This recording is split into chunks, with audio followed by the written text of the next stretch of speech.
show is void of reason, some people say benign. Come all you loyal Britons and watch 'Twas by Design. Why hello there ladies and gentlemen, and welcome back to another 'Twas by Design stream. I'm your host Chris, and as always, I've got myself a brew. Cheers.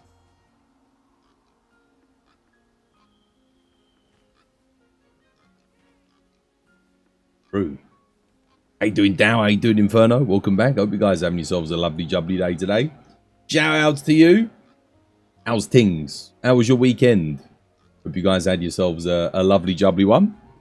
Back again with some more Monster Hunter today. A little bit more Monster Hunter World. Oh yes. Weekend's been great, dude. I'm glad. I'm glad you had a good one. Yeah, mine was good. Rested up. Got a lot of stuff done. Got all my YouTube stuff scheduled for the week. Although it's not a fixed schedule because we've got Space Marine later this week. And I'm more than likely going to want to make content for that. I'm just looking at my green screen. Every time. Look, I don't know why it does that. It only does it when there's a white background. Like a pure white background. But look. That's how it looks normally. Fine. But when there's white. Look, if I put it on the clouds. Oh, you ready? Clouds. Boom. Wow. Why does it do that? I wish I knew why it did that. Hey dude, Stanley? Mate, I ain't seen you in years. How's things? Hope you're having yourself a lovely jubbly day today. My apprentice. Stanley. Hope all is well, guys. Yeah, how was your weekend, Inferno? You had a good one? Good week this week. Space Marine. Space Marine 2. I still haven't heard back from Focus Entertainment. You know, I put in for my copy of the game. They never got back to me. Despite all of the things that I did, like the Space Marine stuff and everything. Yeah, I didn't hear back. Still, I'm going to be getting the game and streaming it this week, regardless. Apparently, there's going to be drops for the game as well. So, if you are looking to get the game and you want to get the unique drops, I'm obviously going to have drops enabled, so you'll be able to collect those for your copy of Space Marine here on the stream. Definitely.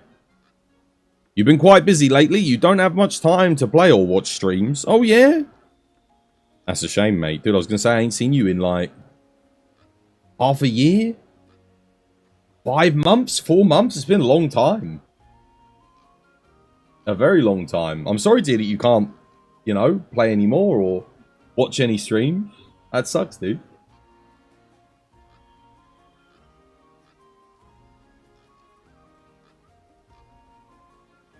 How's that? How's the moustache? Alright, didn't it? You drop by sometimes and lurk? Oh, well, I appreciate the lurk, mate. Thank you. I do appreciate it. Whoa. There we go. How you doing, Amaral, mate? Hope you're having yourself a lovely jubbly day today. Welcome back. How was your weekend? You had a great weekend? You're hyped for this week? You're looking forward to it? You playing some Space Marine, Inferno? You looking forward to Space Marine? I'm looking forward to Space Marine. How about you, Dow? Amaral, I don't know if you guys are a Warhammer nut like me, but yeah. I mean, I played Darktide. I love Darktide. It's a shame the Darktide streams didn't do better and the game was a bit incomplete at launch. It felt very incomplete. Like, you know, it was... I think they only had like 8 levels, something like that. And they only took like 40 minutes to do a level. And once you'd done it, you know, you'd done it. There wasn't anything really different apart from enemy spawns. It reminded me a lot of Left 4 Dead 2. In that regard. Like, I liked it, but it's not the kind of game I could play for a very long time. Unless, you know, you added lots and lots of new content. You're doing great. You had an awesome lesson on Saturday. And later you went to a hell-themed birthday party that was super fun. How about you? How was your weekend? Lovely jubbly? Yeah, just slept, mate. I just slept. I needed to catch up on sleep. It was a busy week last week. Got a lot of stuff done. I didn't get much sleep either. I was catching up.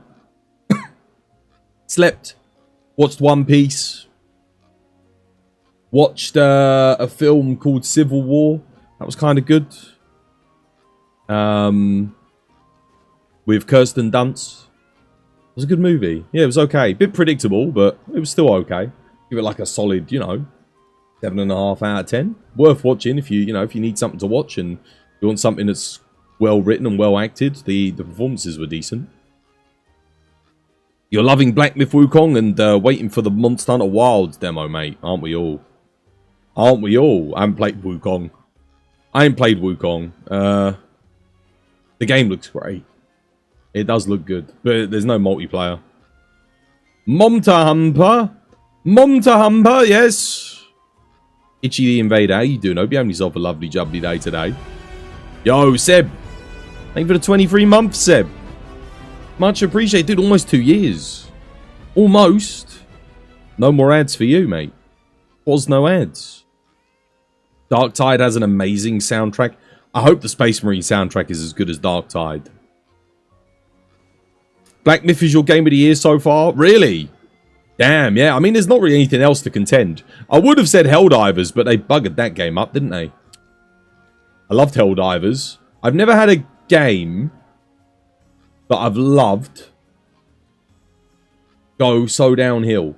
I can't think of any other game where, to the point where I just don't even want to play it. Like, so many poor decisions. How did they ruin Helldivers? They nerfed, like, everything that was fun into the ground.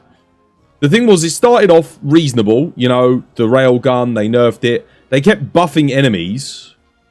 But they buffed enemies in a way that didn't make sense.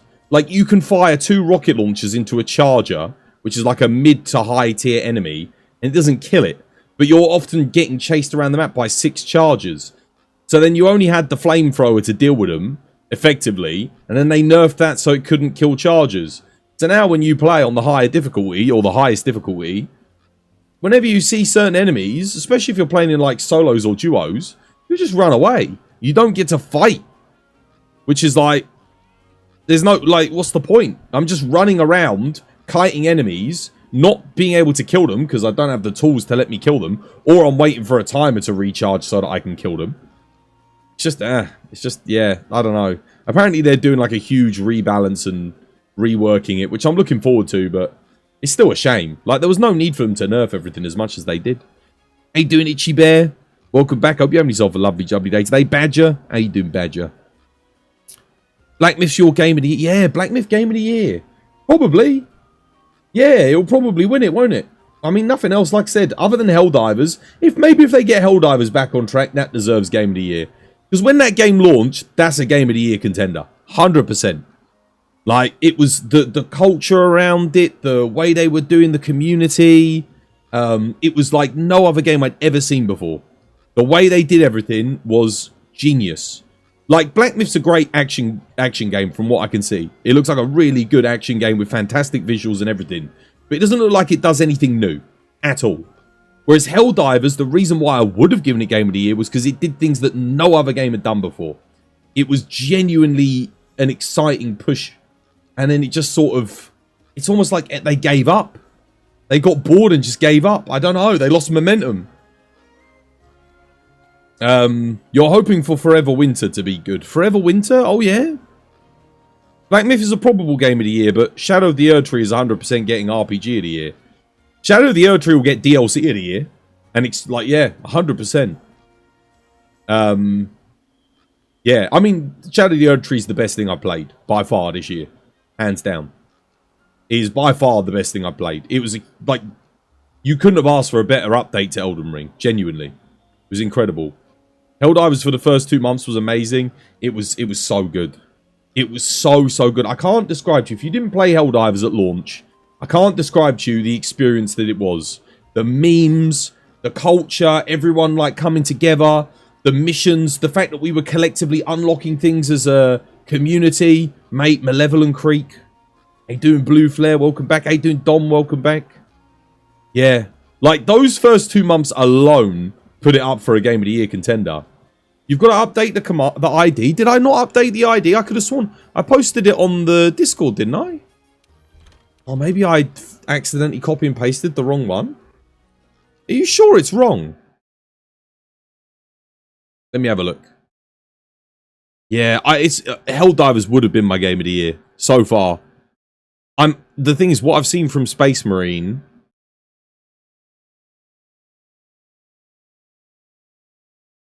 That's definitely the right ID that you've got pinned, Amaral. Is that the one on the Discord?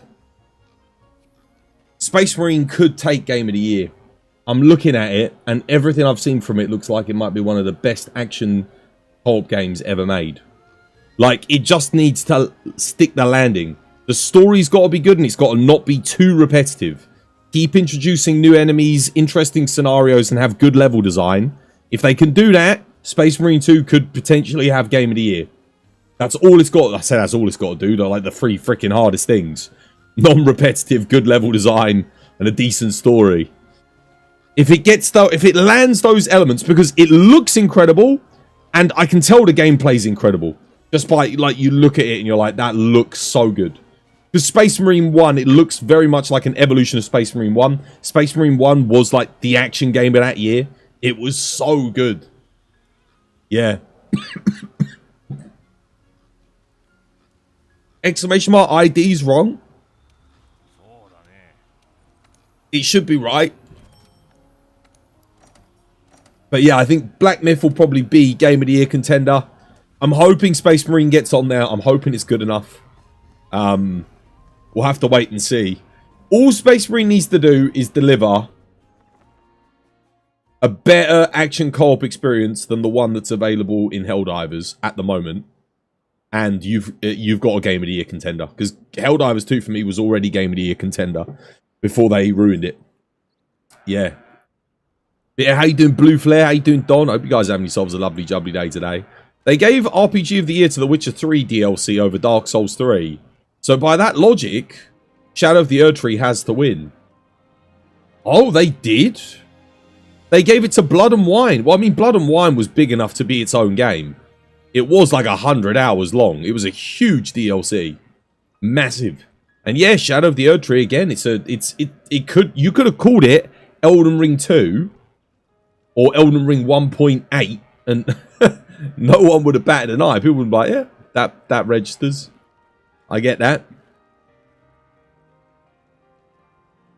The no comment killed me. Oh, what about DRM? Yeah, there's no DRM in Space Marine. So I know a lot of you were like, man, I don't want to buy into Space Marine because, you know, they're doing an early access pre-order version, and I get that. But I feel like they balanced the scales. No DRM. No de nouveau, none of that. So that means the game is going to run good. There will be no bullshit making that game run bad. If that game runs poorly, it's only because it was poorly optimized, not because of DRM. Which is great. I wish Capcom would freaking seriously. Wish de nouveau just needs to. Who invented de nouveau? Was it the French?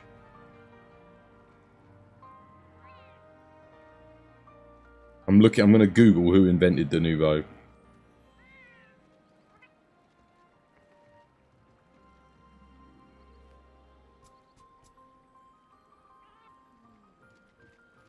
It was bloody Austria. Screw you, Austria. You should be ashamed of yourselves. It's a stain on your country's history. De nouveau. If you're Austrian, you'll feel that one. How you doing, Shiryu Yuki? Welcome back. Hope you're having yourself a lovely, jubbly day today. About Civil War, you watched that in Lesson also. That one bit where they killed the Asian journalist was insane. Dude, I mean, bloody spoilers. Jesus. Bloody spoilers, mate. Spoilers. I was trying not to spoil the movie. I was just telling you guys to watch it. I wasn't going to tell you who they murdered. God damn. Delete that comment. Delete your comment, Amaro. You're a mod. Delete it from the chat. I already read it now. God damn it. How you doing in Carnage? Welcome back. Hope you're having yourself a lovely, jubbly day today. Rumour goes that Bloodborne 2 or a remaster's in the works. You really hope so. Best RPG of all time. Bloodborne 2, Sony would be stupid to not collaborate with Miyazaki again and make Bloodborne 2.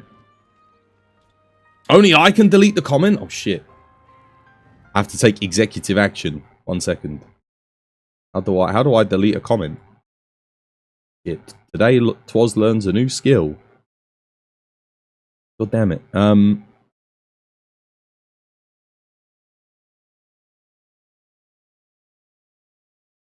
I don't know. I don't know. I don't know how to delete it. Oh, I can't. I don't know how, mate. Sorry. I don't know how. Isn't that rumor going around since 10 years, mate?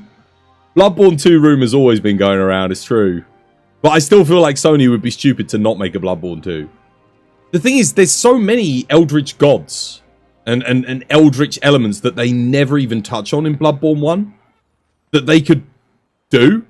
You know, it feels like there's so much more mythos there to explore. Yeah. But I guess the thing is, Miyazaki's been doing, like, I mean, he did Sekiro, he did Elden Ring. If we got a Bloodborne 2, we probably wouldn't have had them. So, is it time to revisit Bloodborne? I think so. I think a Bloodborne 2 would make sense. Everyone, everyone loved that game. I don't know a single person that played Bloodborne that didn't love it, and it doesn't at least put it in their top 3 From Software games. Like, it might not be everyone's number 1, but it's going to be most people's top 3.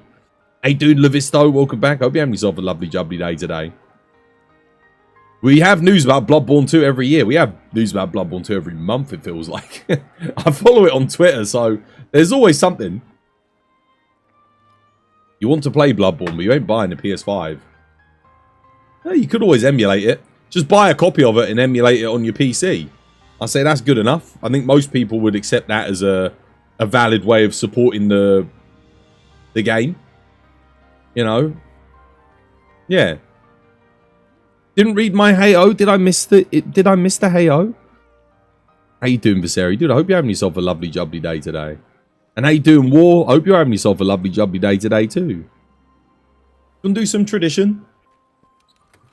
Little bit of tradition. Start the week.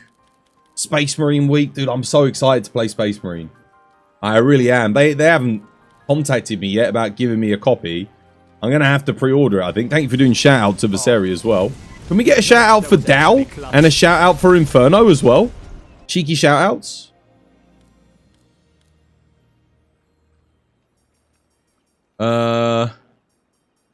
Tradition.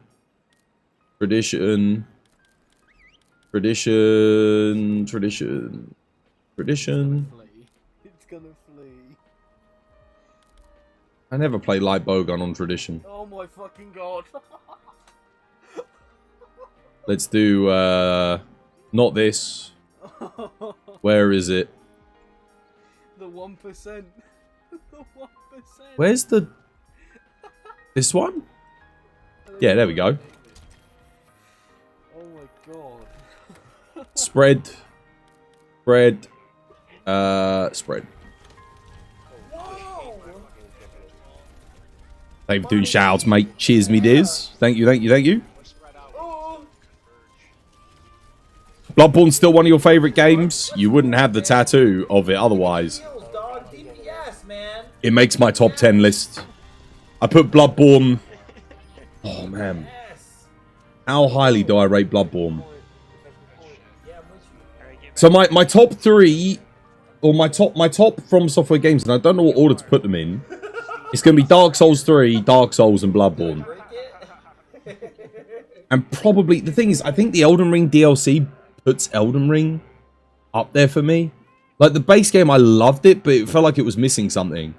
But then the DLC, like the PvP and everything, and the fun I had with the DLC was so good. I feel like it has to make the list now. Because I had so much fun. Oh, man. Yeah, I don't know.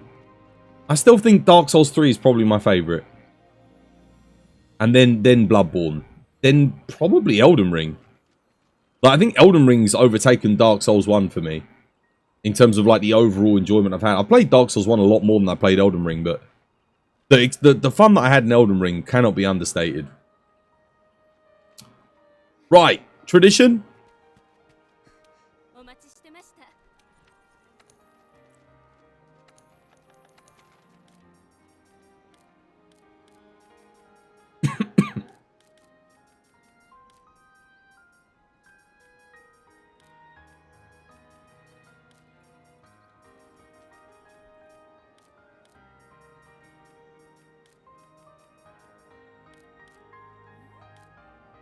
I'm going to need you guys to help me balance the Space Marine voice for this week.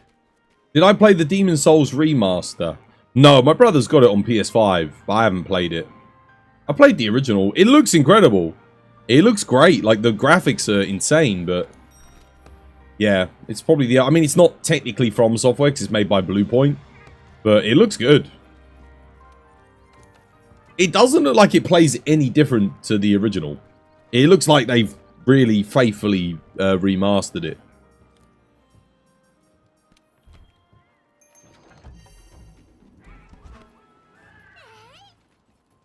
It's really good, but not worth getting a PS5 for it. See, my brother got the PS5 and he got Demon Souls with it. This was back when it first came out, you know.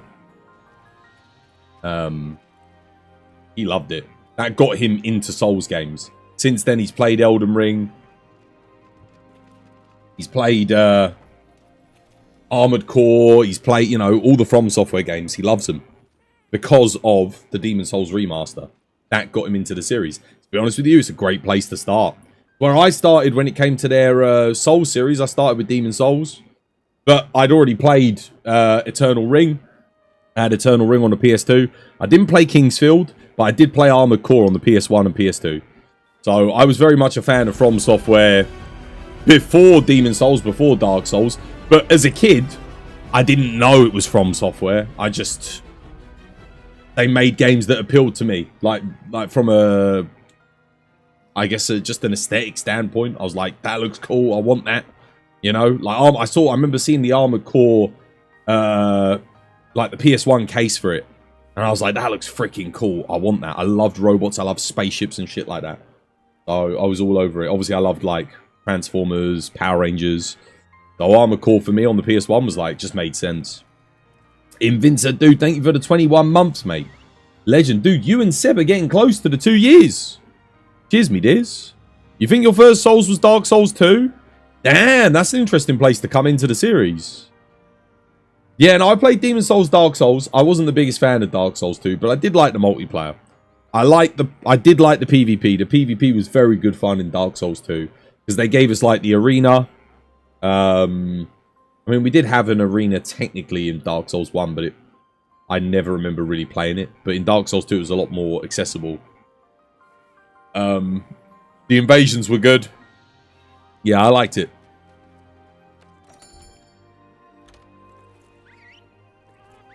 You started with Demon Souls all the way back then? Yeah. Yeah. Demon Souls was good. I remember... how did I find Demon Souls? There was a friend of mine who got it. And he was like, dude, I got this game. I really don't like it. And this was a friend who'd told me to get, like, Assassin's Creed. He said, oh, you should get Assassin's Creed. You'd like it. Hated it. I was like, what is this shit? When he said he didn't like the game, I thought, oh, man. I got to check this out. Because if he doesn't like it, it might be pretty bloody good. And I absolutely loved it. Never took a recommendation from him ever again on a video game. No, blue flare. No, blue flare, no! Alright. Who knows tradition? Come join me. I need someone who knows the ways of the tradition.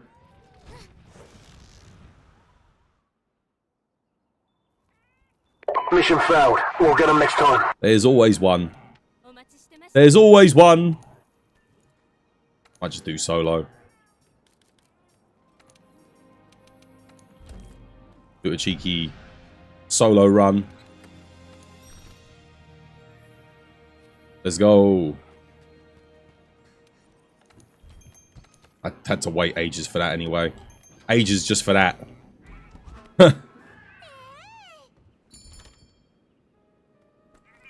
Do we have a gacha? There's one box left. There's one box left. War and I know what's in the last box.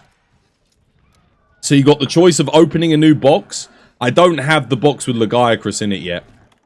I can tell you guys what's in the new box. But I know what the final box is on the last one. And I could tell you guys what it is. Thank you for the 70 stream streak tobacco. How you doing? Welcome back. Hope you're having yourself a lovely jubbly day today. What's in the new box? I need to go and have a look. I genuinely can't remember. I'd have to get the box. But it's the last box I've got until the other one comes.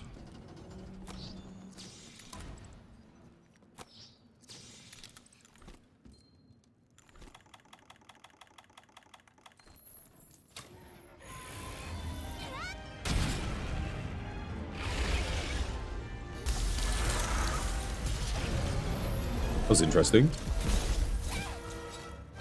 I don't think I've got Shaver.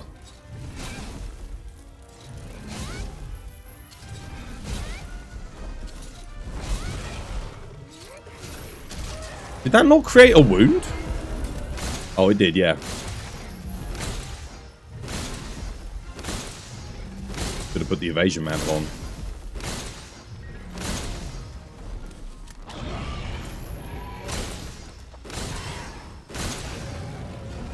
Or put an impact mantle on. Why don't I have impact mantle? What am I doing?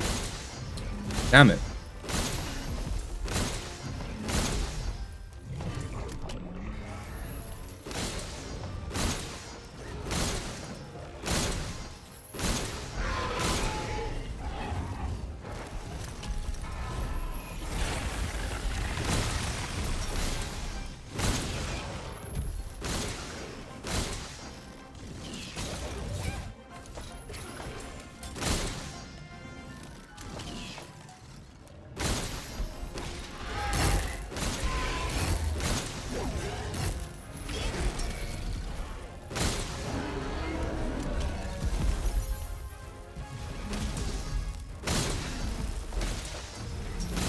Not the best positioning ever, but try and make it work.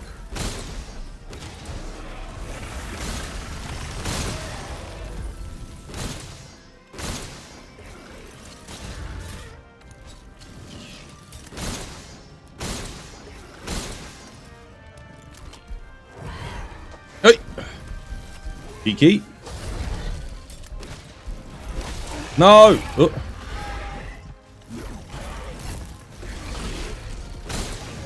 There we go.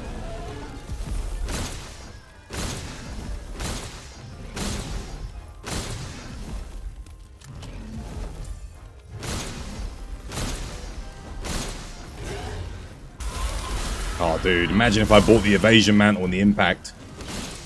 Would have been so good.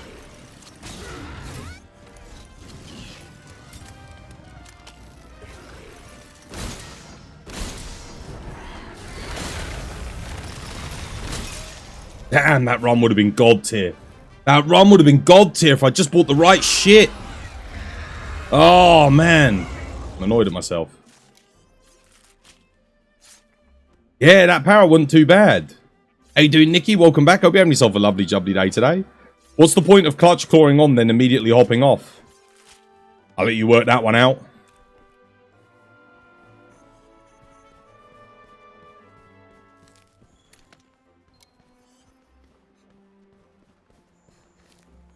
Yeah, reset the timer.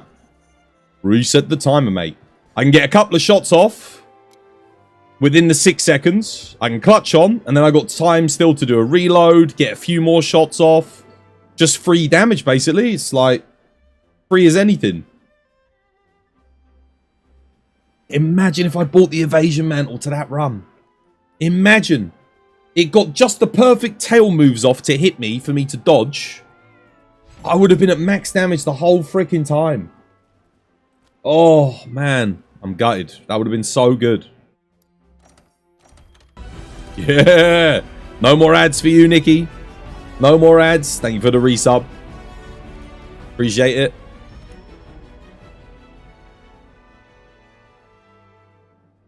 Ads gotta go. Now you'll never have a run like that. Not if I bring evasion. The move RNG was so good. Dude, the move RNG was good. It was clean. Every clagger was like clean. I got the knockdowns and the staggers chained. Oh, it was lovely. You don't use range, you would never have figured that out. No, it's not just for ranged, mate. That's for everything. Every weapon clagger works. So you can like get a couple of hits off, clagger on, or do a clagger attack, and then get more free damage in. What's in the new box? Let's have a look, shall we? Let's have a gander before whoever wants to redeem the gacha redeems it.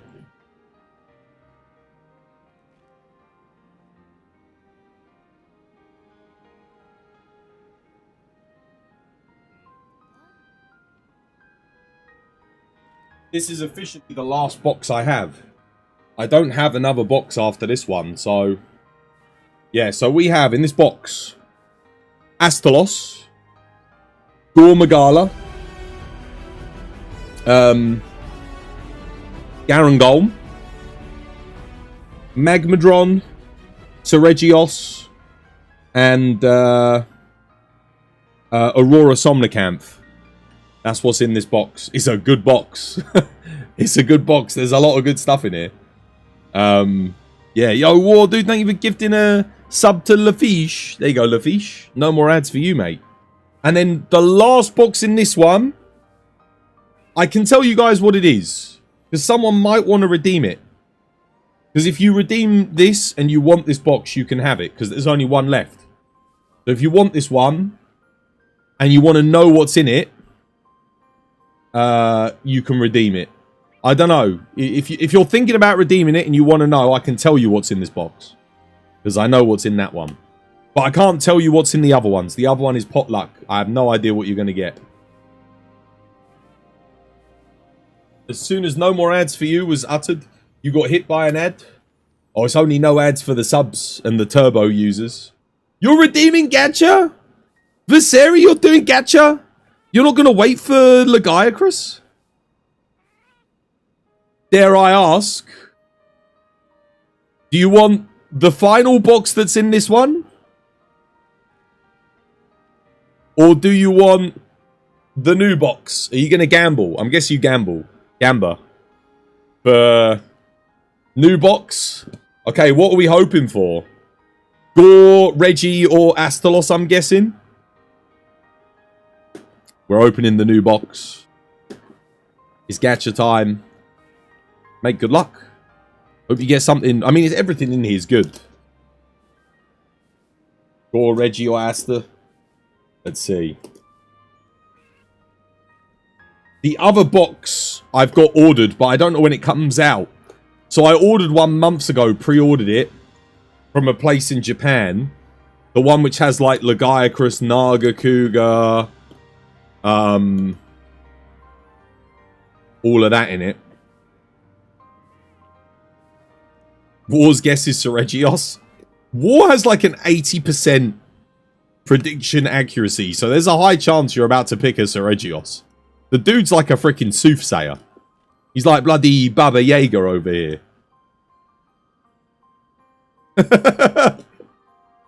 I'll let you choose.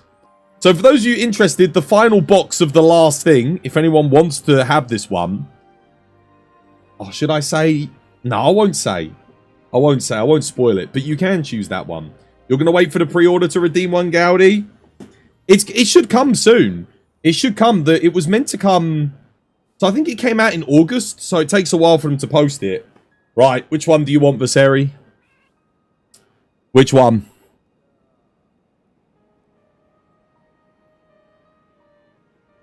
You got a fresh box, mate. Fresh pick. A whole bunch. Left up your side. This one. Left. Left up that one, yeah? Gonna make sure the right one. Alright. Left up. Alright, here we go. Wait, how is it in terms of weight?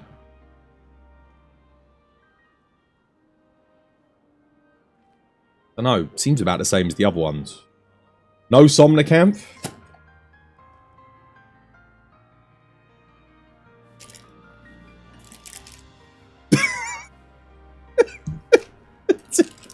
You shouldn't have said anything. Somnicanth. Aurora's Somnicanth, mate. Oh, Viseri. Refund. Oh, mate. War lied to me. Oh, dear. It's the universe guided your hand, mate. That is ludicrous. The RNG, mate. The RNG. Okay. I mean, to be fair, the model does look fantastic. It looks really good. Check that out. It's a really cool model, but you can't see the green on it. Because the green screen's kind of blocking it, but it's got like a green aura. Very slight green tint.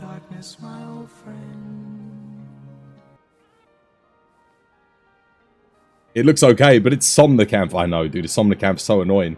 It's funny because do you remember when they first brought out Sunbreak? Aurora Somnicanth was like the hardest. It was like the strongest freaking, what's it called? AR monster. Like anomaly monster. I swear. The thing just one-shot you with everything. It was so ridiculous. Here we go. Viseri.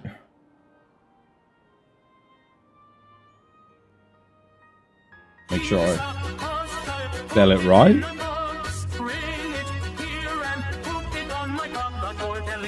How you doing, Casero? Welcome back. Hope you're having yourself a lovely jubbly day today.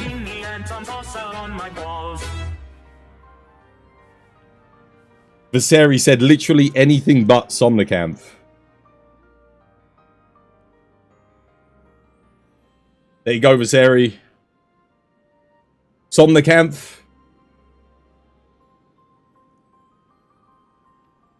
How can this happen? Dude, I don't know. I feel bad because you got one that you genuinely didn't want.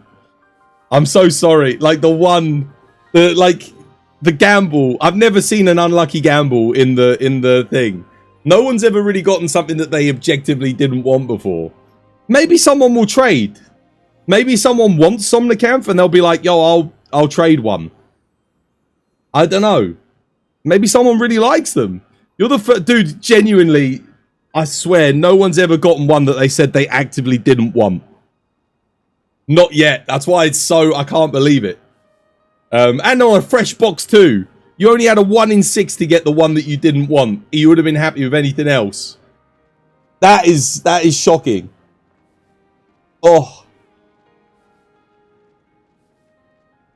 There isn't anyone in chat that wants a Somnicanth, is there?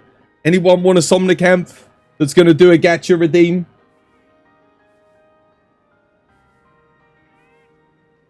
You can swap bases on them. You can change the bases. Right. What are we doing? You got Safi. It was the main one you wanted from the old sets. Yeah. Burbs on Safi. I got Safi up there. Who wants Aurora Somna? They're crazy. I don't know. I quite like Aurora Somnicanth. Personally. So there's probably someone out there that really likes it. You'd redeem, but you already got Zinogre on the shelf. You got Zinogre? You do? Wait, I have a Zinogre? I do? Do I? I don't have a Zinogre. How can you have Zinogre on the shelf? I don't have Zinogre. I don't have a Zinogre. War's Luna. Yeah, War, you're Lunastra. I don't have a Zinogre. Not yet. I've got one ordered. It's okay. I'll just try and forget. Oh, mate, dude, I feel bad now. Yours is Silver Raph? Yeah, Silver Raph. There's 2 Silver Raphs. 2 people got Silver Raphalos. 2 different Silver Raphalos models as well. You can't remember yours? I don't know. I'd have to have a look. Koshiro. I'm looking underneath to see if I can see your name. But it might be at the back at the top and I can't quite see it. You forgot what you have? Again, it's hard for me to see because, like,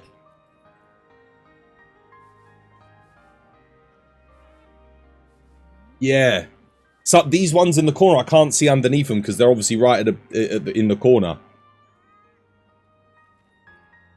Quick question: is the monster statue derpy? The monster statue? What, these? No, they're really cool. At least I think they are.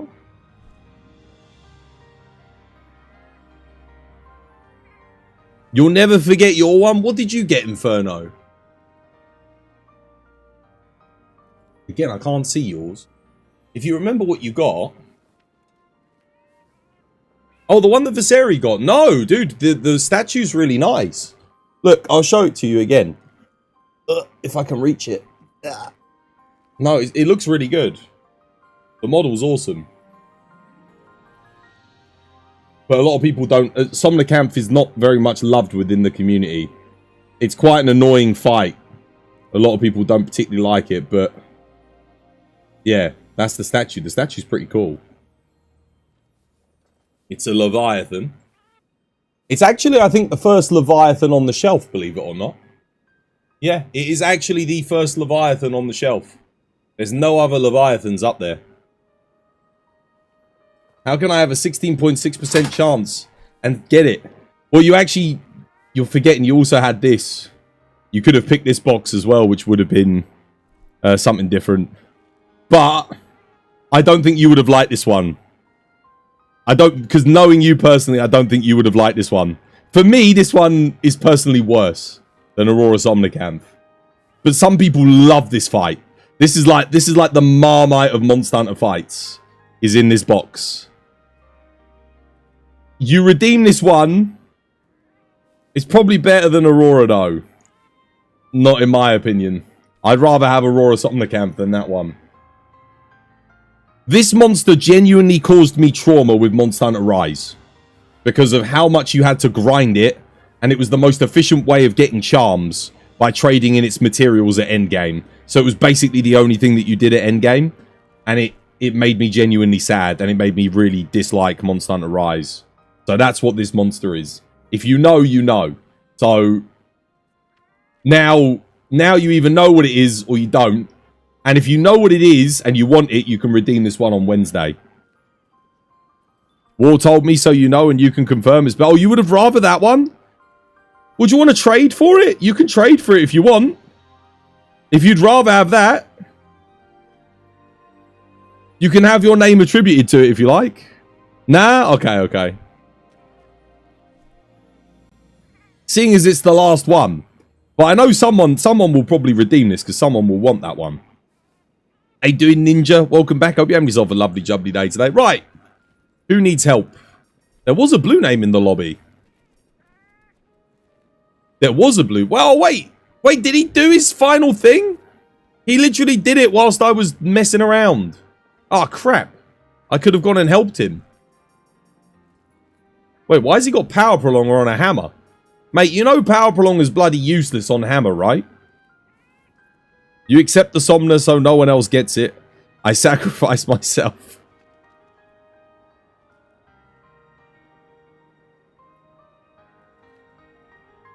Twas. Oh. Power Prolonger doesn't do anything on hammer. Tis useless. A most useless of skills. You'll want to change that. Get yourself a better charm. Probably, given your level of crit, get a Master's Charm for now. That'd be a good one. Master's Charm 3.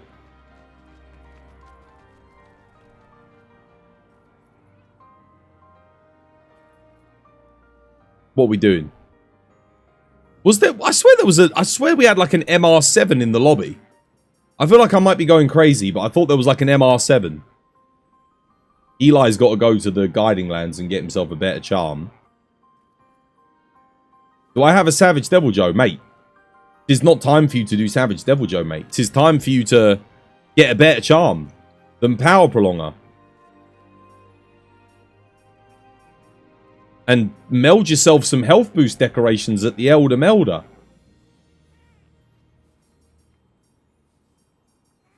That would also be good.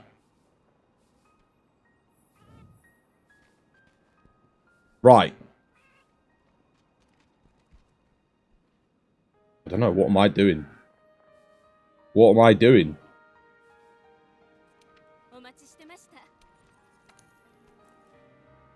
You've also got to go to the Guiding Land so you can hit MR24 and get rid of the cap so you can start doing all of the MR24 and up quests. I just realized this is at MR18. Interesting. But there is a Savage Devil Joe. We could do this. I'll get it posted for you if that's what you want to do.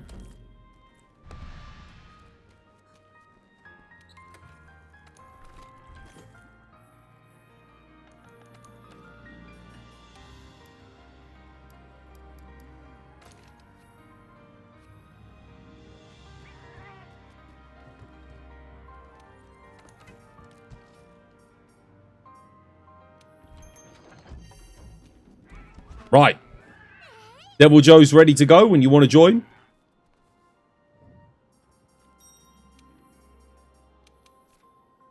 For the love of God, go change your charm, man! Change your charm!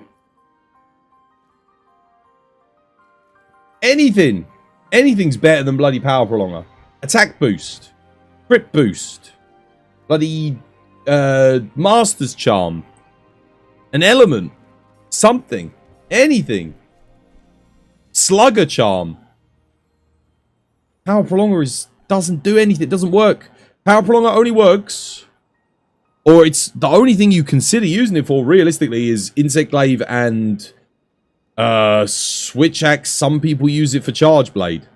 That's kind of it. Yeah, basically.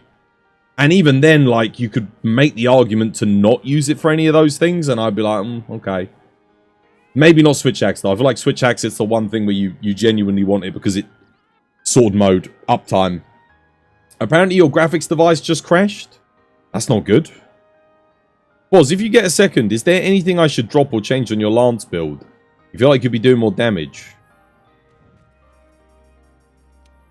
Let me have a look.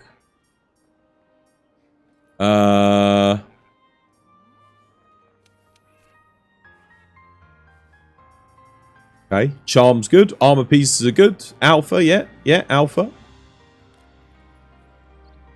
Nice.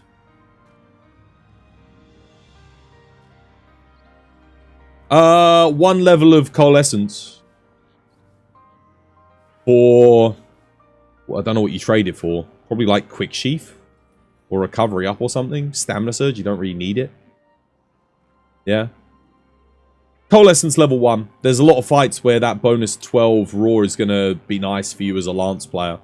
And given that when you're blocking stuff, you're going to get set on fire or like blighted anyway. So yeah, Coalescence. It's matchup dependent, but there's a lot of matchups where you want it. So yeah, just make sure you have Coalescence in when you need it. Coalescence is going to be good for like Velkhana, Teostra, Lunastra, Fatalis, Alatrion. Quite a lot of fights. Just here waiting for Thursday. You're so hyped. Same, mate. I'm so hyped for Thursday. Right, I need 2 people for Devil Joe. We're going to help Thingy with it. He's just making himself a new charm. 2 people for a Devil Joe. And then I'm ready to go. The Visto's coming. Tobacco's in. Saru's coming. Legend. Alright, there we go.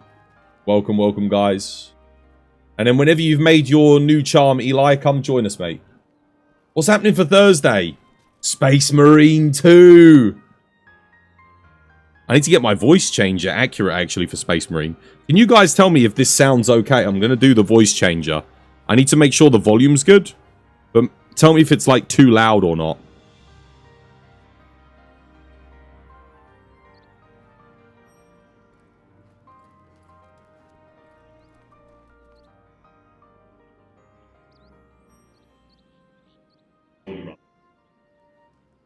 too loud. I will adjust it appropriately. Thursday, my voice will be that. Sexuary. Definitely weird. Weird. Not picking up too much. Oh crap, really? Cutting out quite a bit. How about now? Is that better? Lots of echo clouds. Interesting. Could be like a digital thing. Better. That's better? Yeah. Better-ish. How about this then, brothers? How does this sound? Is this much better?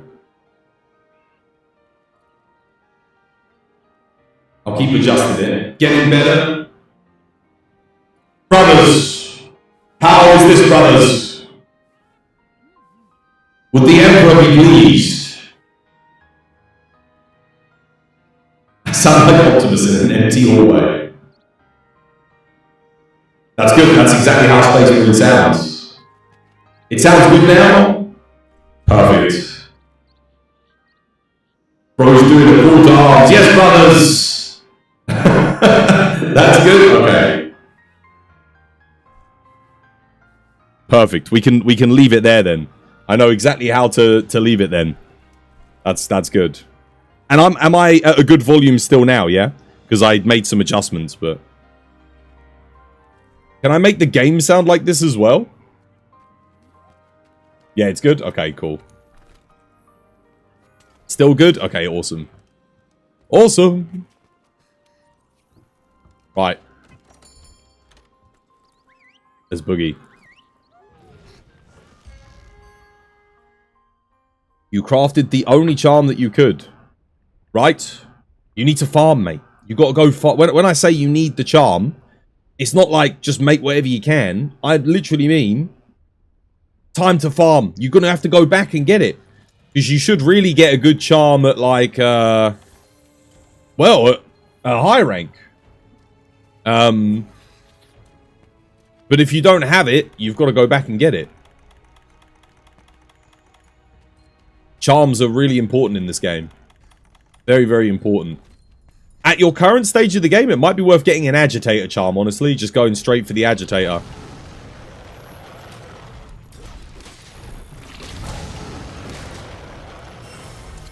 We need,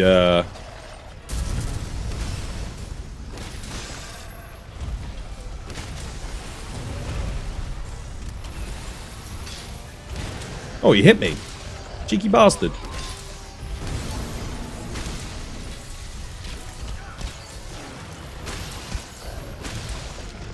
The hell? Oh no.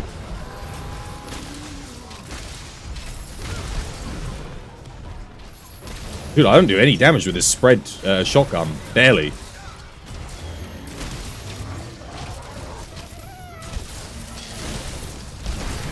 Should have wore Pierce. What the hell just happened there? Oh, someone mounted him. God damn it. Why are you mounting him? We were trying to get an attack chain off. You buggered it up.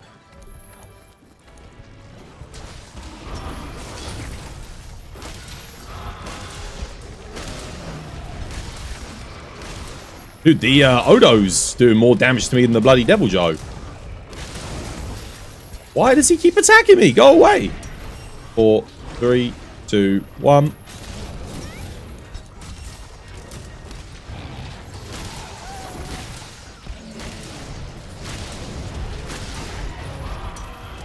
Oh, crap. Nice.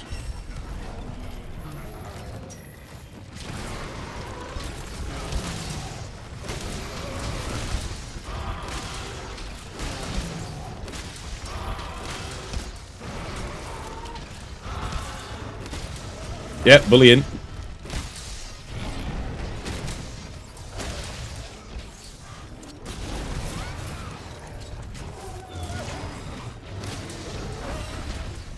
Nice.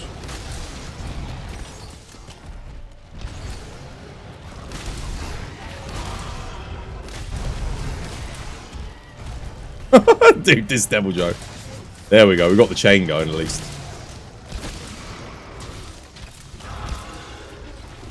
Just keep my ear out for that bloody Odogaron. I think he might be ready. I'm like judging on the fact that I got Saru in here. Has anyone got Tranks? I got Trank shots. Okay, he's not ready yet. Keep going.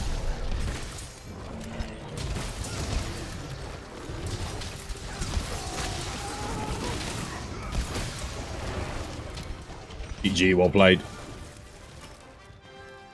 Nice. I know, man. Dude, the Odo. Bloody hell. The Devil Joe didn't attack me. The Odo bloody did.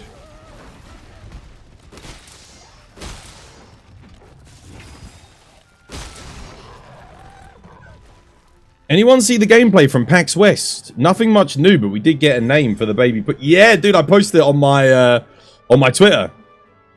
I did see that. Apparently, the flagship has a nickname of the White Ghost. The White Ghost? That's... Dude, I can't believe that Raidal is not the flagship. Like, that blows my mind to me. Because the design of it is so cool. That's not the flagship.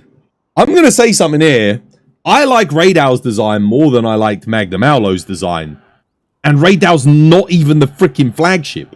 And I loved Magnum Aulo's design. So the fact that that's not the flagship to me is just mind-blowing. What do you think it's going to be? The White Ghost? That's the nickname for the flagship? Damn. The White Ghost. We got to look up. We got to look up like, So, the theory is, and I agree to this theory, is that all of the, monsters in this game are going to be based on cryptids. So, we got to look up, like, White Ghost cryptid. Let's see if anything comes up. Oh, the Nightcrawler or the White Ghost cryptid. Oh, it's freaky looking. It is a cryptid. There's a cryptid called the White Ghost. Based on what I'm seeing here, it's more than likely going to be like some kind of fanged wyvern or something. It you know, I mean, it looks like a bit like just like a ghost. But there is a cryptid called the White Ghost. Again, coincidence? I think not. Bring on Mothman, dude. 100%. 100%. Right, what we doing? Eli, go get yourself... What charm did you make? Okay, he's got the shaver charm. That's better than nothing. Not really that good for a hammer, because... Yeah. Mate, go... Here, look, Eli. Here's what you want to do, mate. Go look and see what you need for the Master's Charm. Tell us what you need, and we can start helping you farm. You kind of thought Ray might have been the flagship, but no, it's not the flagship, Mark. It's not. What light bowgun am I using? Safi's Drac Shot. Spread. And come here as well. Meld yourself. Look, come to Meld Decorations. Meld Vitality. You should have Vitality decos for your hammer. And you actually probably want an Elementalist too, but I wouldn't worry about melding that. More important, you get these. Eli, that's for you, mate. Okay? Meld some Vitality. Because you've got so many empty slots. And I'm guessing it's because you do not have... decorations. That's fine, just meld Vitality. At least then you've got something good. I always recommend, if you don't have anything else to put in, just at least get that in, because it does make a big difference. It means you can take an extra hit or two. How good are the Safi weapons? Depends. Some of them are really good. A lot of the ranged ones are best in slot. So like, this is the best spread 3 shotgun in the game. Then you've got the water bow and the ice bow are the 2 best elemental bows in their class. What else is there? Anything else that's like best in slot? I don't think so. Nah, that's probably about it. The other weapons are all just solid though. Magna's a doggo flagship. I think we're due a fish or something. A fish? A Leviathan maybe? I also find it interesting they'd rather show gameplay of Ray Dow than Rathalos. Hopefully the Raths are buffed. Yeah. Well, I guess they want to show off all the new stuff. Notice how we haven't seen any returning monsters gameplay yet. They've teased Rathalos, but we've seen no gameplay of anything returning. How is that compared to the Spread 2 Rapid Shot? It's better. It's better. The only difference is the reload. But the DPS is huge on this thing. Yeah. The Rapid Fire Spread 2 is really good. But this thing is just a beast. You're only able to craft Master's Charm 1. That's fine. Craft Master's Charm 1 and then upgrade it. And then see if you can upgrade it. Tell me what you need and we'll help you farm for it. That's the whole point, mate. That's Monster Hunter. So you start off and then you upgrade. That's what I'm saying. I was telling you before as well. But then see if you can meld some health decorations, some vitality. Get health level 3 in your build. In Rurikan's interview, they said that they're trying to keep a lid on the roster. That's good. That's really good. I think good call. I don't need to know any more of the roster to know that I want to buy that game. And I think most people that have made up their minds on whether or not they want to buy it don't need to see more monsters. We like to explore. We like to discover. We like to... Like, the most fun I have in Monster Hunter is finding out what's in the game. On my own. I would honestly like it if they didn't even tell us on the assigned quest what monster we're going to fight. They're like, there's a beast in this. Like, you know, just describe it. Don't even tell us what the name is. And say villagers have caught sight of this huge creature with big hulking claws up in the northern region of the map. We need you to go and hunt it. And you're like, okay. And you don't even know what you're going to fight. Like, you're just going and you're like, what could it be? That is so much more exciting. That is so much more fun. Like, just... Yeah, the part... Gen 5 was all about telling you exactly what you're going to hunt and when you're going to hunt it and where it's going to be, and it took away the hunt element a little bit. Just tell us there's a Bigfoot thingy. Yeah, exactly. Except be super vague. Like, I don't want to know. Because that makes it even exciting. Like, you describe a monster and you're like, is that Rathalos? Are they talking about a Rathalos? Am I going to go hunt a Rathalos? And then you go in and it's not a Rathalos and you're like, oh my god, what is this? You know, like, it just makes it more exciting. There's this weird monster by the beach that's spewing electric stuff everywhere. Yeah, just stuff like that. It's just simple little changes. Don't even have to change the design of the game. Just got to change the way you present certain things. And then with the optional quests, it's fine. Like, if you want to tell us some of them, but maybe just at least leave the assigned quest to be a bit of a surprise. That could be fun. Right. What do we need to get you the Master's Charm 2, Eli?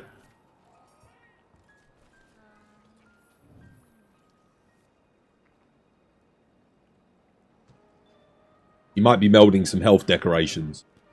I'm not sure what he's up to. Anyway, does anyone need help with anything in the meantime? Other than Eli. LaFish is doing Guiding Lands. I think tobacco is probably good. Do you just want decorations, tobacco? You want to do a quick decoration run? Just quickly? It would be cool if the monster icons, even in the... Yes! Yes, they used to do that, Vaseri! They used to do that, like, back in 2nd gen, 1st gen. It would be a question mark. And you wouldn't know. You wouldn't know what the monster was. And it was so good. It was great. Like, you know, it also meant that you didn't know what element to bring. Because you were like, I don't know. What do I bring? I just bring raw because... You know, it changes the way you play. It changes the builds that you bring. Everything. You bring like a general build that can deal with everything rather than a specific build. And then when you run it back, then you can bring your specific builds because you know what you're going to fight. Oh, dude, it was so... They just need to do that. They need to bring that back. It was good. Such a small change, but it'd make a huge improvement. Alright, let's do a quick Day of Ruin for Tobacco. Yeah, come join Tobacco. Because I'm guessing he's probably farming decorations still. Trying to max out his builds.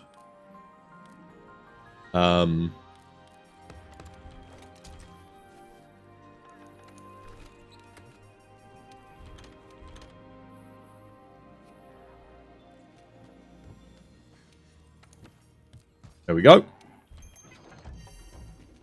When Wilds comes out, you're gonna have to purge social media. I mean, for me, I'm just gonna be streaming it 24/7, so I won't have to even worry about social media. I'll play the game like the second it goes live. I'm planning to do my biggest ever stream when Wilds launches. Like, it's gonna be my biggest ever stream. Like, literally. And I'll be doing an open lobby. Like, I'll have my lobby open. Like, community lobby. Assuming they have big lobbies, we're going to have a lobby code. People can come chill and just progress through the story in my lobby if they want. How you doing, Bertie? Welcome back. Hope you're having yourself a lovely jubbly day today. You think Tobacco needs fatty? You need fatty? What do you need fatty for? What you making? Going back to the Safi weapons, the good ones for Charge Blade. I wouldn't bother. You can make the Shatter Shield if you get all attack upgrades on it. Otherwise, you literally just want, what's it called? The Light Break. There are situations where the Shatter Shield is better. But honestly, like, if you're just going to make one, then don't stress too much about it. Why did you lure it over there? Why do people always do that? Pull it here. We can get the good setup.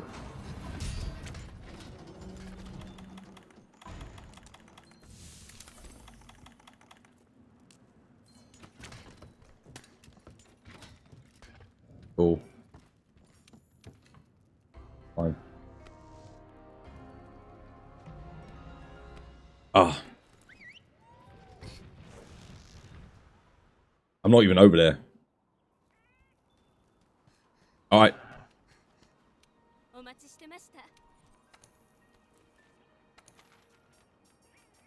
I don't want to fight Tailstra over there, man. Not with bow. Dude, are you kidding me? On those ledges?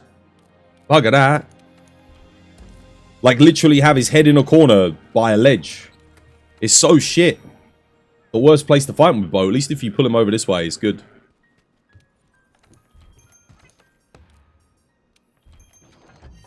I want him in the open. Where I don't have to keep ledge hopping off.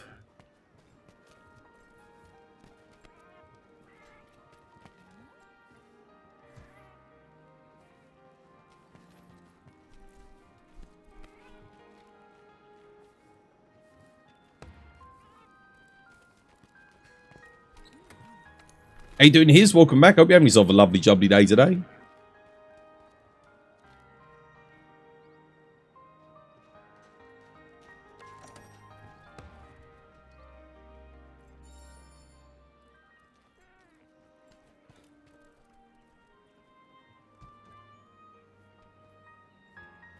Oh.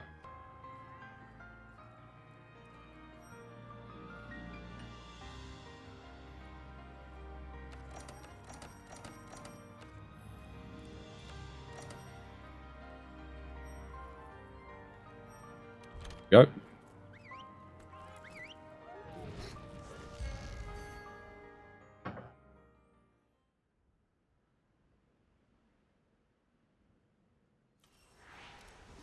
Hoping for big lobbies too? Yeah, same. I don't see any reason why not. They must think the problem is there's a bunch of people in the community that say how much they hate big lobbies. But their reasoning doesn't make sense. They're like, I preferred it when it was more personal and there were just 4 people. Dude, you can set the lobby size to 4. Just don't invite more than 3 people in. Like, I don't understand. I don't get the reasoning.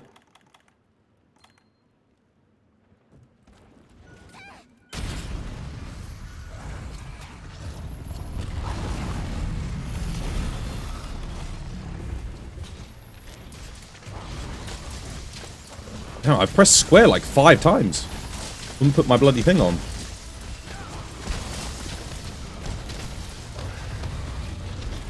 Wall knock, guys. Wall knock someone. Who's got the rock steady? Wall knock.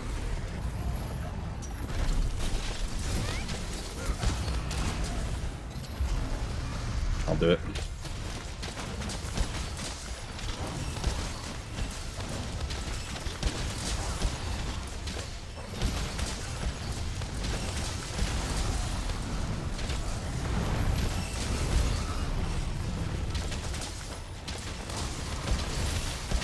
Trying to get in a position where my shots aren't getting blocked. It's easier said than done.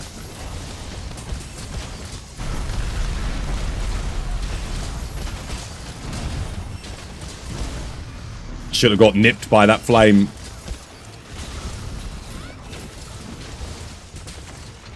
Just so I get coalescence up. Whoops. Oh, crap.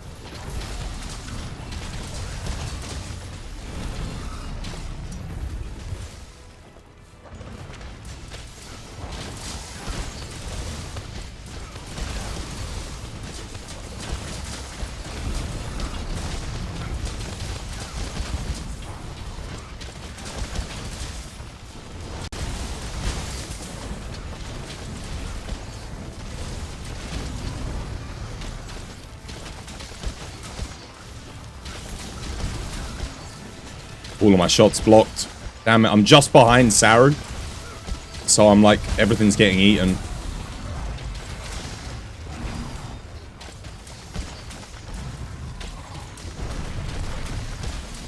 Why didn't I dodge? Why did I do that? Oh my god. I thought for sure I could get that shot off. It's so greedy of me.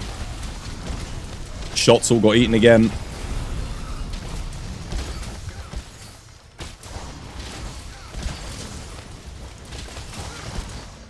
Dude, the amount of shots that got eaten by Saru's freaking head. Oh my god, because we're both taking the same goddamn line.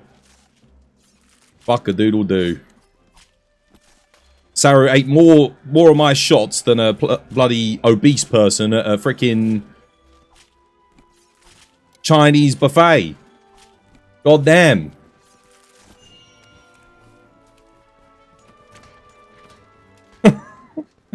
It's not your fault. I hope they don't do that in the next game. $7 a shot, mate. Fucking hell. $7 a shot. Oh, dear. That's the only problem when you play the same as another bow player. I'm literally like this on him. So all of them shots, when I dodge left, he's dodging left because we're both looking for that good angle away from the other players. Hopefully next game the arrows can pierce through other bow players and that. Are there parties as well as lobbies in World? You can add both and just have a team or a few inside a big group. That would be cool. Well, it's tied to your Steam group. Look, there's Saru and I. Like, I'd had to be just off line from him. Like, just a little bit so I could get my shots past him. Got there in the end. Oh my god, double blue. I mean, release maintenance is S tier. Crit protection is S tier. Crit maintenance is S tier. Oh my god, dude. That's a disgusting roll. That's so good. 3 S tier decos in a single freaking Teostra. Oh, damn. I would have killed to see decos like that. Like early in my Monster Hunter World playthrough. Right, did Eli get his health decorations? And how's his charm coming along? He did not make a single... Dude, I am convinced Eli does not listen or watch the things that I show him. I've shown him like 3 times. I'm not going to show him again to go to the Melder and make some vitality decorations. I'm convinced. I'm convinced he doesn't hear a thing I say. He did at least... I think he's making the Master's Charm. The only reason you could make an optimized DPS set in Monster Hunter World was because of the deco duplication glitch. Oh, yeah? I didn't get an optimized set in Iceborne for a good 300 hours or so. Waiting for those attack decorations. I only needed 1. Like, one attack decoration was enough for most of the builds at the time. And then by the time Fatalis came around, it was like, well, they gave us one.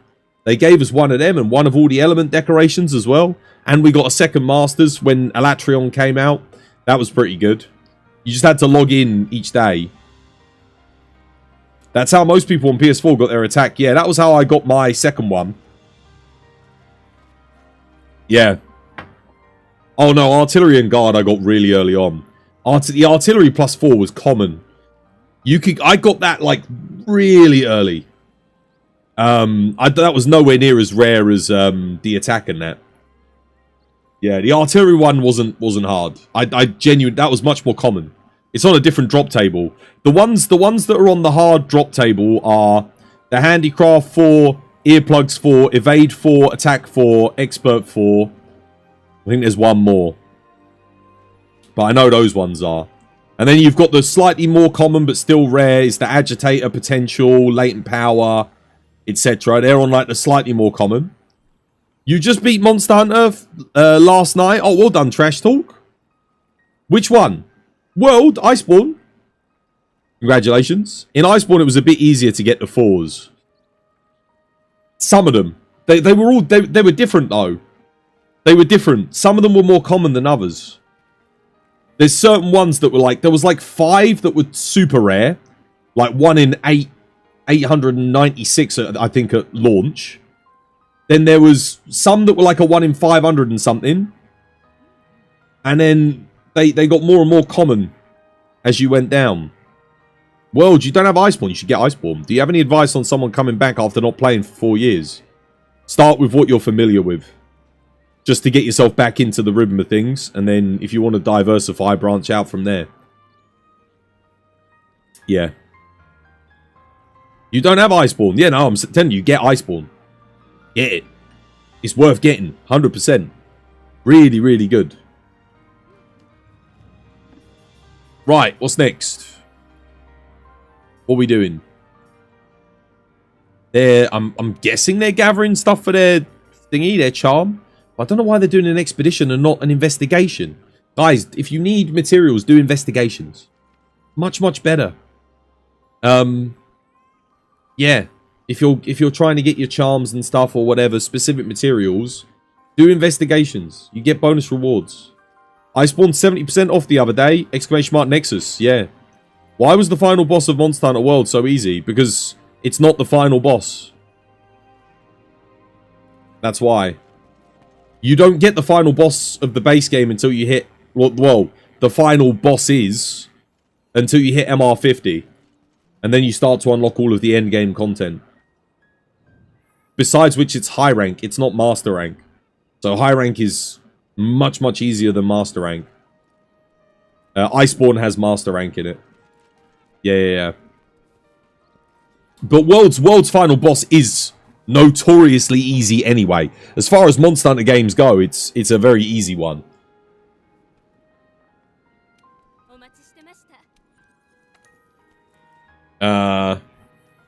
Just see if there's anything I can join, I guess. No, nothing. Yeah. It was the low rank, high rank in this game was very, very. I mean, it was very beginner friendly. It was to bring new people into the game more than anything. But it does get hard once you get to end game. There is challenge there, but then they didn't sort of recoup that challenge, or the Monster Hunter feel really came back in master rank. So that's when things started to feel a bit more like old game high ranks, a little bit of like G rank. I'm assuming they're talking about Xeno'jiiva, yeah. Because, I mean, he's very easy. Xeno'jiiva for a final boss is one of the easiest final bosses we've ever had. How much does Iceborne cost? Exclamation mark Nexus. I'm not sure. Exclamation mark Nexus in chat. Should be on sale. Hopefully. I mean... I'm just going to post shit, guys, because there's nothing posted. The easiest final boss has got to be Cadius. Cadius was pretty auto-scroller. Yeah. And you have to use the underwater combat. He's too easy to cheese, and he's got a lot of, like... blind spots where you can just hit him and nothing happens. I didn't, yeah, I wasn't a big, I mean, he looks cool, but he's probably one of the worst final bosses. Xeno'jiva looks cool as well. I think the fight's fine, but it is way too easy for a final boss. Nawa was a bit more of a challenge than Xeno. Not by much, but a little bit.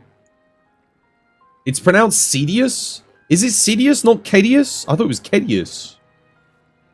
Cedius. Makes sense.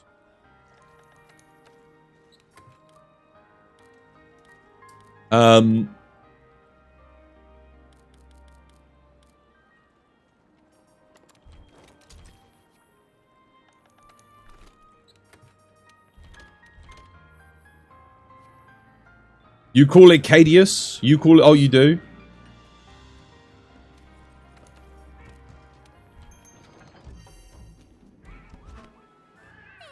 Cedius. Cedius makes a bit more sense now I think about it, to be honest.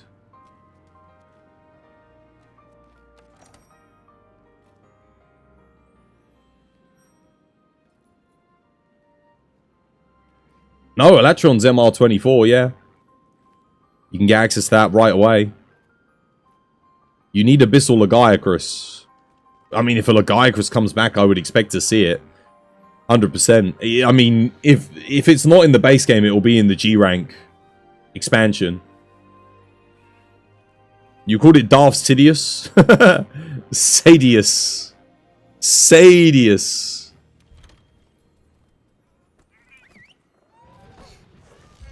What's the really big dragon that you get to fight? What, in this? There's a lot of big dragons.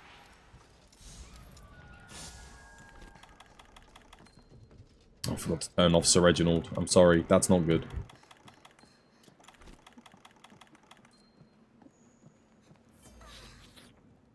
Thought more people needed decorations than this. Where's Tobacco? I'm gonna do this to help him get decos.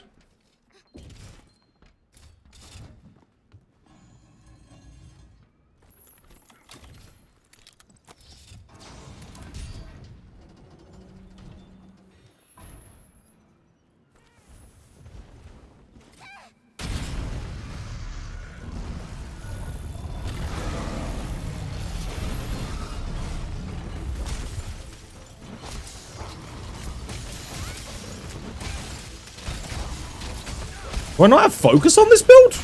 Oh, crap.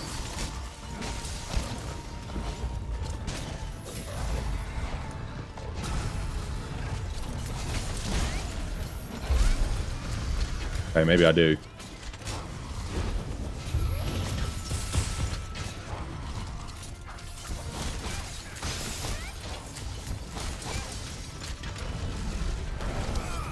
Oh, no guard point. No guard point again. Too close.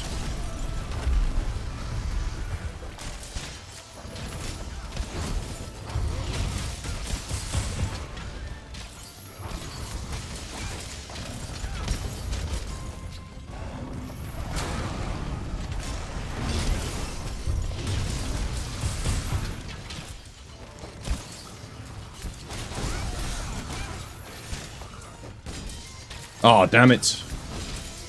Gotta get my sword mode up so I don't bounce. Forgot about those hit zones.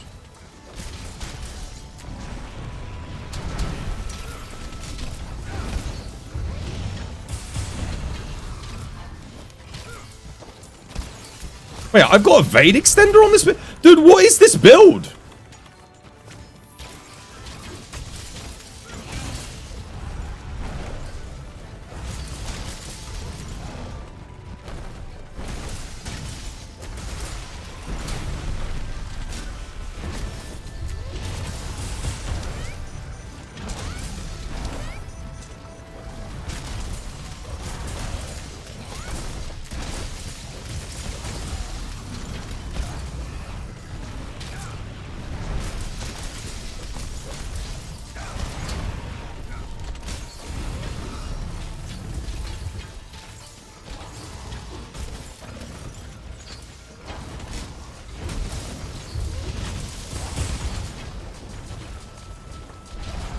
Oh no.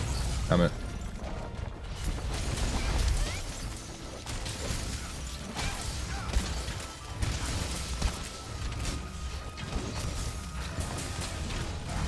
Dude, what is this build? What the hell is this? What am I running? This isn't Safi. I got the wrong build, guys. I'm running something weird.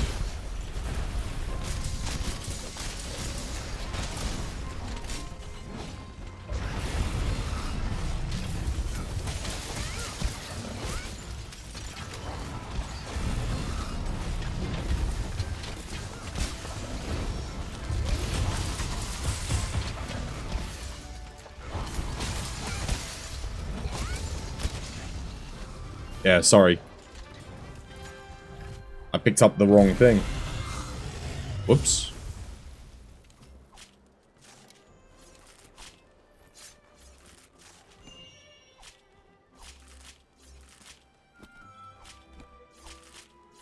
No, I already got grilled about this. I thought Safi Jiva was a black dragon. And for all intents and purposes, he's on the power level.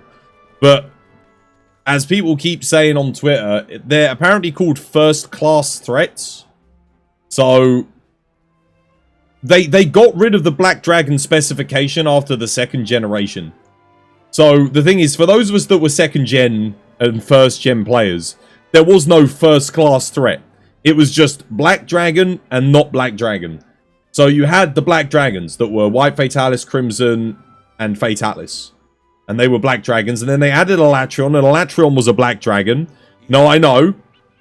But apparently somewhere in third generation, the Black Dragons were also named first-class threats. And then they got rid of the Black Dragon specification, and other things got included in that. Such as Amatsu or, I don't know, there's a whole bunch of stuff on Frontier that were first-class threats.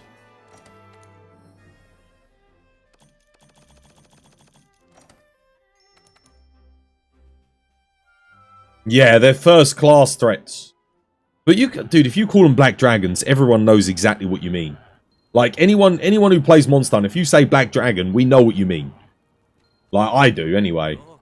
Black Dragon, for me, is Elatrion, Fatalis, and any other monster that's black, that's a dragon, that is of the same power level. So, yeah. Are you doing Draco the Dragon? Like, we all know. We all know what you mean. I'm not going to be pedantic about it and say, oh, well, actually, it's first-class threat. No, no, no. If you want to call it a Black Dragon, call it a Black Dragon. Because they literally used to call them Black Dragons. That was it. It was in their description. Someone brought it up to me saying they've never once called them Black Dragons. I literally looked up the Wikipedia pages for the descriptions of Elatrion in 3rd gen and Fatalis in 1st gen and 2nd gen. And they were always referred to as Black Dragons. You think Dalamador would be considered a Black Dragon? Well, it would be a first-class threat, 100%. Technically, there are only 3 Fatalis. Oh, yeah, and Dire Morales, of course. Yeah. Dire Morales, we can't forget. That is also, or was, a Black Dragon. Yeah. I would love to see a new Black Dragon. Like, something that's actually like, no, that's the specification. It is a Black Dragon. That would be so freaking cool. Like, yeah, like Elatrion Fatalis. Give us a new one. Call it something else.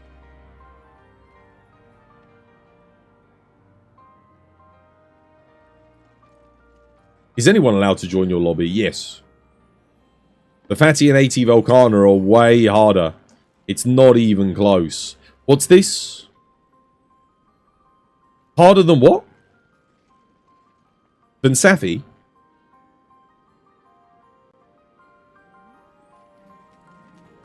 Safi's got like a decent level of challenge to him if you're like tanking him. But if you're not tanking him, if you're not the one tanking, then it's an auto-scroller. Such an easy fight. Did you check out the Monster Hunter Wild stream yesterday? No. Haven't watched it. Have not seen it.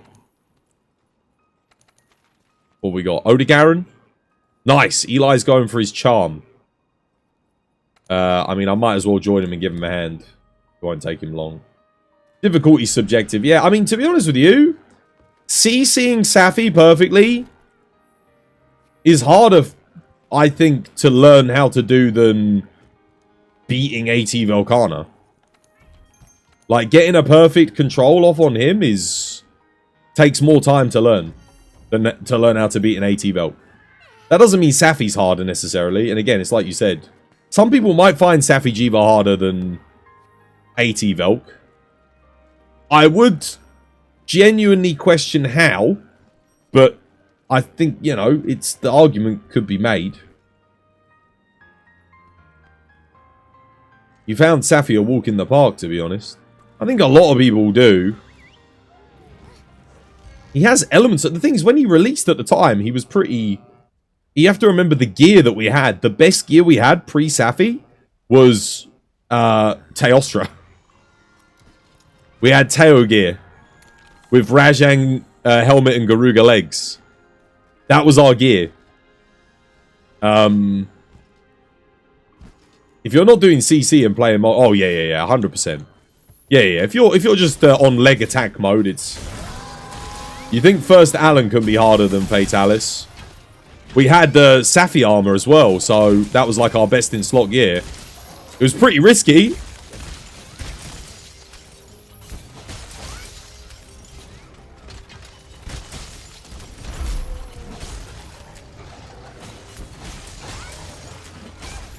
Honestly, I struggled more, I think, with my first Elatrion fight than I did with Fatalis. I think I did.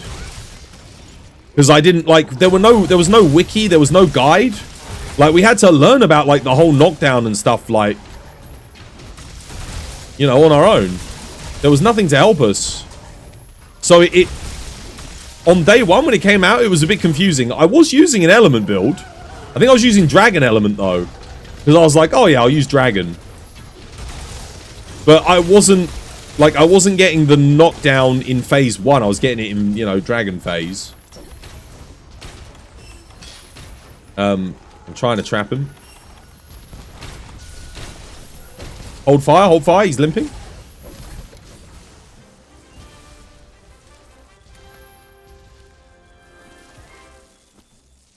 Don't forget to pick up the stuff on the floor, Eli. Dude, don't sit there bone idle. You're not high enough level to be sitting there bone idle. There you go, lad. That's it. Grab all the loot. Always, guys, there's always something you can be doing. When you finish a hunt, mine, pick up stuff, gather. Until you're in a position where you're literally like 999 on all materials. And even then, it's good to, what's it called? Always good to keep the practice up, because when the next Monster Hunter game comes along, if you're not in that habit of picking stuff up, you won't be in it again. You think large lobbies are trash? 4-player is way better in your opinion? So set your large lobby to 4-player then. Just set it to 4 people. There you go. Done. And then you don't even have to experience big lobbies, while the rest of us get to enjoy it. I think 4-player lobbies are complete and utter shit. There's a reason why, like, Frontier, Try's lobby system and this were better, because you had more players. You could have more people all in the lobby at once. So you didn't have to keep kicking people and inviting people in when you wanted to do a quest with a different person. You didn't have to keep switching between lobbies. You could just get everyone to join one place and then do whatever quest you wanted. Frontier was incredible for that, because you could have up to, it was like 250 freaking people in a single lobby. Yeah. I can get people not want, because the thing is, let's assume you've only got 3 people that you ever play with. Why do you need more people to join your lobby? I get Sabin's perspective, but why not? In your experience, large lobbies consist of most people being AFK, a few people doing SOSs, and then like 2 to 4 people actually doing quests. Yeah, and when those people aren't AFK, they can come join a quest. That's fine. People can just come and chill in the lobby, and then they're ready to go when they're ready to go. As opposed to not being able to join a lobby at all. That's all part of the fun, though. It makes it makes everything feel more alive. It's like there's actual other people here. Look, ID Theft, sure, he's AFK. He's chilling. But when we want to do a quest, he's there. He's in the lobby. He can just bam. He can join straight in. You need me? What do you need me for? Oh, alright, I'm coming. Look, watch. If I say, yo, ID theft, pull your finger out your bumhole, we got a quest to do. Wait! Wait! ID theft. Wait. Wait. He might come out. I don't know.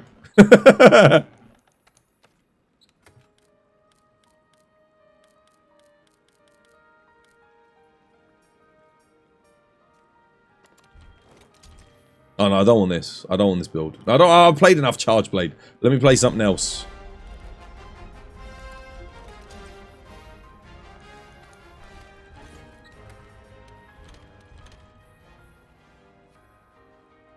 Wait for it. ID theft. Wait for it. Wait for it. Notice how there's 2 people looking to join a quest, and one of them was AFK. I'm trying to prove my point about AFK here. Not necessarily a negative. Let's see. Come, join the quest, mate. Special assignment. Across the Lost Path. Either way, he's trying to join something. That's exactly why you like the big lobby, personally. You can go to toilet without worry. That's the thing. In Rise, if someone went AFK, I had to kick them. And then they were permanently not allowed to rejoin the lobby. Like, they couldn't come back in. It was terrible. It was awful. Now, literally, they cannot rejoin because they've been kicked. So if they want to come back into the lobby later on, I had to make a whole new lobby. Just so they could rejoin. Just because they went to take a dump. And they didn't communicate it. Whereas with this, people can just go. And they can chill. It's so good. Whereas with 4 people, you post the quest, it's full, and you rotate. Until it's not. Until someone goes to have a wank. And then they don't tell you. And you're sat there like, where's my 4th player gone? You know? Like, whereas with this, it doesn't matter. You go do what you want, and I can, you know. Yeah, it's fine. That's the thing. How you doing, Ian? Welcome back. Hope you're having yourself a lovely, jubbly day today.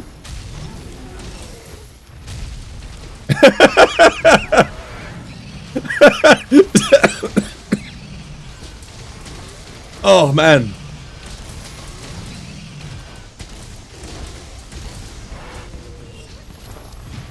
Oh, it missed me.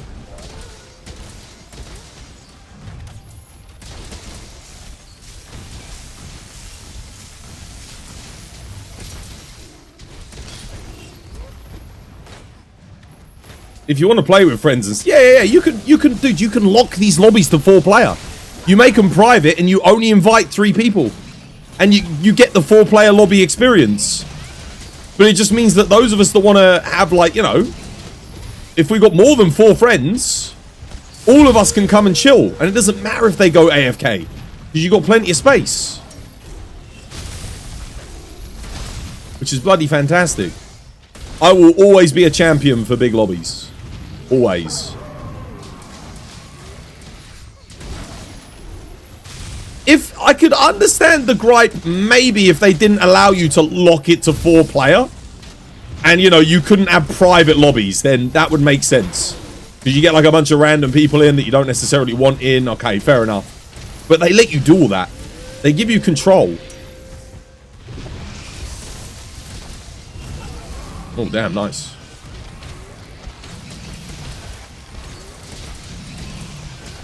Giving us options, you know.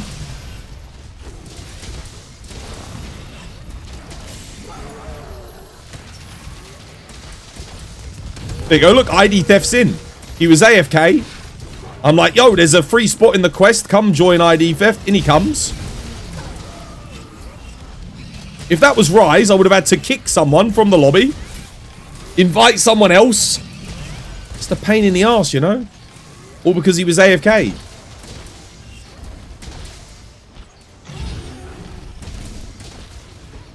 Oh, he's dumb.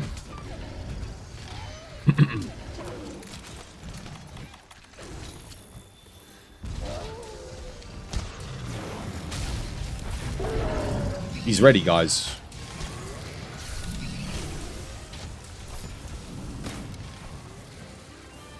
Dunskies. Options are always good. Yeah, 100%.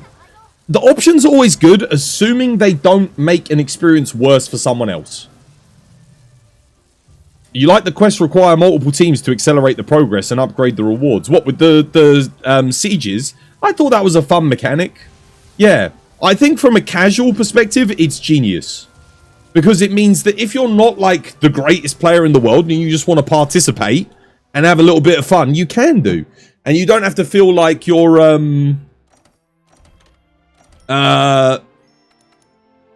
you don't have to feel as much pressure. You know, because you're contributing, you're not necessarily being the one doing everything. Yeah, I mean, it was a nice idea. I do think sieges have got a bit of a way to come mechanically. I don't think they're quite there yet, but they were a nice idea, definitely. I mean, I would rather see sieges back than rampage mode, for example. I think sieges were a better new mechanic, or raids. Yeah. Sieges, raids, same thing. You hate how Lonely World feels since everyone joins via SOS. You'll always be a champion against the SOS. But even with SOS, like, let's assume you're the last person in a lobby and everyone else is out on a quest and you don't particularly want to join them, but you still want to play multiplayer. You can just go do a cheeky SOS, can't you? You can do that. I mean, I'm not the biggest fan of SOS, but it's an option. Like Viserys says, it's not bad to have the option. Raids are back, but it's just Zora Magdaros for 25 minutes. You mean 80 Zora? 80 Zora Magdaros. Oh, God. Yeah, just as long as it's not Zora. Good lord, Rampage sucked. I think Rampage was just underdeveloped. I don't think it was finished. I think it was a fun idea, but it just... If you gave Rampage mode 10 more maps, made it so that people could customize turrets and stuff, so you got to pick a loadout and you could bring, like... You got to pick a hero, so you could bring, like, Fugan, or everyone got to pick a hero that was on, like, a cooldown, and you make it so you customize your turret loadout, add, like, 20, 30 more different turrets that you can get, make it so you can upgrade the turret emplacements a little bit more, and you've got yourself a really fun game mode. But it was just a bit undercooked. You needed a bit longer in the oven. Needed a bit more baking time. How you doing, Denver? Welcome back, mate. Hope you have yourself a lovely, jubbly day today. Yeah. I think it was a good idea, just not quite had enough time to be finished. And I think they knew it because they didn't bring it back in Sunbreak. They were like, they knew how long it would take for them to finish it, and they were like, yeah, no. Having to wait for people to skip the cooldown times between the waves was so annoying. For me, it was the fact that for a while, it was the only way you could get augmentations on your weapons. So you had to do it. Like, you did not have a choice. Yeah, that, as Firefly said, it was bad because it was mandatory. Like, you had to do it at high rank. If you wanted to max out your build, you did not have a choice. And especially if you were an archer, you had to make all the Rampage bows. All of them. Because they were your best in slot for basically everything outside of the Naga Cougar bow. And there was like another bow, wasn't there, that was... I'm forgetting what the other one was. One of the Pierce bows. Was it Pierce Dragon Bow? I think there was a better option for something else. Yeah, and that was painful. Because you had to do a lot of farming to get all those Rampage bows. And then you had to upgrade them all. Oh, yeah. You're so happy you started with Sunbreak came out. Sunbreak was excellent. Sunbreak was excellent. It took all the bad stuff from Rise, threw it in the bin, and just improved on everything. I loved it. Yeah. It had its ups and downs, like every Monster Hunter does, but it was probably the biggest improvement. And feel free to disagree with me, but I think Sunbreak was the biggest improvement from a base game iteration ever. Ever. It was the biggest improvement. But if you compare Rise to Sunbreak and how much it improved, it was huge. Absolutely huge. And it's got Espinas in it, just as the cherry on top. Amazing. You're still mad that you grinded 15 plus Rampage bows and they're all complete. You never got to use them into Master Rank. You never got to use them. They no upgrade from anything. You had to do that. Completely useless. Yeah. Goddamn. I got time for another quick quest before I get a cup of tea. And I need the tea. My throat today is very... Dude. Could do, but... Guys, you really plan on doing that with no elemental weapons? from either of you.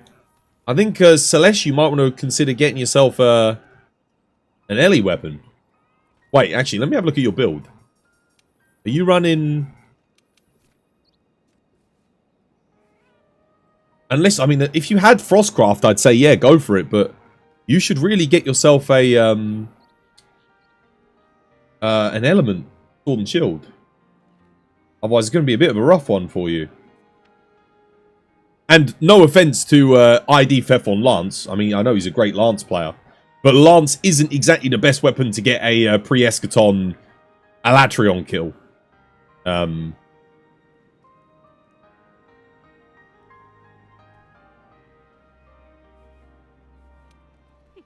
Yeah, you want your Frostfang Barrier off weapons. Do you have a Frostfang Barrier off sword and shield, Celeste? Do you want help getting one before you do that? I mean, the Frostfang Barrier off sword and shield is really good, especially for that fight. I don't know if you have it, but we could go farm one quickly. It'll only take a second if you want to come join, and then we can do some Alan.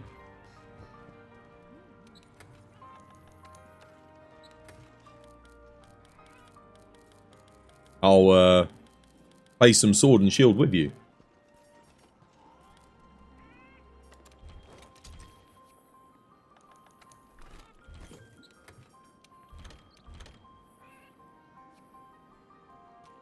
Here, Celeste, come join. Sabine, come join. Let's get you Frostfang. For Alan.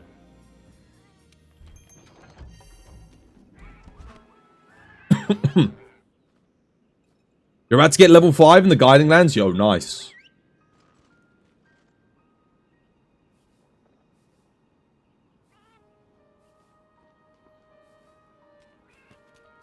Oh, they went. They went in with the Raging Bracky Sword and Shield on Alatrion. Mate, I'm here to coach, teach, and help. But no one wants my help teaching or coaching.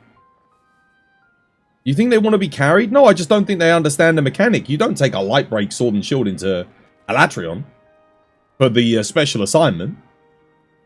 You're gonna die.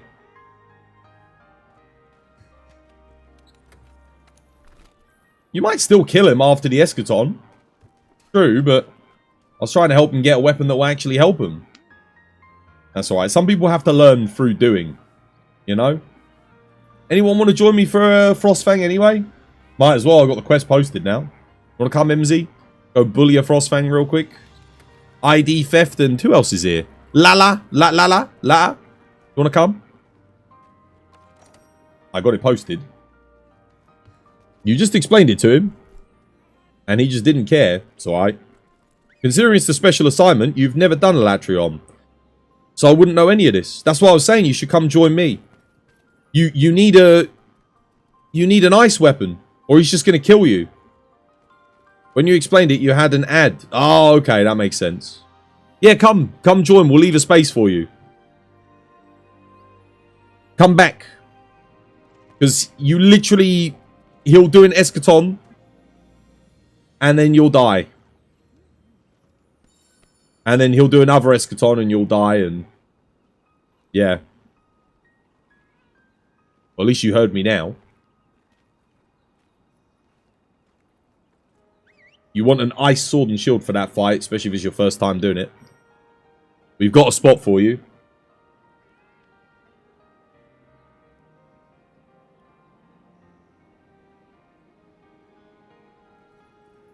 Is Alatrion also doable with a dragon weapon? Yeah.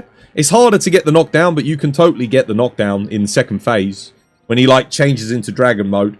The first time I beat him with the Alatrion... No, not Alatrion, sorry. What was it? The Kjar Dragon Longsword. I think it was I used. Yeah. No, it's not efficient. No, you wanna use the alternate element from what he starts in. Because when he's in dragon mode, let's say you're using ice, he'll still take a lot of element damage for the knockdown. Whereas when he's in ice, if you're using dragon, he does not take a lot of element damage. Same with fire. So you want to run like ice when he's fire, fire when he's ice. And that way it will do a good amount of element build up either way. When you get really good at the fight, you can run raw. Like when you know the fight inside and out, you can bring your Fatalis weapons. And you'll just destroy him. But until you learn the fight, I would highly recommend bringing an element weapon. It's going to make it a lot more manageable for you. And preferably blight resist, because if you get hit, you're going to get dragon blighted, which means you're not doing any element damage. So, yeah, blight resist is also good for your first time doing it, level 3. And then other than that, just all damage skills. Max your damage out, you know, max everything. If you're not sure what weapon to get, Crossfang Barrioff. It's the easiest, good, obtainable ice weapon. If Cool's about, you can gamble and try and get the Kjar, Ice Kjar, Fire, or Tower of Fire weapons. They're all incredibly good, but you have to spend a lot of time in the Guiding Lands getting all the upgrades for them to make them very good. Whereas the Frostfang weapons are good out of the box. Is it better than Bear Todus? Not for Charge Blade. But for a lot of stuff, yes, it is.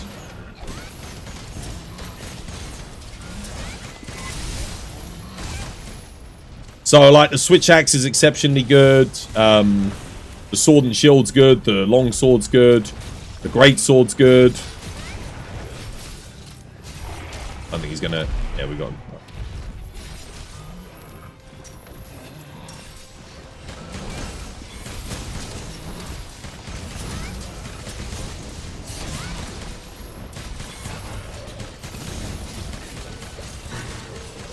Oh man, I wounded that quick.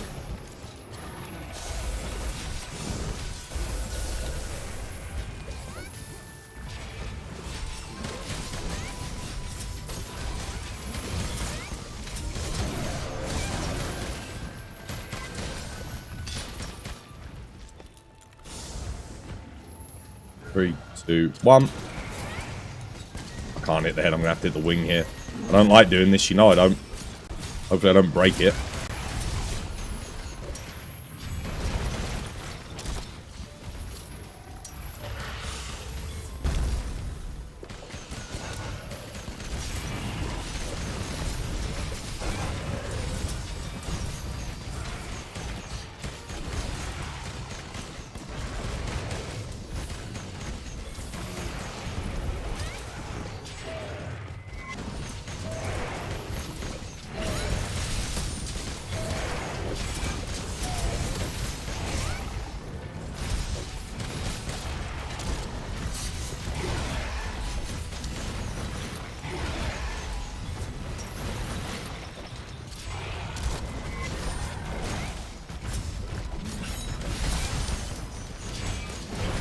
Surprised he hit me there.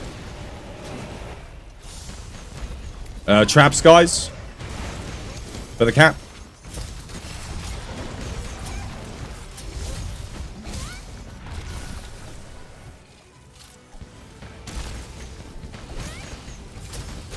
Cap positioning from me.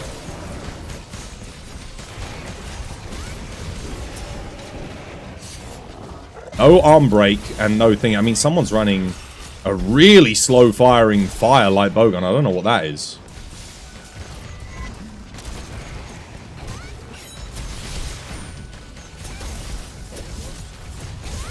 There we go, got the arm break, that's good.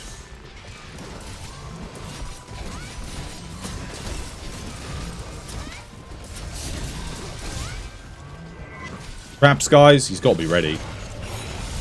He's got another trap.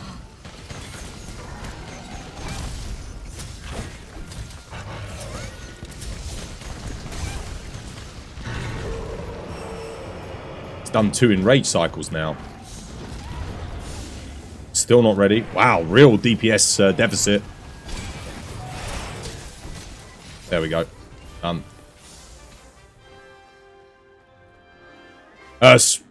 Spread or pierce light bowgun for this guy, by the way. You want Fatalis rapid fire pierce, or I mean, you could do rapid fire spread or spread 3. If you're going spread, you want to be focusing the head. Pierce either through the wings or from the tail through. You stand behind him. Yeah. Depends on what your playstyle is for your positioning.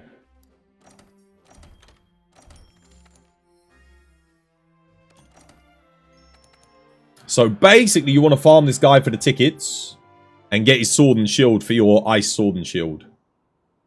That is what I would recommend. You grabbed the wrong equipment set. Yeah, the only thing is your bowgun's firing really slow. I think you probably need more recoil reduction on that bowgun, whatever it was. You have his sword and shield. Oh, okay. Okay, well that's good. So what you want to do then is... Let me have a look at your build. Let me have a gander.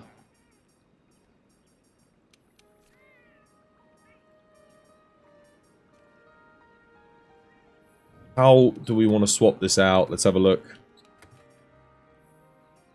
So, just before I go get my cup of tea. What are you running? You got Kaiser helmet. Bracky top.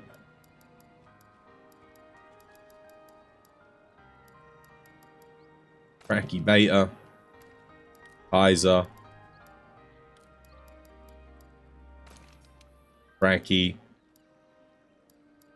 No. Kaiser as well, isn't it? Kaiser waist. Bracky. Legs. Not alpha, because you don't need speed sharpening. Let's get that from the bloody thingy. And then you get the Frostfang sword and shield on. Personally, I would probably use a different armor set for Alatrion, but if this is what you've got, it's fine. Like, you can definitely get it done with this armor. It's good. Where's his sword and shield? Do I not have it? Have I not made it? Oh, no, I've got it. There we go. Silver Bosch. Okay, so for Alan, you'll probably want your setup to look a little bit... Obviously, Challenger Charm, Bracky. For multiplayer, you want 1 level of Brace. Obviously, you want your crit boost. Standard. Doesn't really matter how you can put it in, but crit boost 3 is very good. And then you're going to want your element.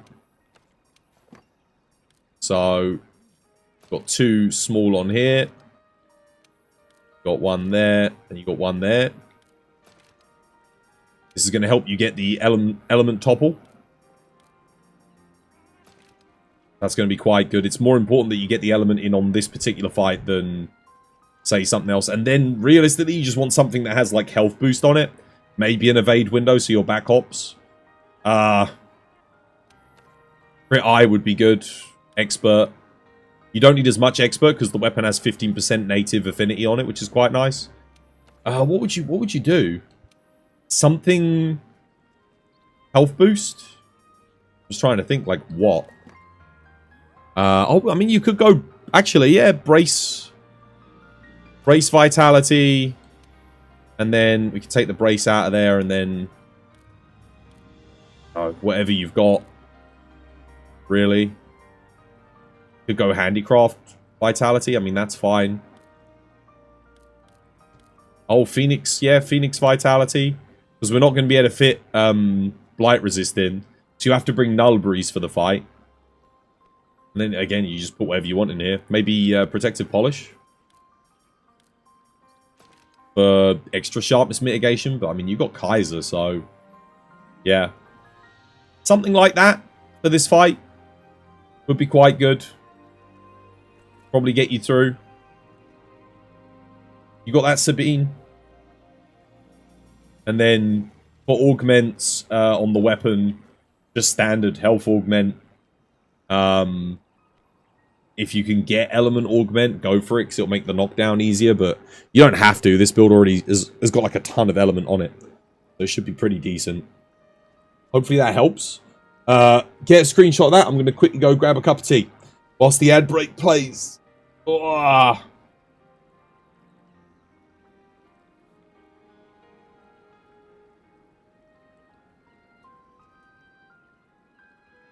I should probably kill these guys here quickly and grab their meat.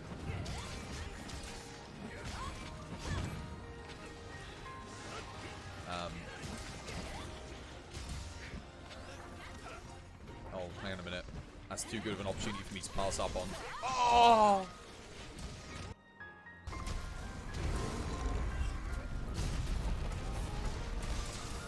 There we go. Weak spot on.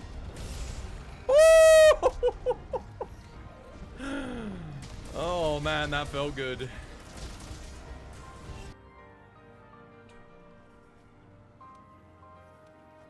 Tower of Arrow Thunder, get all the custom upgrades, max it with Element Augment. And then Azure Age, Silver Los with Kirin Gauntlets. Crit I7, Thunder Attack 6, Health Boost 3, Free Element 3, Crit Boost 3, Wex 3. Ceiling Capacity 3, Constitution 2, Spread Shot 1, Stamina Surge 1, Bow Charge Plus. There you go. Big damage, big numbers. What does Affinity do? Mate, you know what Affinity does. Don't pull my leg. Don't pull on my Johnson. You know what Affinity does. Do you actually not know what Affinity is?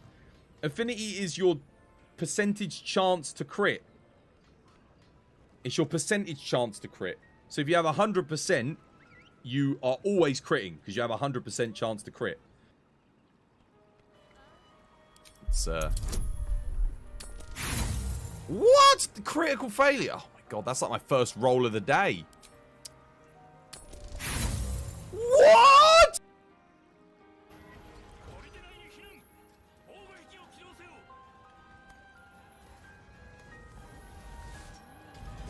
Wow, Alex, what the hell was that, man? You kidding me?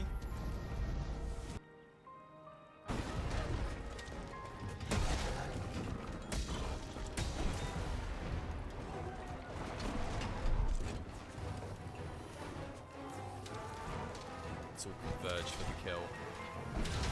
Oh, good hit. Oh, how did he miss? Oh, I would love to watch that back frame by frame. Oh crap, he's gonna get me. Oh no, maybe not. Because Call of Gear was like obviously very, very good for Oh wait, what? I was on his head!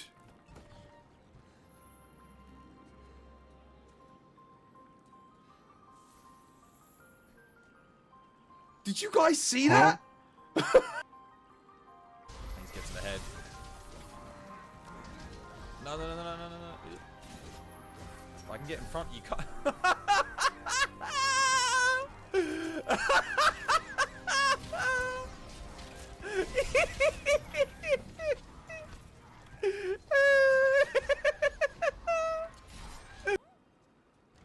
Rogue, a thief. All right. One who could strip you of every copper. He's ruined. You're getting level 7 guiding lands is getting postponed. You're too low MR. You need to be 100 to get level 7. Yeah. There's a few hoops you got to jump through. Did you get that one, Sabine? Did you get the build down?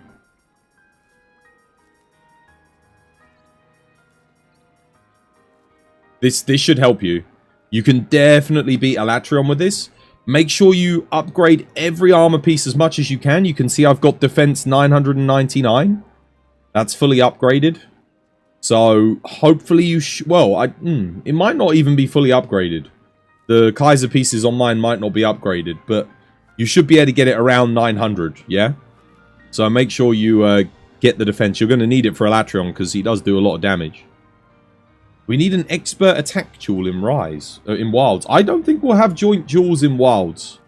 Not at high rank, anyway. Maybe at master rank, probably, yeah, but I think they'll probably keep with the tradition of, like, that's been established now. You don't get the joint decos until master rank. I could be wrong, but I would imagine they'll probably keep it relatively simple for builds in high rank and low rank. They always do. The builds are like, I mean, now Rise and World had some of the simplest builds we've ever had. Well, since like first or second gem, where it was really, really simple. You could get like 3 skills on your build, and that was good. Like if you had 3 skills on your build, you had a good build. Otherwise, it was 1 or 2 skills, and that was all the way through to master rank. Yeah, it was relatively simple, the build crafting. It got a little bit more complex in Iceborne, and then very complex in Sunbreak. Sunbreak had, like, my goodness, the build creations, but that was because of the RNG and all the nonsense going on there. Made it a lot tougher. Right. I'm guessing, right, I need a helper. Leona, do you want to help with an Elatrion? I could use a helper. I can bring DPS, Sword and Shield. And that way Sabine can watch me and my positioning and they'll kind of know where it's safe and where it's not safe. Sabine, I'm going to run the same weapon as you. Just so that you can... if you stick with me, you should be fine. Yes. Saru's left. I was going to say, Saru, do you want to do an Alan? Just go 5p Safi. You can do, yeah. The thing is, I wouldn't recommend 5p Safi for your first time doing Elatrion. That's more so when you've learned the moveset a bit, because you're already dealing damage to yourself, and then you're taking damage. So, I mean, if you're really good with the Safi set, then you could probably get away with it, but it's more so knowing the monster's moveset. Right. Let's see.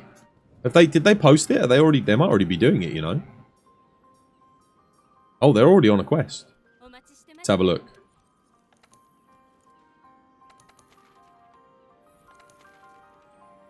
Oh, okay. They're doing the Fury Remains. Fair enough. That's that done. Right. Well, if you want to post your Elatrion, I'll give you a hand. You went to play some Sunbreak. You might be back on World later. Okay, yeah, no worries. We failed, so you're coming. You failed? At the Monkey? Folded you guys? We lost. Someone died 3 times. Bugger. MZ, I need a hand for an Alan. MZ, Leona, you guys come. I'm going to go grab my tea. I'm also going to go to the loo real quick. I'll be right back.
Oh. Okay. Right, let's kick an Elantrion's arse, shall we? Go on then. We got it posted. Where is Sabine?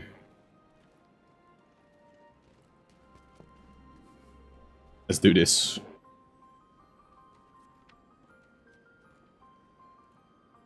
You don't understand how you keep getting one shot. What, you play in range for the first time? Yeah, so different weapons have different defense modifiers. I think range has a 0.7 defense modifier, so your true defense is lower than what it actually suggests. Whereas things like greatsword and that get a 1.4 defense modifier, so you get more defense. Something like that, isn't it, guys? I don't know. I don't think those are the exact numbers, but that's basically the premise. You get more defense with certain weapons than others. You can take bigger hits. Right, come on in, Leona. You're needed. Let us bully. Everyone eat your stuff. Let's get ready. So long as one of you brings an Ellie weapon with Celeste, we should be fine. Actually, I mean, we should be fine anyway, to be honest with you. You didn't even know that, yeah? That's how it is, Garfield. That's how it is, mate. Welcome, by the way. So, bow, light bowgun, and heavy bowgun have the lowest level of defense out of anything. Heavy bowgun, you can kind of supplement it because you can put the shield on your weapon at least. So, you can make it so you're less likely to take damage. But if you're getting hit as a light bowgun or a bow player, there's a high chance that a lot of monsters, especially if you're not max defense, they're gonna one-shot you. It's to make the weapons harder because you're not in range of the monster. You can just, like, you know, sit out of range, chill. Don't have to really put yourself in a risky position. Derapico, yo, thank you for the follow. Welcome. It's good to have you with us. Here's me, dear.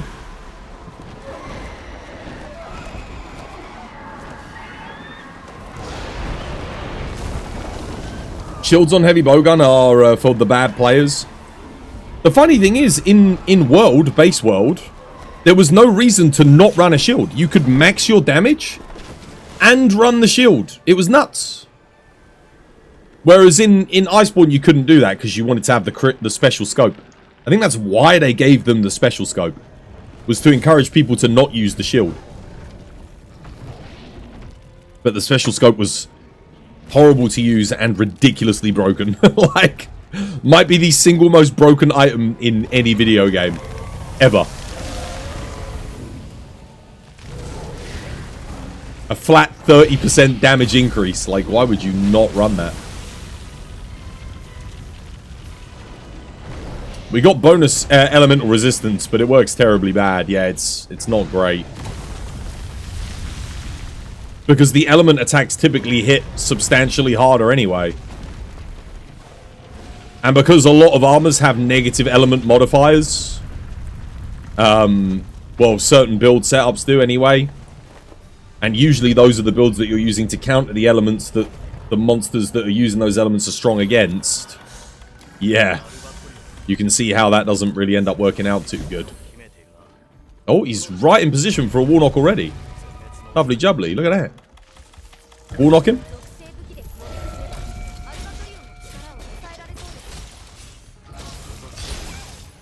Damn, I mean, he was.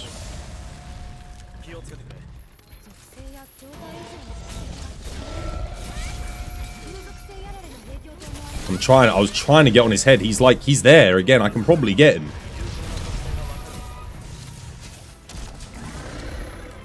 Oh, not quite. But someone want to try again?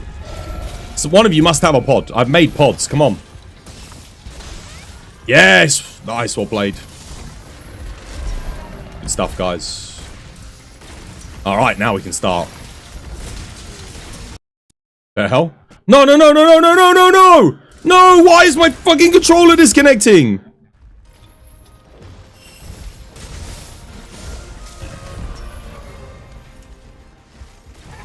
Oh, damn it.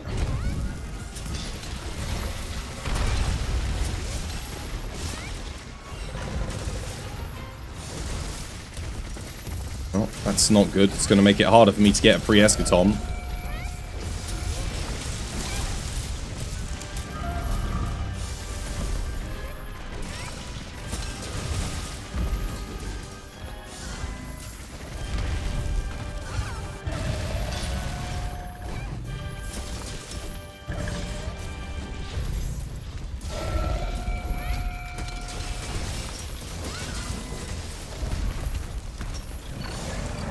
Already up in the sky.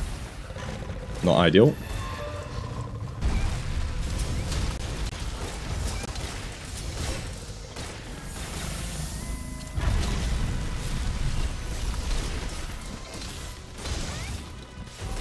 Ouch.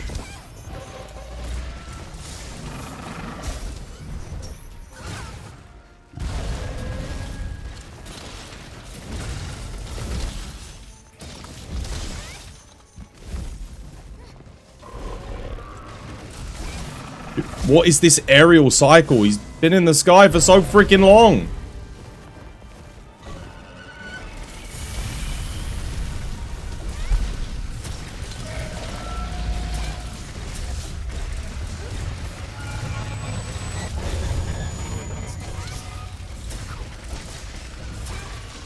I'm having a really rough time of hitting his head. Might need you to get that.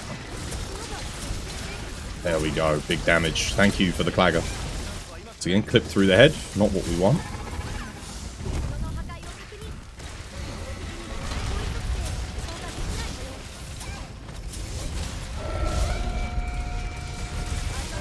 Nice. There we go. That's what I'm talking about.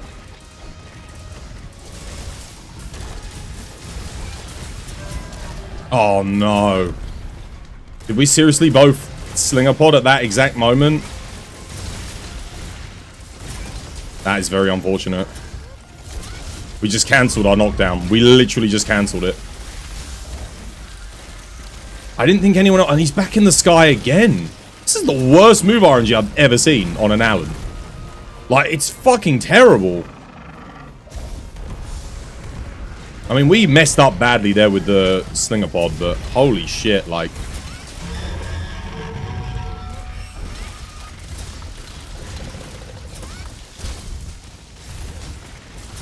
Oh, weak spots on the arms.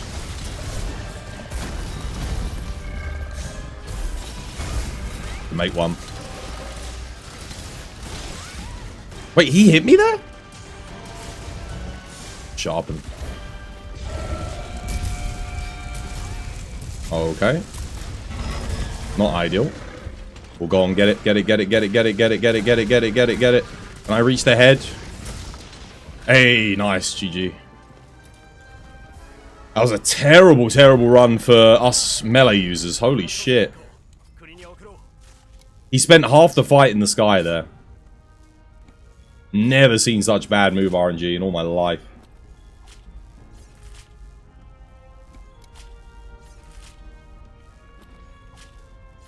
And he was charging around constantly. What is that? My guess is bad positioning.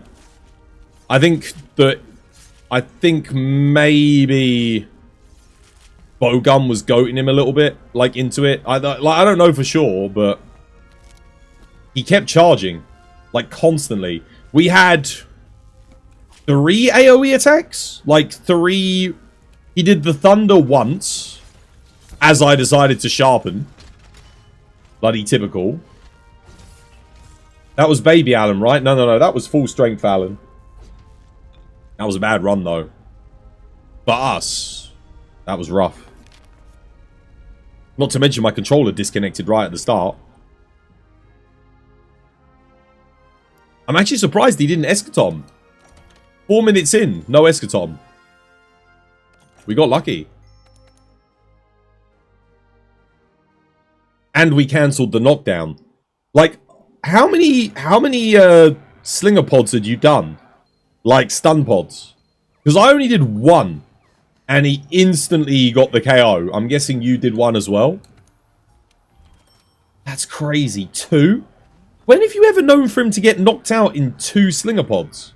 It normally takes like 3 or 4. Weird. He died in like 2 minutes. No, that was 4 minutes.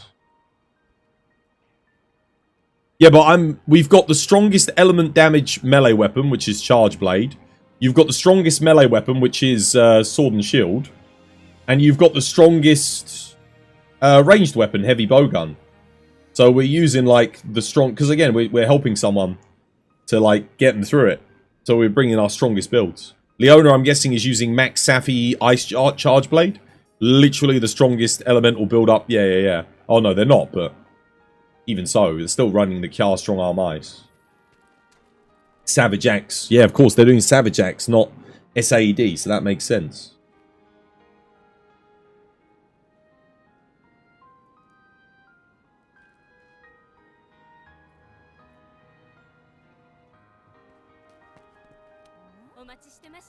Now they've got to do the Red Atreon, which is a lot easier because it's just an auto kill.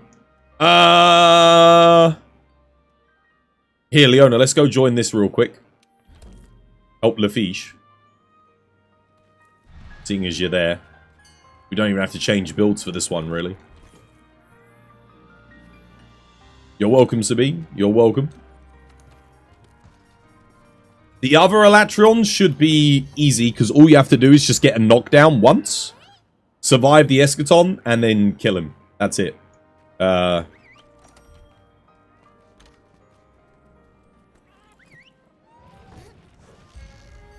You have to defeat Elatrion to fight Fatalis. You have to do the easy one, not that one. There's like they give you what we call the Red Atreon. It's very easy. That one is like the proper one. It's a bit harder. I don't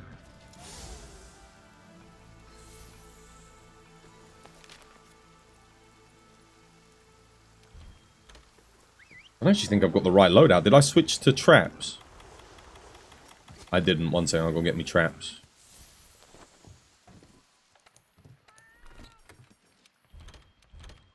There we go. But yeah, you have to beat like the easy version. And then you can fight Fatalis. I would honestly say, like, don't rush into Fatalis anyway. Wait until you get to MR100. Chill. Do some other quests. Make sure you do the Guiding Lands. Then focus on Fatalis. Because if you can't beat Red Atreon, you wouldn't be able to beat Fatalis anyway. Not likely.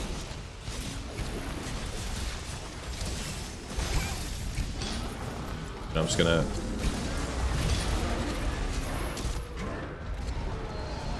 Go.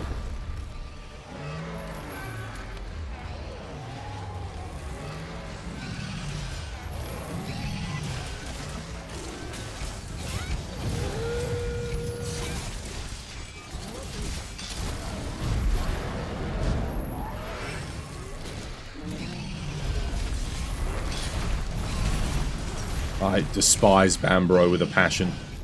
Probably see why.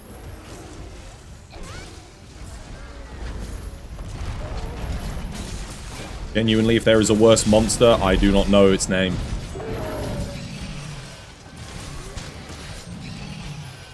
So annoying.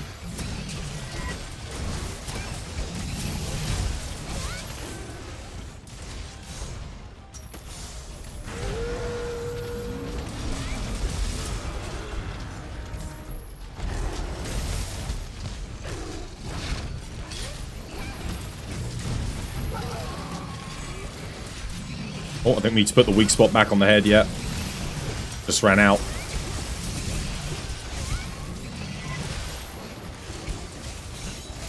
Got it. Limping? Nope, not yet. You're able to try Fatalis even before beating the easy one. It's not possible. You have to do the easy version of Elatrion to gain access to Fatalis. I think you literally have to. The normal version, wait, why did Bambro come this way? Dude, what is this thing doing? Ah, I hate it so much. 4, 3, 2, 1.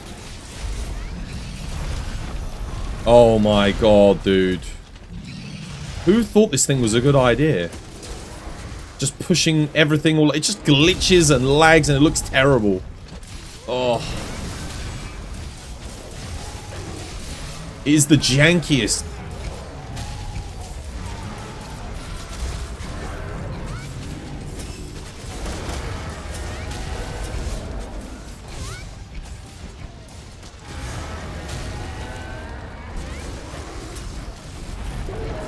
Nice.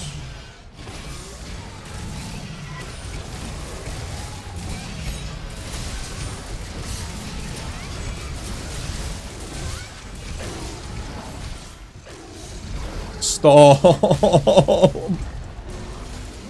Oh. 2, 1.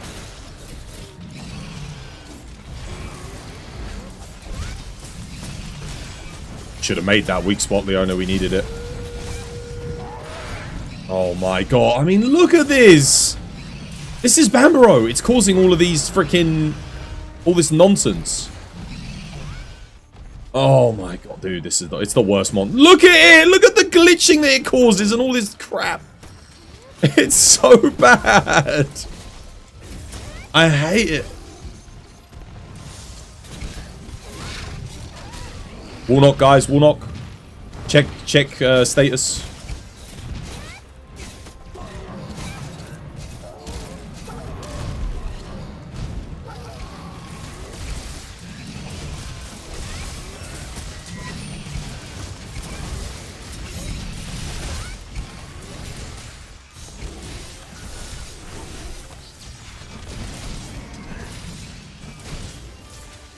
That was the... I mean, Bambaro just followed us everywhere. The problem isn't Bambaro in isolation. The problem is the way it interacts with other monsters. It clips through them, it glitches, they rubber band all over the place. It just makes the game look terrible. Like, if I was to show someone this game and I took them on this quest with Bambaro, they would be like, dude, this game is just a mess. Like, it's so bad. And it's all because of that monster. It's the only monster that does it, really, as well. Like... you really don't like this moose. Hey, dude, Skywalker. Welcome back. Hope you're having yourself a lovely, jubbly day today. That Bambaro alone added, like, 4 minutes onto this quest. It's Bambaro time. When we charge together, it's so much better. Nerf Bambaro. It does look like they're improving the monster hitboxes and collision boxes, though, in Wilds. Because the very fact that you can now, like, climb on top of monsters when you kill them, it's interesting. I'm interested to see how good the hitboxes are going to be. You use Firebow and your attack against Namielle is crap. Because Namielle's fire hit zones are only good when it's glowing. If it's not charged up and glowing, then its fire hit zones are terrible. It's got its raw hit zones then. But the problem is, in order to activate its raw hit zones consistently, you need to do fire damage to drain it. Or, I think dragon damage works as well. Like, you can, Elder Seal it. Yeah. The best weapons for Namielle are Fatalis. Just Fatalis. I don't know about the bow. I guess Fatalis bow is solid. If she's not glowing a lot, then yeah. She also takes less damage when she's enraged. Yes, that too. So, it's, Namielle's not the best matchup for bow. It's one of the roughest fights. You can still do a lot of damage, though. You can still hit 90s. Ode, thank you for the follow. Welcome. It's good to have you with us. Right, what's next? What are we doing?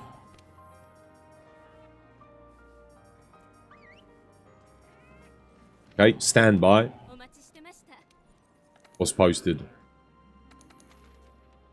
Return of the Crazy One. Fade to Black.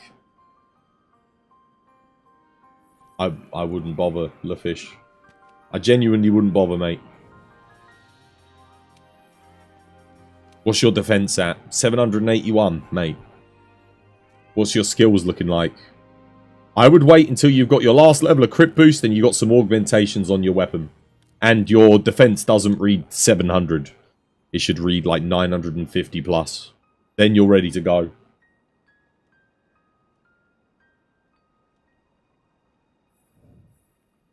If you can kill her before she dries out, it's insane. Yes.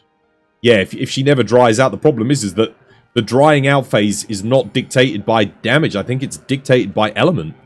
It's the more fire damage you do, right? That speeds it up.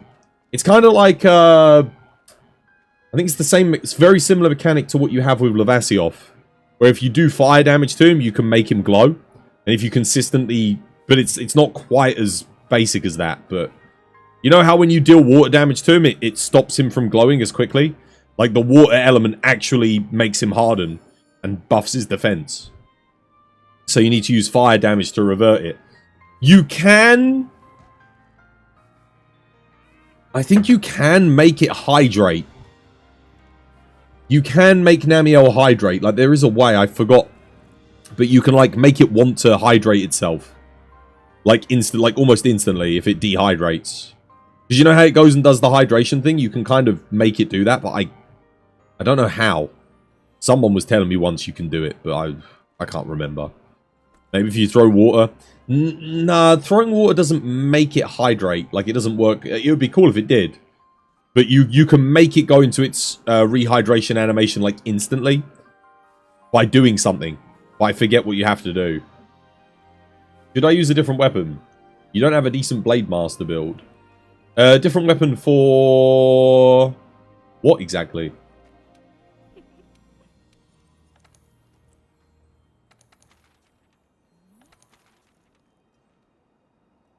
Nergigante. Oh, you helping Eli get their thing? I can't join because it's only 2-player. Sag. I can join this though.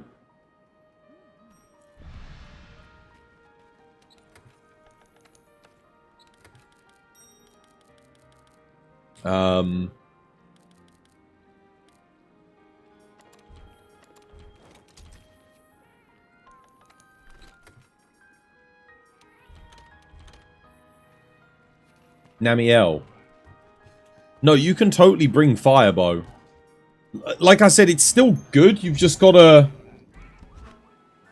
You've got to just make sure it stays charged up. Maintain a weak spot on its head. And shoot its head. Make the most of it when it's in its charged phase. Are you running 2-piece Velkhana?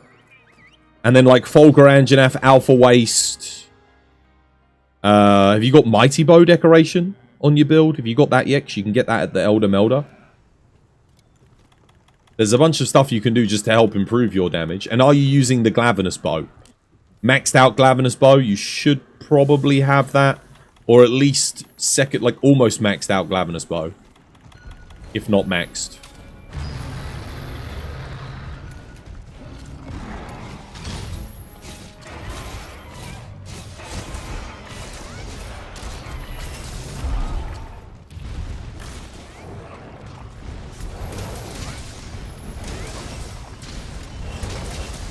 Lance, you didn't make a weak spot.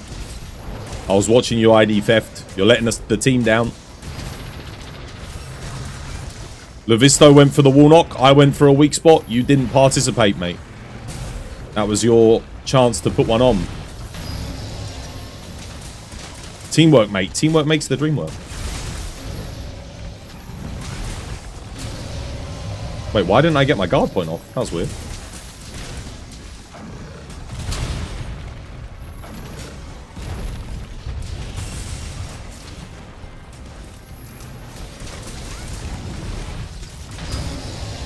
Why are none of my guard points working? The hell?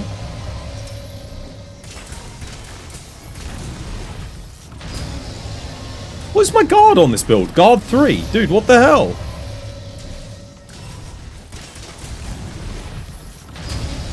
Since when do you need guard 5 for this thing? What? Lance, that's on you. Know your Clagger priority. Lance, you're on Clagger, mate. Lowest DPS weapon gets the Clagger in this scenario.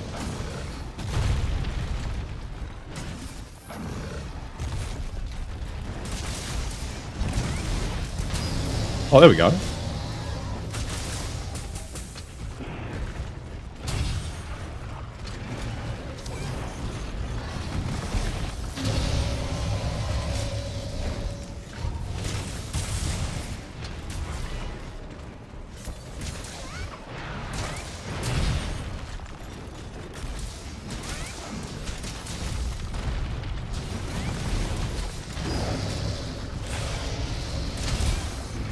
I just got hit by that attack, somehow.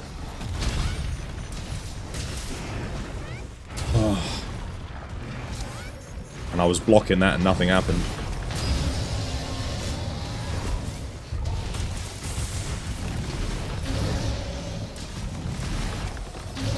I want to be Savage Axing, but run's going badly for me. Keep getting hit by things that I shouldn't be getting hit by. Okay, now my guard points are working.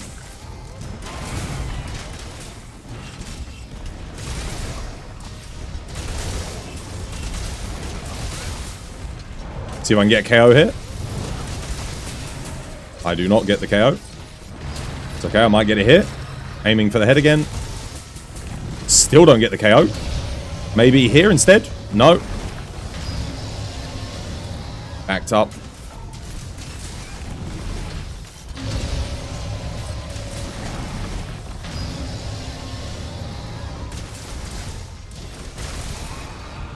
There you go, Lance. Chance to redeem yourself. Still no KO.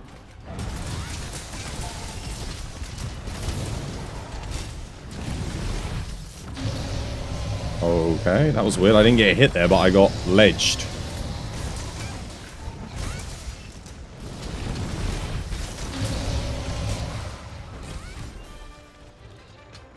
Dude, I can't believe I didn't get a KO there. With all of those AEDs to the head. What the hell? Should have been an easy KO. Normally only takes like 2. Even a 4-player, 2 or 3. I think I got 4. Admittedly, the other 3 were a little bit late. You just installed the no slap on weapons mods. The Shigara Magala Charge Blade mod. You love it? Ah, it's so good, isn't it? Yeah, this no slap on weapons mod is brilliant. You got flung on that last Clagger opportunity. You got flung?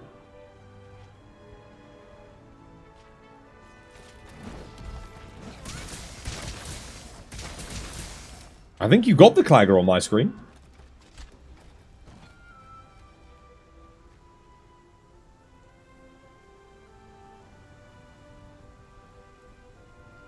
Gunlance only takes higher Clagger priority there than you if they need to refill their ammo.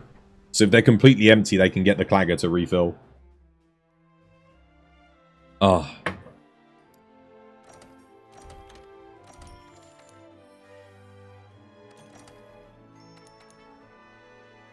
But Lance is pretty high up on Clagger priority, generally speaking. Just because it is, in this game, it's... Yeah. And it can make weak spots in one, so that's the other benefit. If there's no weak spot on, you can get the Clagger. It is a shame that the Clutch Claw move is... only really beneficial when the monster's up and about, because... If they had, like, a Clagger move, that would be really cool. Like a spike... I'm surprised that they didn't show off any... So for the Lance in Wilds, I saw no hook claw moves for the Lance. Like, none. Which is a bit weird, because I think most people will agree Lance had one of the best clutch claw combos in the game. Where you could, like, the counter clutch was freaking awesome. They could have made that so much cooler. And put that into Wilds. Would have been... I reckon it would have been good. What was the quest again to farm the wet fish fin pluses? A fish to whet your appetite. Yeah. In the events list.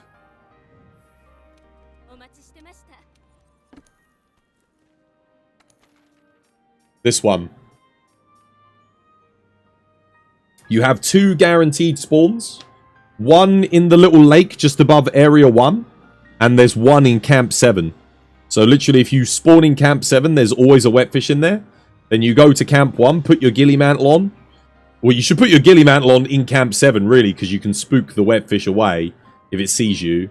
And then you go to Camp 1, and you can catch the other one with a capture net. That's the trick.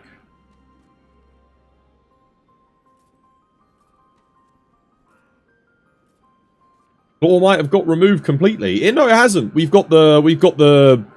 It's changed. It's called the Hook Claw, not the Clutch Claw anymore. But there's combos for it. Have you seen Greatsword? It can do a... Greatsword's got like a thing where it does it if it hits it in focus mode and it hits a wound. it fires the hook claw and like drags you in, and you do like a double, like a really quick double hit. You really should learn longsword. There's no better time to start learning longsword than now. If you learn it in this game, you're going to have all the basics ready going into Wilds. Because there's going to be a lot of stuff you need to do in Wilds for longsword, definitely. I mean, I'm guessing everyone needs fuel. I'm just going to post stuff because nothing's posted and, well, nothing that I can join because it's full.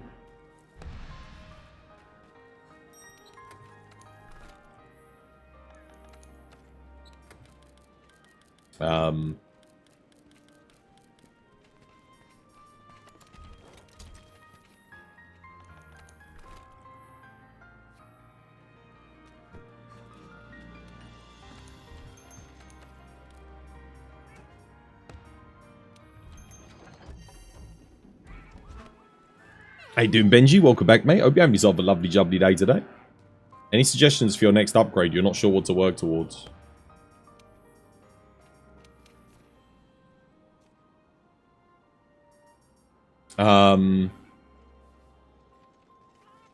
Build's looking good. For your water bow. Nice. I mean, you need some... Dude. Massive issue with your build. You've got bow charge plus on the mantle. You've got it on the mantle. Guys, never put quintessential skills on the mantle. You put like bonus skills on the mantle. Never, ever put quintessential skills on the mantle. Mighty Bow should be in your build. Anything you put on a mantle is only active when you're wearing that mantle. It's not active all the time. It's only active when you wear the mantle. So stuff like Bow Charge Plus, that should be in your build all the time. So you need to get rid of something. Probably Clutch Claw Boost for Mighty Bow. Or Evade Extender. I can see you've got an Evade Extender on here. Get rid of Evade Extender, put Mighty Bow in your build. You've got Evade Extender on your Evade Mantle. I mean, that's fine. Evade Extender is not essential. Mighty Bow should not be on your mantle. Like, on a bow build. Ever. That should always be on your build. Stuff you can put on your mantle, honestly, like extra levels of Constitution or Stamina Surge. I mean, that's fine if you've already got, like, the levels required. Stuff like that, you know. Yeah. But Mighty Bow should always be on your build. Same as things like Spread Shot. Like, if you've got a Spread Shot deco, that should always be on your build. That's how you're going to upgrade your build, by the way, is I would put Spread Shot on. Honestly, like, you only need 4 pieces of armor, right? So for you, you could probably get rid of one of these inefficient armor pieces and replace it with something else. So, like, for example, the Silver Soul Helmet's not that efficient. You could probably, you know... Same with the gauntlets. Like, it's not that important. But I'm pretty sure the Azure Age helmet is way more efficient than the Silver Soul. You should be probably wearing the Azure Age helmet. Just because it's better in general. Yeah. I mean, look at what that's giving you. Large and a level 4. And like, just look at the stuff that you've got already. You're asking me how to improve. Look at that. It comes with Weakness Exploit on it straight up. And then you can get rid of the Silver Rathalos gauntlets. Yeah. I mean, I guess it's not that much more efficient because you still have a large medium slot. But you're just trading efficiency, basically. Because you want Weakness Exploit in anyway, right? But the gauntlets... maybe just get rid of the gauntlet. Like, I mean, you could go for the Azure Age gauntlets as well. If you wanted to put Element in there. There's definitely ways to improve the build, 100%. And then, I don't know. What's like the least most efficient piece? This is good for water bow, like definitely keep that. The legs, I think the Azure Age is... Yeah, Azure Age is good for the legs. What's the best thing to switch out? Oh.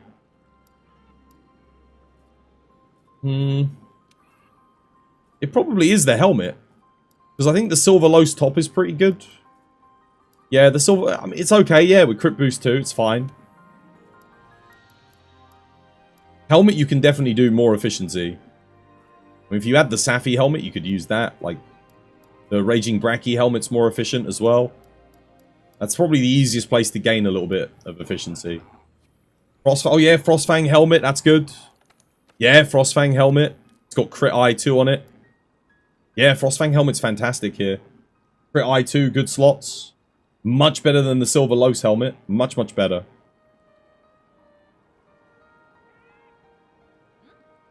That would gain you a lot of efficiency. Because you could just socket the weakness exploit in, you gain a small slot. Get 2 levels of crit I on that. That would be a really good one to switch for.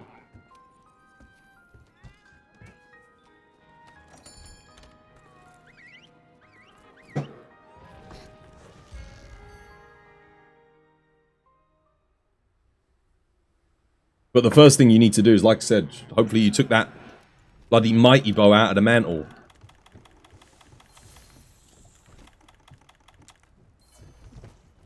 But bow, that's even worse than putting, say, all your weakness exploit in mantles. That's how bad that is. Because it's just such a huge damage increase, flat damage increase.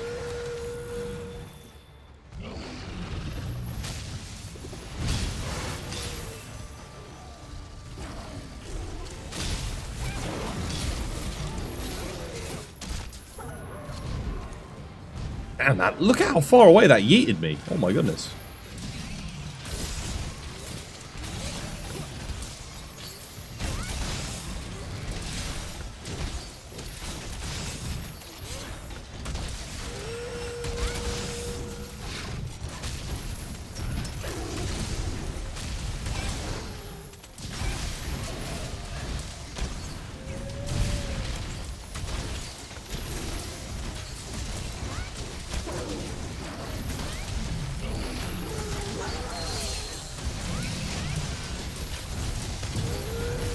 We'll knock him.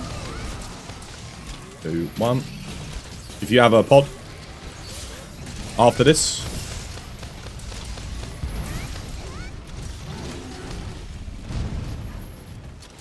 Who's got pod?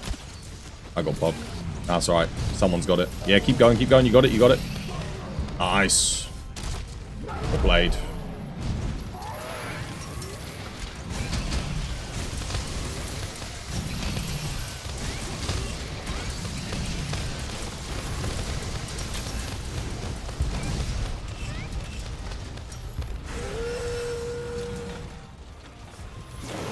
Take that.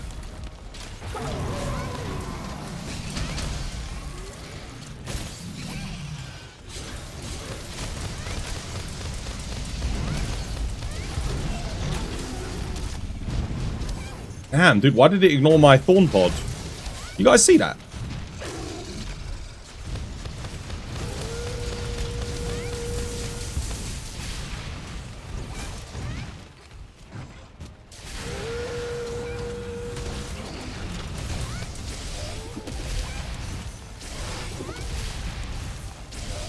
I feel like he's moving in slow motion for me. What the hell? Doing everything way too fast.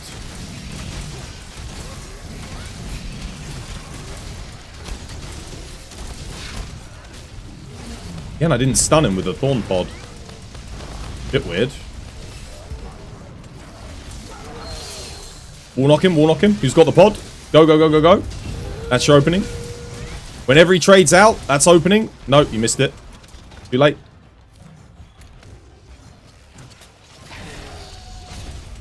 Wrong side. Might still get him there, though. Yeah, you got him. Nice.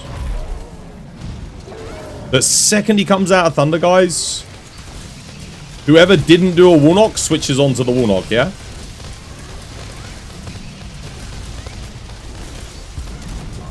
There we go, I got him that time.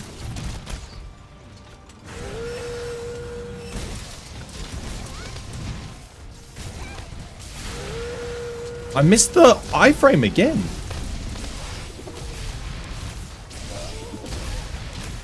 I didn't even think he was going to hit me that time. Dude, I'm playing like absolute and utter smelly horse shit. Where's my trank bomb? Probably done here. Okay.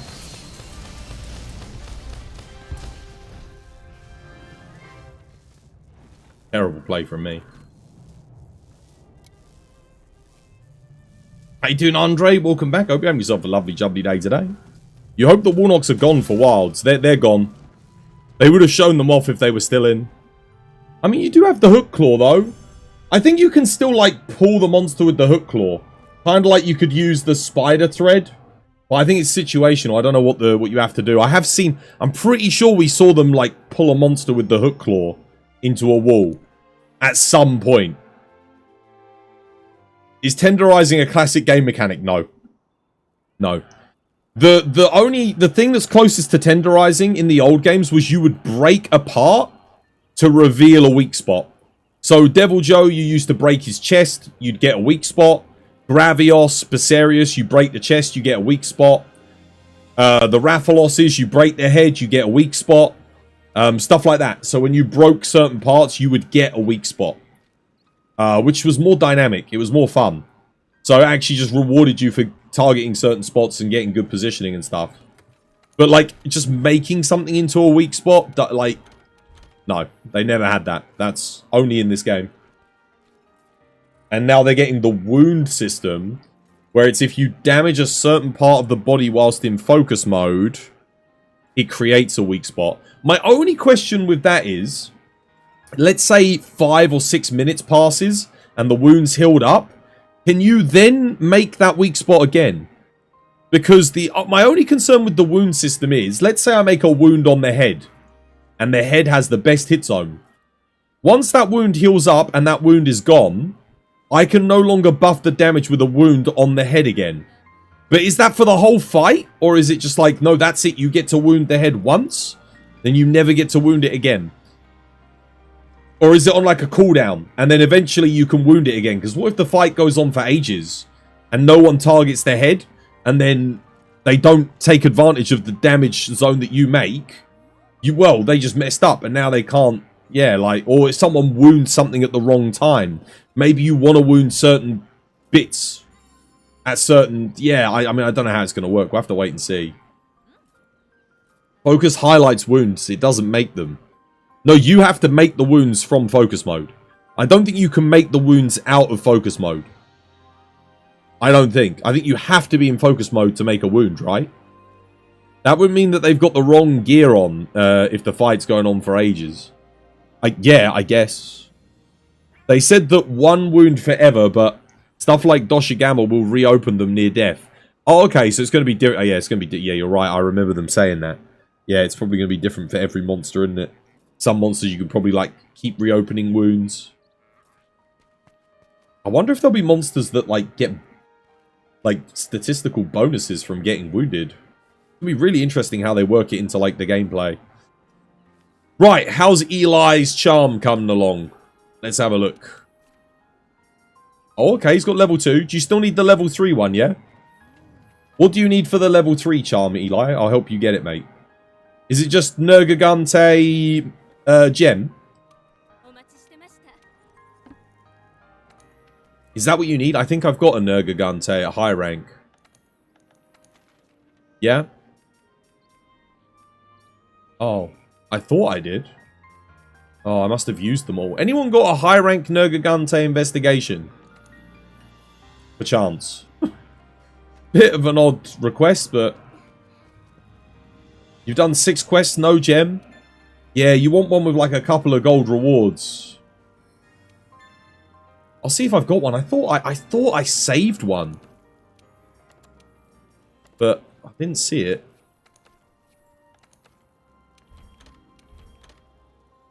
Radaban, Valhazak, okay, no. Get rid of them. Garbage. Got Ruin Energies, that's no good. New player, not interested.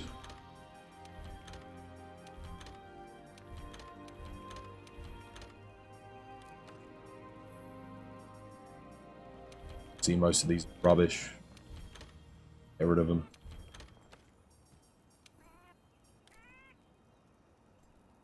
Oh, I don't have one. I don't have a Nergigante.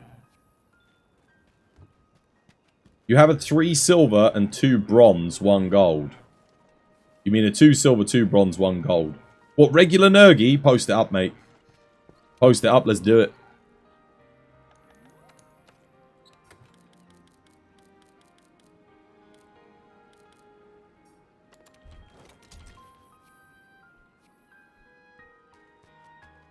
No, purple investigations do not increase material item drop rates. They are exclusively for decorations. So they're no good. All you've got is a 1 silver, 1 gold. That's fine. Wizen's got a 2 silver, 2 bronze, 1 gold. That's decent enough for a Nergi gem. We'll let them post it.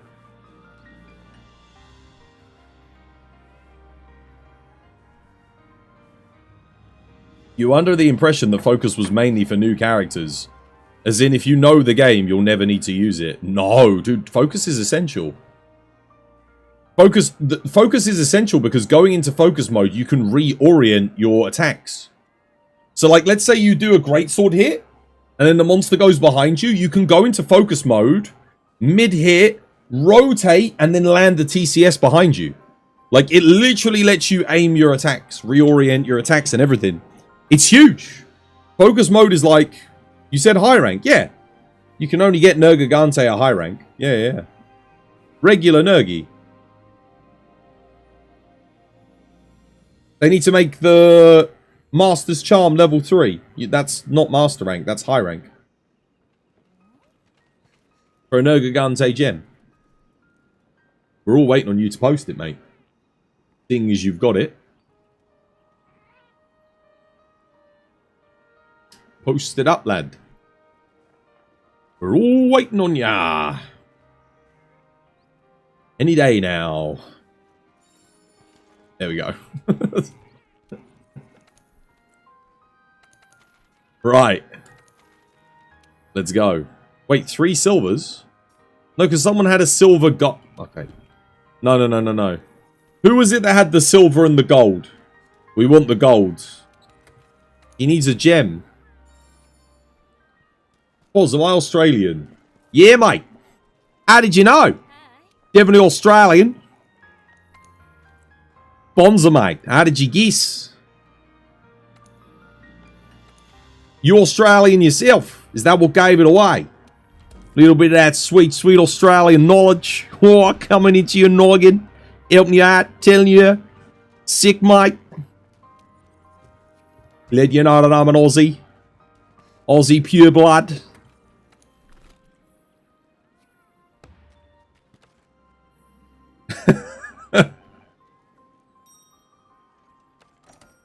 Alright, let's go.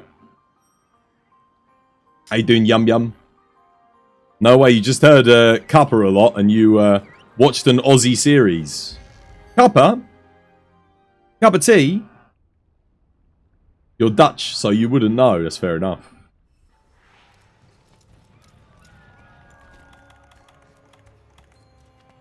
Damn, I can't believe the best one we've got is a bloody 1 gold, 1 silver. Sad days. But it's got a gold, so it's better than nothing. Dude, I used to have 5 golds of this guy, like so many of them. I deleted them all when I got to master rank. If only I'd known.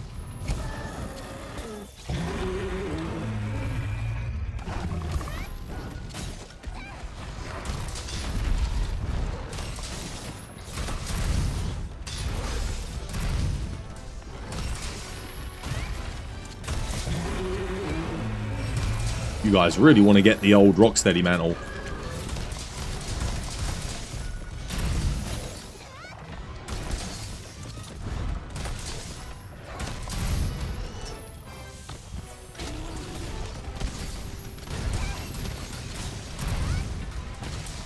Start your quests with. You can kill this guy before your Rocksteady even runs out if you got it.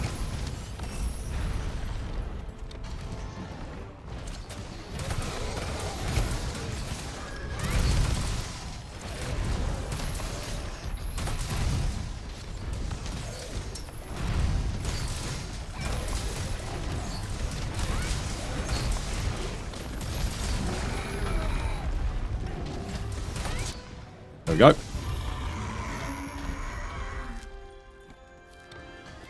Don't forget to pick up the shinies as well. You got a 1% on shinies for a gem. Not Australian. No, I'm not Australian. No. So, because Australians and Australia is an extension of the British Empire, a lot of the Britishisms, especially the old ones, will be used in Australia as well as the United Kingdom.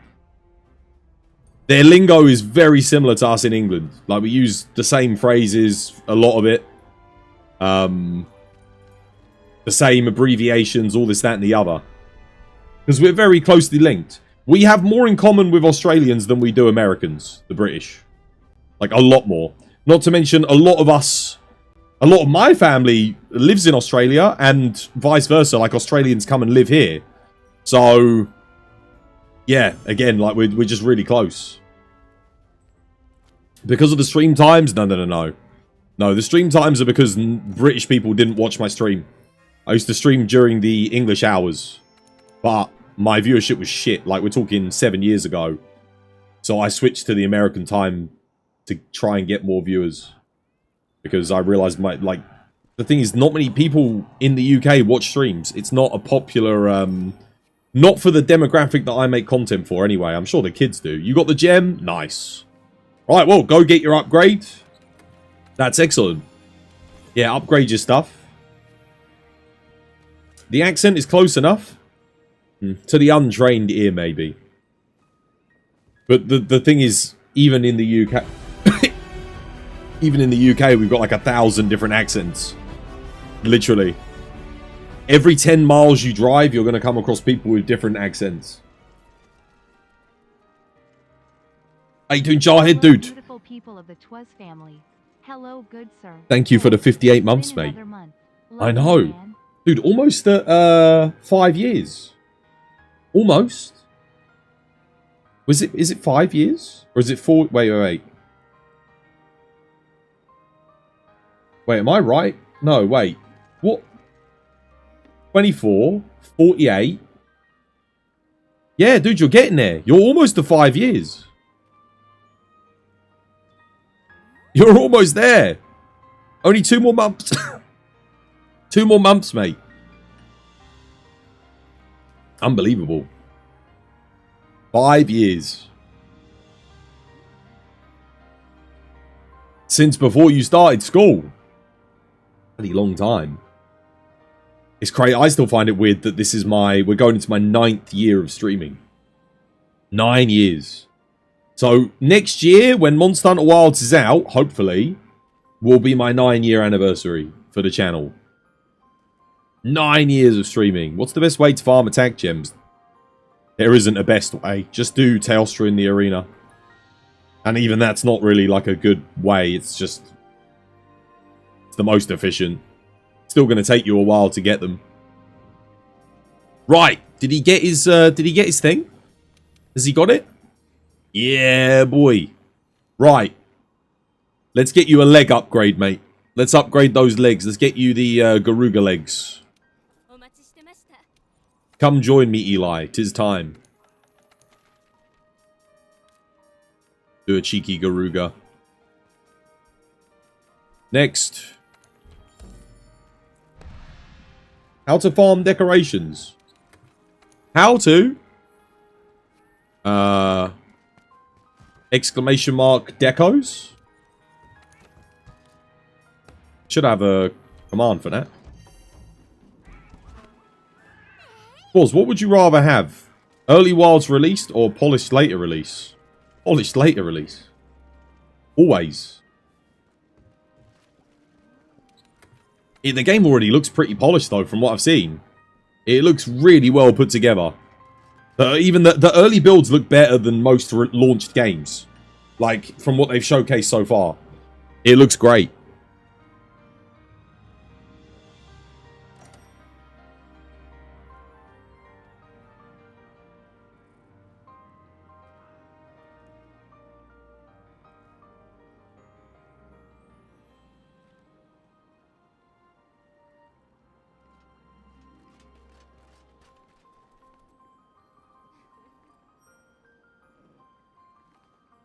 No one coming to help with this?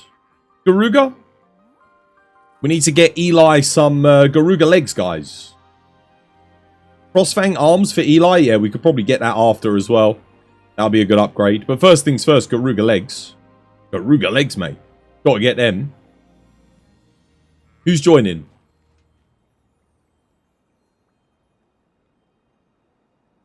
No one, guys? Is there no... Wait, is there no one here?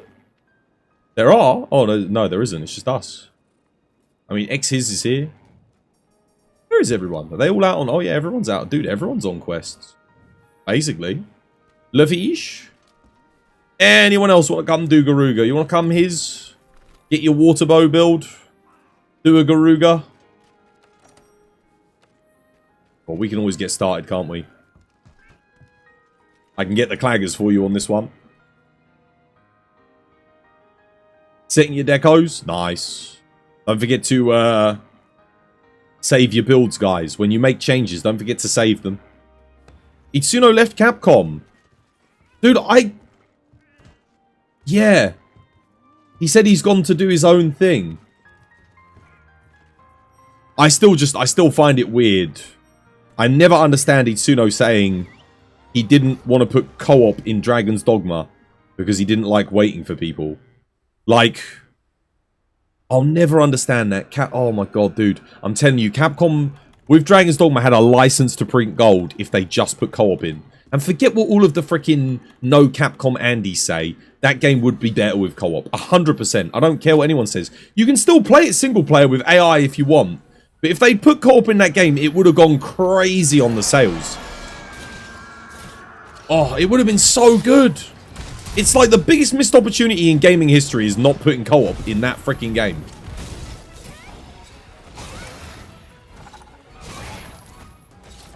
That should hit. I think he's in range. Are you kidding me?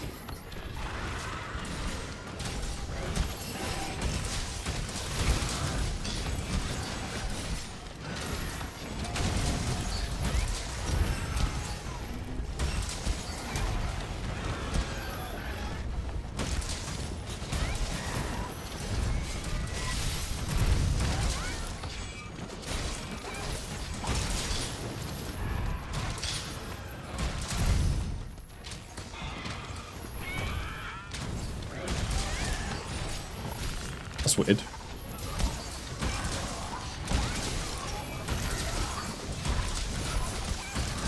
Dragon's Dogma 3 will be great. Well, don't say that. He's made a good game. It's just him not wanting co-op in Dragon's Dogma, I genuinely think harmed it. I think that's one of the few times I can think of where an executive should have stepped in and said, listen, this game needs to have co-op because we want it to sell really well. Like, put the system in. Like, do the AI system, but just give us the network functionality so that people can play multiplayer and all is good. That's what someone should have done. That's all they needed to do. Because it's so... Dude, it's like a freaking... You could get a 10-year-old kid to look at that game and go, what's missing from this game? And he'd be like, well, I can't play with my friends.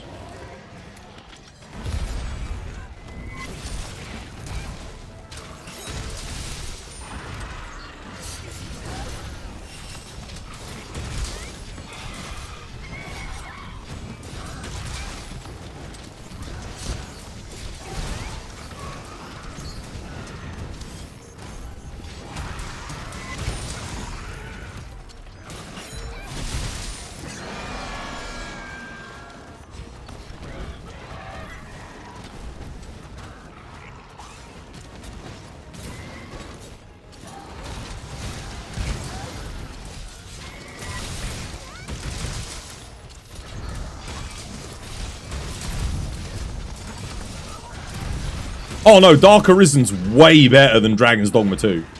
Like, way, way better. 100%. Like, Dragon's Dogma 2 looks better and it's got a couple of systems that are better. But, like, it's just missing so much. Like, the variety.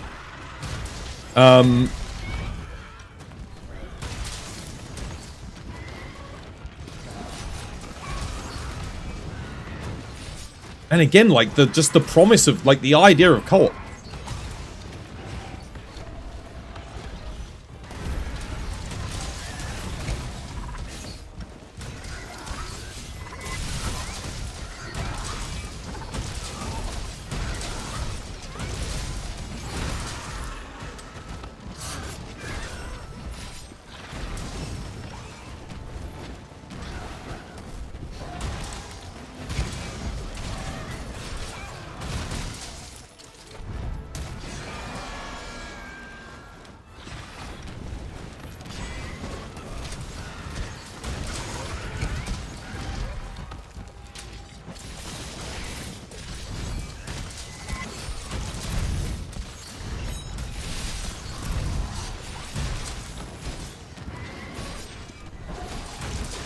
Ready for capture, GG.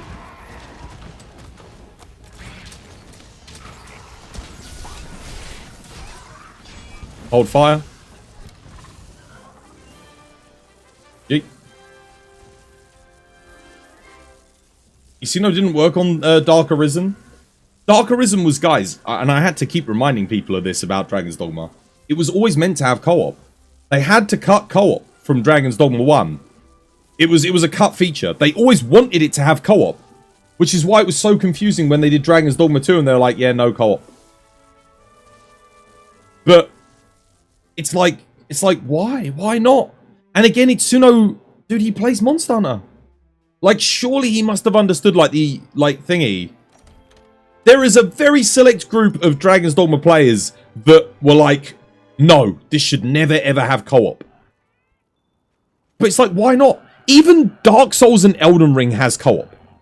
And those games, I would say, you know, like, they don't have to have co-op or online multiplayer to be good. But even those games put it in because they get that, like, people love it, right? I didn't play co-op. I did a little bit of co-op in some of the side areas, and it was really good fun. But, like, I don't understand, man. I'm surprised no one modded it in. Oh, well, actually, no, I'm not, because it's on the RE engine, and I know modding. But there's a select group of fans of Dragon's Dogma who are the loudest, who get heard about, no, we don't want co-op in Dragon's Dogma. Dude, the game's dead. Like, Dragon's Dogma's done. Like, that game would be alive and thriving, and, like, so many people would still be playing Dragon's Dogma 2 if they put co-op in it. Like, I would probably still be playing it if it had co-op. The amount of fun, because the game was so fun. Dude, you have a support class in that game to support AI? Like, imagine if you were had the, like, dude, they even put a system for supporting other players. But the AI is too stupid for you to support them. Like, it's so dumb. It just walks into the water and kills itself all the time. It's awful. It's so bad. How you doing, Ben? Ben, welcome back, mate. Hope you have yourself a lovely, lovely jubbly day today. I wish, guys. I wish. Oh, man, dude. I think about how good that game would have been with co-op. Because it's not a bad game. It's just... The thing is, the boring, repetitive elements of Dragon's Dogma, I would not mind if I was doing it with you guys. If I was playing with my community, playing with my friends. Like, I wouldn't mind. I'd just get over it, you know? I'd be like, yeah, it doesn't matter. Because there are boring elements that in Monster Hunter, you know, quests that you don't necessarily want to do, but you're doing it with your friends. So you have fun. There's 48 viewers for Dragon's Dogma 2 on Twitch. So no co-op. There's no co-op. That's why. I'm just going to go shut this window so all the moths and that don't get in. 1 second.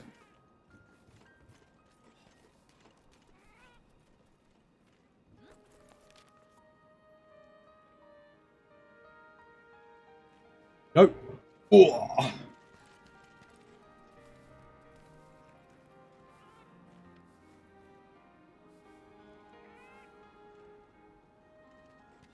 The Dark Arisen revival from the announcement of the game lasted longer than Dragon's Dogma 2. Yeah, because Dark Arisen's incredible. I'm still confused why they didn't put Bitter Black Isle, like, or some version of it, in Dragon's Dogma 2. Like, as well, because everyone... Dude, what was everyone's favourite thing about Dragon's Dogma Dark Arisen? For me, Bitter Black Isle! We all loved Bitter Black Isle. Like, the base game was good. Bitter Black Isle was incredible. And they didn't, like, go do, like, a little bit of, like, for the end game, return to Bitter Black Isle or anything. That would have been so cool. Not to mention the Everfall. The Everfall was a really cool idea. I mean, I didn't play it to the end game. I played... Where did I stop playing Dragon's Dogma 2? I think I was about, like, 50, 60 hours in. I just got so, like... between the performance, the crashes, and the fact that no one wanted to watch me play it, I just sort of got disenfranchised with it and gave up. An infinite dungeon in Dragon's Dogma 2? That would have been cool. You think you're starting to get the hang of this whole longsword thing? Man, that's good. I'm glad. Dragon's Dogma 2 should have been Game of the Year. It should have been. It could have been. And I genuinely think it was a co-op mode away from being Game of the Year. That's all it needed. So is this like... Oh yeah, the green screen's not lined up properly. There we go. You're not even gonna boot it up with how broken the performance was. For me on PC, I think they fixed the performance issues now. I think they did. Like, I don't know when, but I remember there was a post saying they fixed the performance issues. I haven't had anyone play it to confirm that, so I don't know for sure, but apparently it works now. Whatever it was, whatever anti-tamper they put in that made the game run so badly. Like, I think it was like the freaking... Yeah, on my 3090, dude, the frame rate drops. The thing was, it was the day one patch. Whatever the... Because I got the early access version, right? I streamed it before it came out. When they did the day one patch for Dragon's Dogma, it made the game run terribly for me. You're trying to find load of Garen, but no one's joining your party. You're on PlayStation, or was it Xbox? I can't remember. How did the Rathalos farming go? Did you get your Rathalos pieces? I hope you got them, Ben. Hopefully it all went well. Yeah, PlayStation. No DRM for Space Marine. How good is that? Dude, if there was a game that I would have said to you, it's going to have DRM, I would have said Space Marine. I would have been like, oh yeah, that'll have DRM. Like 100%. No DRM! That's crazy good. In this day and age, to have a game with like no bullshit is so nice. I mean, sure, it's got like its big dick edition or whatever. But the fact that it's got no DRM, you know what? I will pay the extra $10 to get the early access version of that game just because they didn't put DRM in it. Just because they didn't do that, you get my vote. Because I hate DRM with every fiber of my being. I used to hate it, but ever since Dragon's Dogma 2 and how badly that game ran because of the DRM, I hate it even more. It's the thing that can kill any good game. DRM, it's anti-tamper. It's basically, so you have stuff like Denuvo, there's another one that Capcom uses, I forget its name. What it does is it uses a portion of your computer's processing power. What the hell? Oh, they don't want me to join, I guess. It uses a portion of your computer's, like, processing power, Enigma, that's the one, to basically always check if you're running a legitimate version of a game. Essentially. But it uses, dude, we're talking like as much as 20% of your GPU is getting used to run this shit in the background. So if your game's like, you would get 60 FPS, if you put like Enigma or Denuvo on, you might now be getting like 35 FPS on your game. It makes games run like crap on PC, like really bad. And it only punishes people that get the legitimate copy of the game, because guess what Denuvo and Enigma don't run on? The pirated versions of the game. So when you pirate the game, you get a better copy of the game. It's ridiculous. It's so dumb. Just don't put it in. Don't put it in your games. And I think the Space Marine dev team get that, because people that are going to pirate the games are going to pirate the games anyway. If you put Denuvo on, people are more likely to pirate the game. Because they're going to be like, oh, well, the performance is terrible in that game if I get the legitimate version. But if I get the pirated version, I don't have to deal with, you know, I won't have to deal with the anti-tamper or any of that nonsense. I think, what was it? What was the other one? Wild Hearts had a similar problem. I don't know if it was because of De Nouveau or what, but I think they did put, like, they put something on there, and it made it run really, really badly. And they did the same thing with Monster Hunter Rise and Sunbreak. Like, there was, dude, the amount of stuttering and frame skips that I got on that game because of the Enigma. Oh my god, dude, it was terrible. I know it broke the game for people that were playing it on their Steam Decks. They literally couldn't play it anymore because of Enigma. Who was it? Who was it that had the Steam Deck in my chat? And then they got Enigma and it was like completely busted. It broke the game for them.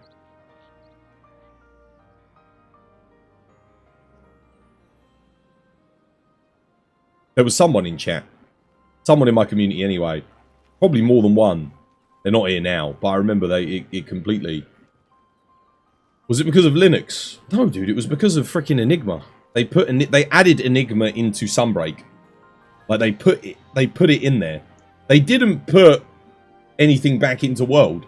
World used to have De Nouveau, but they got rid of it. I think after Fatalis, they removed De Nouveau, and the game just ran beautifully. It was so good. I can't describe. When they got rid of De Nouveau, this game just ran like a dream. So efficient. Like, it runs beautifully now. But it wasn't always that way. When it had the anti-tampering, it ran like shit a lot of the time. Especially if you had a slightly lower end rig. It was like smelly ass performance. I know people that literally couldn't play this game. Certainly couldn't go to the Guiding Lands because of the De Nouveau. One more person for Day of Ruin.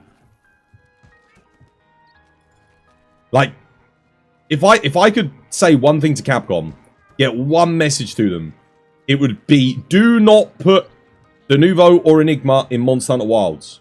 Do not do it. Just don't do it. You're only harming your fan base. You're not gonna... No one's gonna benefit from it. Like, nobody. It hurts you. It hurts your fans. It's not good. They're gonna anyway. Not if enough people vocally speak out against it and just say, look, don't do it. Please. Because they gotta realize, like, look at how bad... Look at what it did to Dragon's Dogma, man. There's no way you can look at that and go, oh yeah, I want to do that again. There's no way. You'd be mad to put it in after what happened with that game.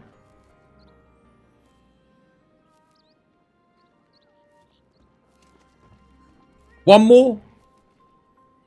One more? MZ? Pon? No. Levisto's in. Lala? La'a? ID?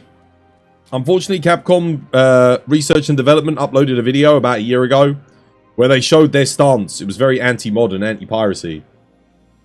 Yeah, if they wanted to be anti-piracy, you just don't put it in. Don't put it in. It's the best thing you can do. Don't give pirates a reason to pirate your game.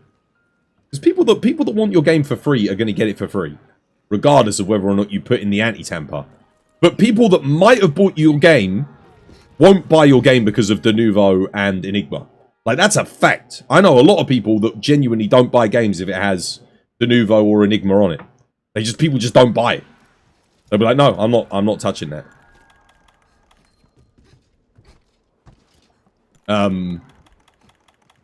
That genuinely harms your sales. And again, I stand by it. I think Dragon's Dogma is the perfect case study for that very, very thing. People legit did not buy that game on the basis of its poor performance due to Enigma.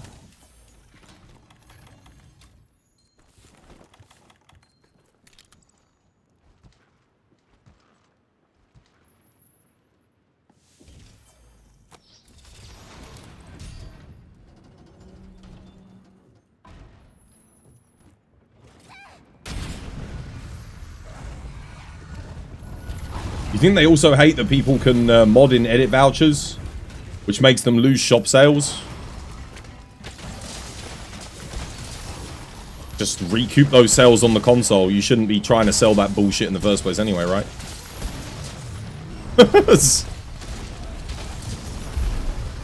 No one should have to pay to re-edit a freaking character in a video game. It's like scumbaggery sales practice 101.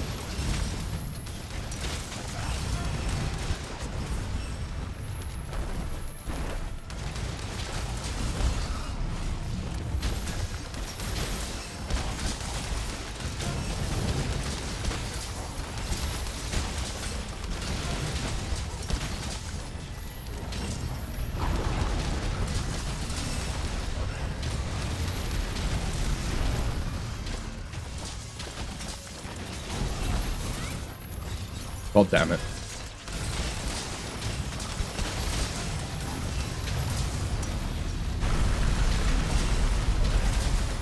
The only thing I can think of that's worse than trying to sell like character edits was bloody Konami with selling save data files.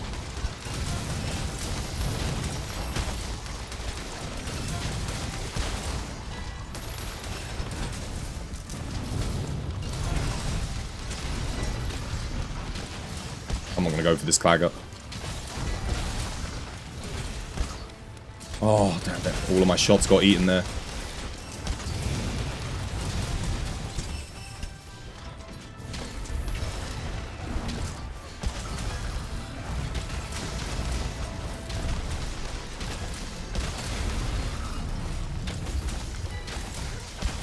That's why, what? Yeah, no, I know, dude, I know.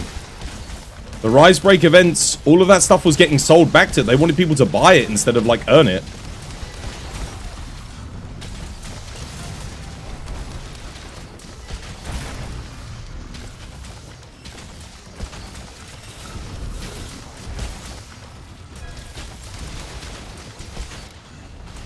I will never, ever, ever defend or champion,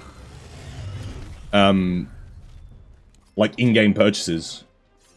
Even with things like Helldivers 2, you could earn all of those packs in-game, but I still don't think they should have sold the packs in-game. Like, what's the point?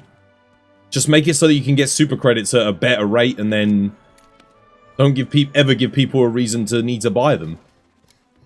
Even that, like it's like the most unobtrusive form of microtransaction, but it just doesn't need to be there. Like, the thing is, some people will, I think a lot of people will buy it, because they'll be like, I don't want to farm for super credits, I just want to get access to it.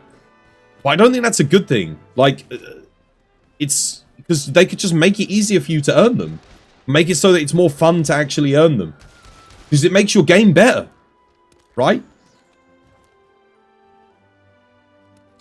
Because super credits, yeah, sure, you can... I never had to buy super credits. Never had to buy them. But that doesn't mean I would agree with the system.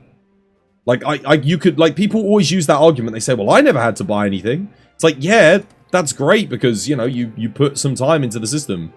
But that doesn't mean it's a good system. Doesn't mean it's a good thing. Have I got a good spread light bowgun build that I could copy? It's on the Discord, mate. Should be on the Discord, yeah. Has anyone here done a support build? Wide range 5, recovery up 3? No. Nobody will either. Because it doesn't help anyone. Spamming heals and stuff is just more likely to get people killed. Because they don't bother to dodge, they don't learn any of the movesets of the monsters, and then they just die. Trust me. I used to use a support build on Extreme Behemoth to try and help carry players through. It didn't work because they sucked so bad. They weren't learning the fight. So it didn't help them. They never learnt the fight. So they would just die. Like, if the second I couldn't heal them, they were dead. So it was terrible. The best thing to do is to bring DPS builds, help people kill the monster, and bring Dusts of Life. That's all you need. That's all you need. They killed it, you wanted to capture it? What, the Odo? You remember Sega did that this year with the new Dragon game. They sold the highest difficulty. They sold a difficulty? What? I swear, these guys, man, these people, these executives are just throwing shit at a board like darts at a board. It's like that, it's literally like that episode of South Park where they're talking about like what they should add into the next video game. Just like random crap. Right, what's next? Who's heading off? What are we doing next?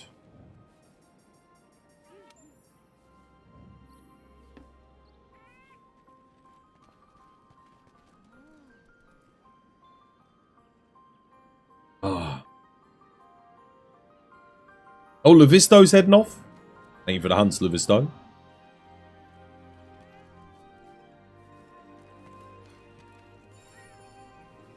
It wasn't a difficulty mode, it was worse. It was New Game Plus. Well, that is a difficulty mode, isn't it? New Game Plus is usually harder difficulty than New Game. Ah, dude, I hate it. I hate it, man. The state of the industry for some of the stuff that they do is shocking. I haven't fought a Nergi in ages. I'm just going to post this up. Just for fun.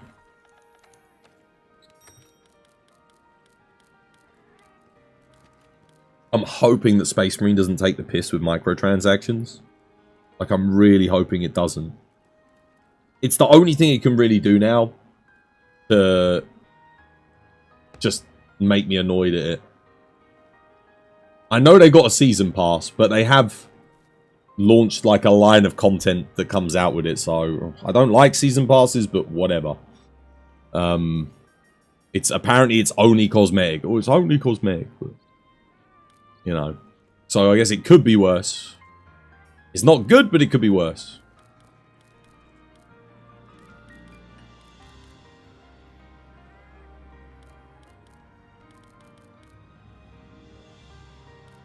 I don't know what I want to play. Play some Charge Blade. Whenever I can't think, grab a CB.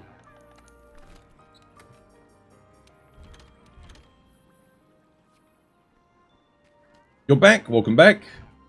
So you're saying capped 30 FPS is better than 60 FPS on PC? Who's saying that?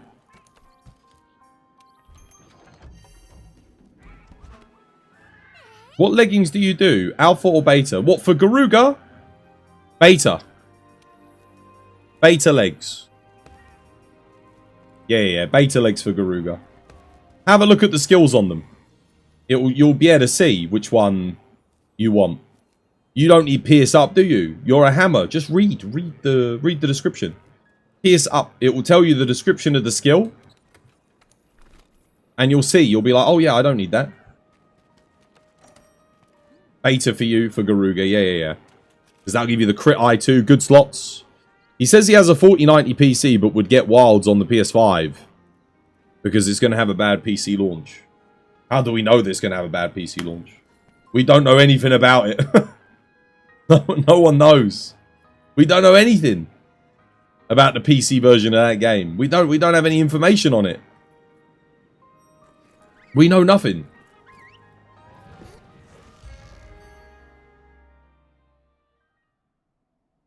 I might as well say my birthday in the year 2085 is going to be a bad birthday. Well, I might not even have a birthday. I don't know. You know, like... I know as much about my birthday in the year 2085 as I do about wilds on PC at this stage. I've got no information on it, so I can't make a statement. I can only hope. All I've got is hope. That it's going to run good, it's going to, you know, perform good. There'll be no anti-tamper.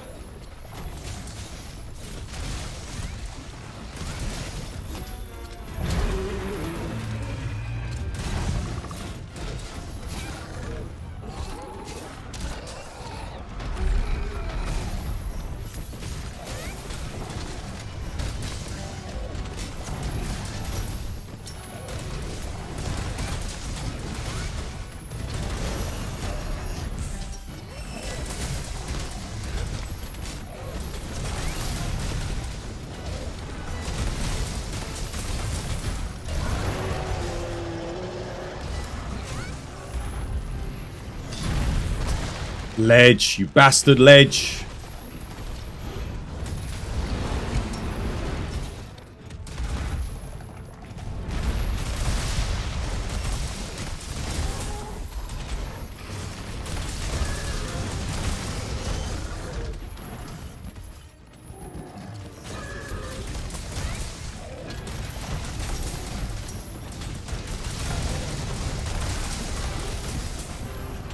Who's that? MMO! Thank you for the follow. Welcome. It's good to have you with us.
Why couldn't I double roll there? Damn.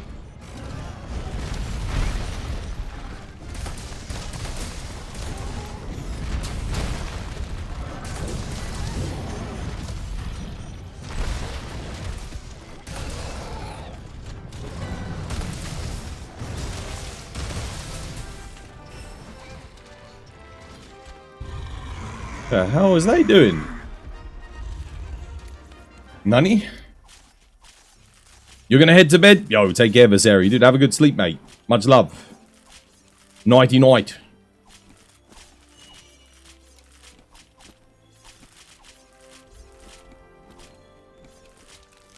Hey, doing one of Legends. Welcome back, mate. Hope you have yourself a lovely, jubbly day today.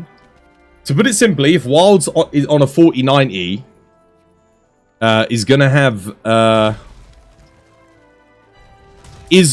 bad lunch. Just like Dragon's Dogma 2 on 4090 had a bad lunch. You're sticking to the PS5. Well, how do we know though? It's a different team. It's not the same team. And it's an updated version of the engine. So they're going to be using a newer version of the engine. We don't know if it's going to have a bad lunch. We don't know. Like, we genuinely don't know. We have to remain impartial because the game was running on a PS5 at the showcase, right? Does anyone know if it was running at like 30 FPS on the PS5?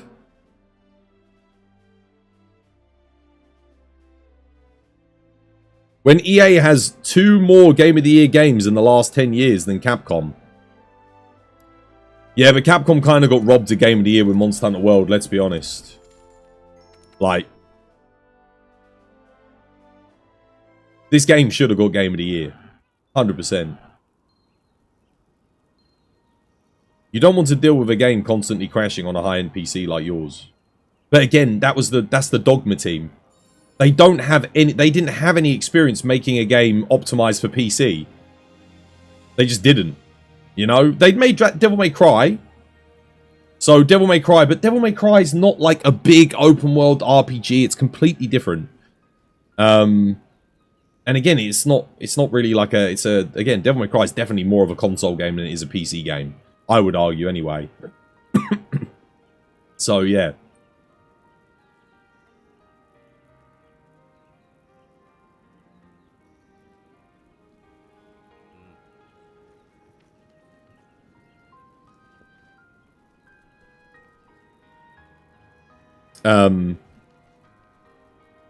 The thing is, if you're getting 30 FPS on the PS5, I don't know, man. It doesn't take that much of a PC to get more than 30 FPS, surely. If you've got a 4080, a 3080, a 3090, a 4090, you're going to be able to get way more than 30 FPS. 100%. And again, we don't know. Like, Wilds might have a performance mode on the PS5 that does 60 FPS. Hopefully they do. I think there's a game that's coming out on the PS5 soon that does have a performance mode. Not a Capcom game. But it's got like a 1440p 60 FPS mode. What game was that? I was reading up on it. I was like, that's pretty good. I would just play it in 1440p at 60 FPS, to be honest with you. If they give that as an option. Oh yeah, 3070 should be able to run higher than 30 FPS. I would be surprised if it doesn't.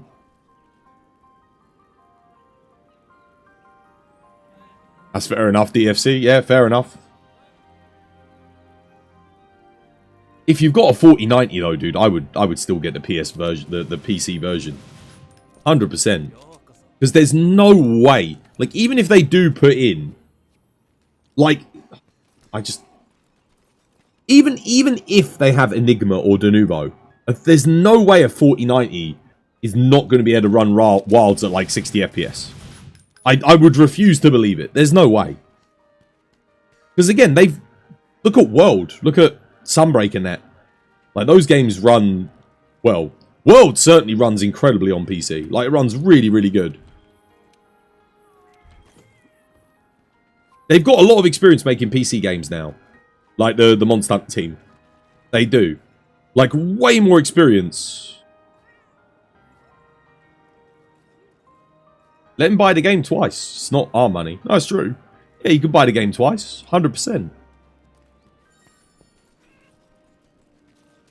You prefer the 120 FPS on your 4090. That's the thing. There's nothing to suggest that you won't get 120 FPS on your 4090. We just don't know yet. Gunlands. Oh, Guiding Lands crashes. Yeah, Guiding Lands. That's when you tab out, though. That's a bug that was never fixed. That does suck. Oh my god, my throat. That was such a tickly throat. It's got a smooth 30 FPS on the PS5. I think that's at 4K though. That's on its like visual fidelity mode. And they always, guys, they always do performance modes on the PlayStation, right? I'm sure they'll have like a performance mode for 60 FPS. 100%. Yeah. I wouldn't put it past them.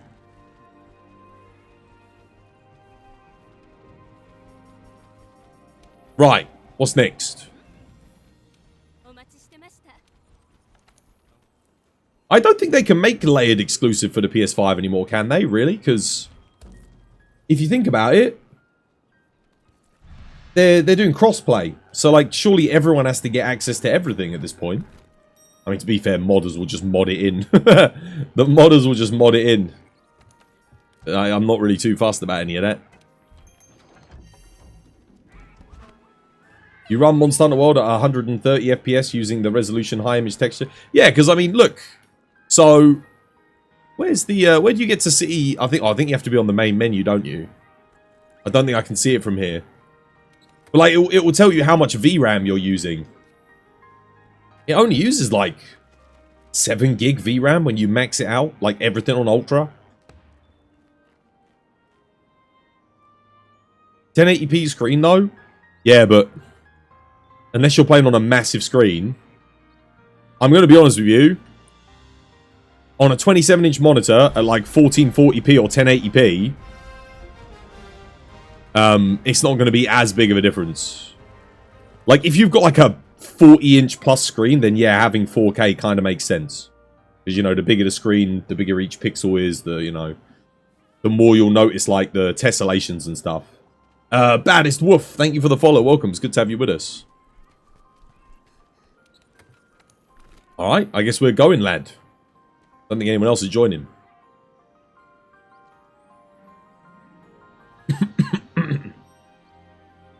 For GTA 6, you'll get it on the PC. Isn't it getting delayed on the PC again, though? Isn't PC version going to be like 6 months after the console version? I think they're doing the same thing, like half a year later. The PS5 Pro... Are they making a PS5 Pro? Are they actually? I thought they were going straight onto the PS6.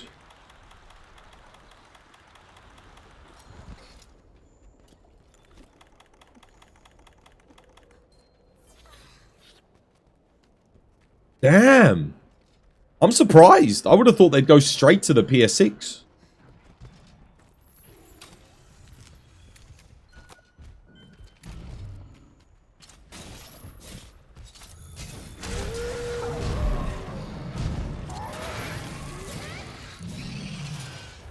Dude, I'm pressing right. Why did you go left? Mother...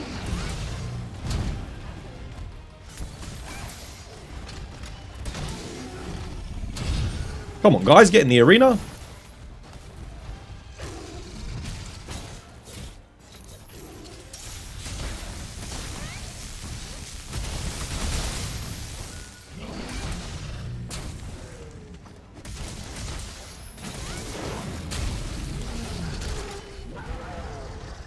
Bloody hell.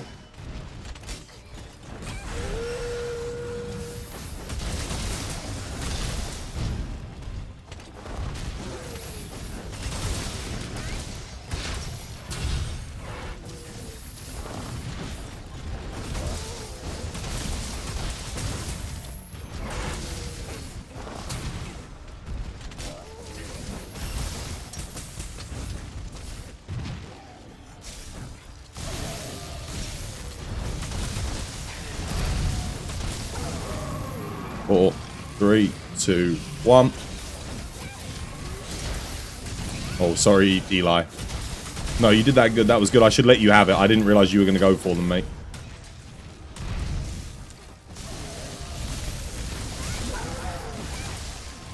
Oh, Eli's dead.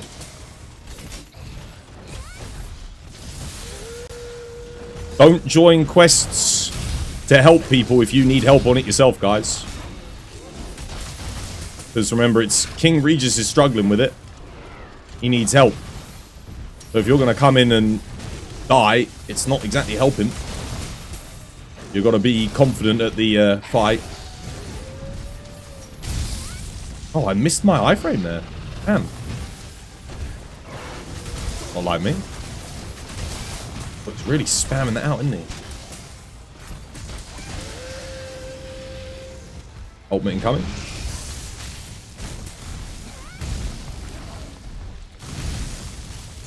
That's 2 deaths.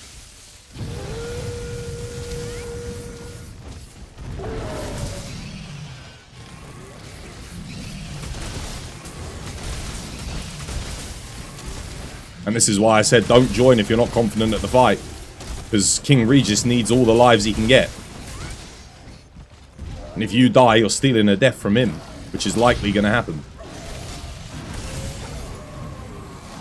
Right, Warnock. Get it, La. Got it, lad. Oh, crap. No, Warnock, mate. You're the one with the mantle. That was your opening for it. You didn't get it.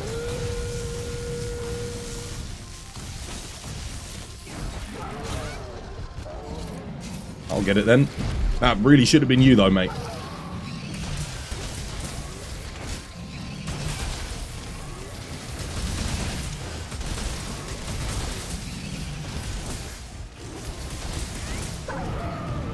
Get the second Warnock. Why is someone using bloody cannons? It's not low rank. Attack the monster. Oh, damn it. Fight him, guys.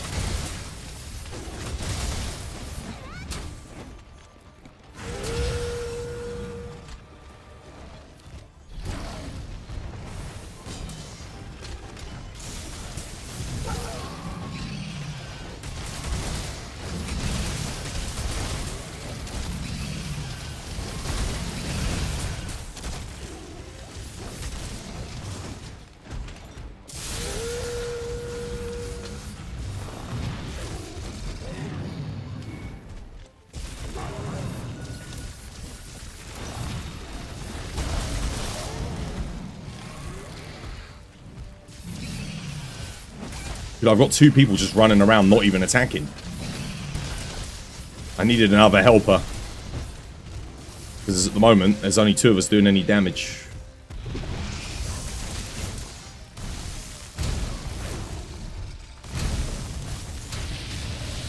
Nice. At least he went for me. That's good.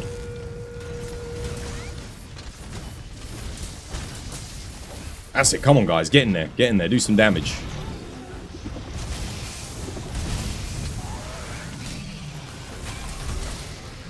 Traps down for capture. We're going to need to make weak spots again. Whoever's got a mantle.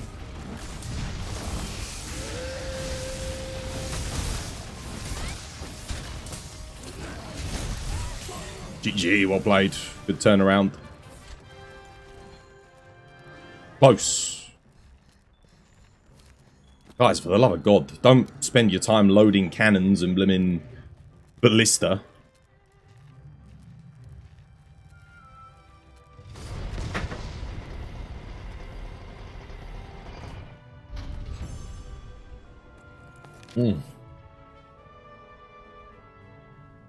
Live service Monster Hunter Wilds? I doubt it.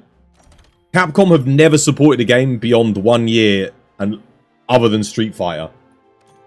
I don't get why Street Fighter gets the Golden Goose treatment. I don't get it. Monster Hunter should get the Golden Goose treatment. It has double the install base of freaking Street Fighter.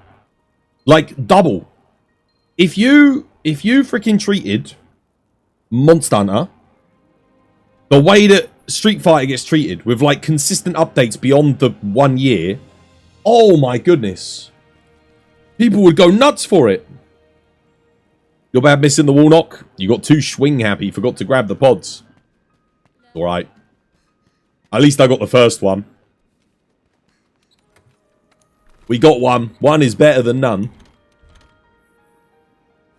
And then I would have actually been able to do some stuff. The problem is, when I went on him to make the weak spot, I pressed right and it went left. Fighting games rake in a buttload of money. Monster Hunter would rake in a buttload of money. If they actually hosted tournaments and stuff for it, like the way they do with Street Fighter, it would make so much money. It's one of the most viewed categories. Dude, so was Monster Hunter. Dude, I can't... When Monster Hunter came out, it had a higher viewership than Street Fighter did on Twitch. When Monster Hunter World came out. Oh my goodness, dude. And that viewership stayed for like the whole first year that it was out. All the way through to Iceborne. It did amazingly well, guys. The viewership was incredible. It was so good. Go and look at like some of the top Monster Hunter content creators' views at around the time Monster Hunter World dropped. And that'll give you an idea of how big Monster Hunter was. Compared to like Street Fighter. It was massive. It was massive. But they never support it beyond the year.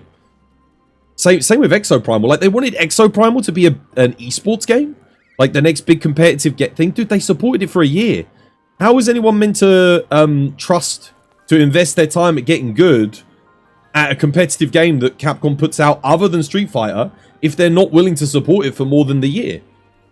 Like, they need to do it to build trust in the audience so that people go, oh, you know what? You forgot that game exists. Yeah, because they dropped the ball on it. The problem with Exoprimal was a great game. It needed a bit more content. Like, really, dude, it was really good. It was really good fun. It was well balanced. But what they needed to do was support it for a bit longer. And add more maps and stuff a little bit sooner than they did. The problem was, the first update they did for it was the Savage Gauntlet, which was a time attack mode.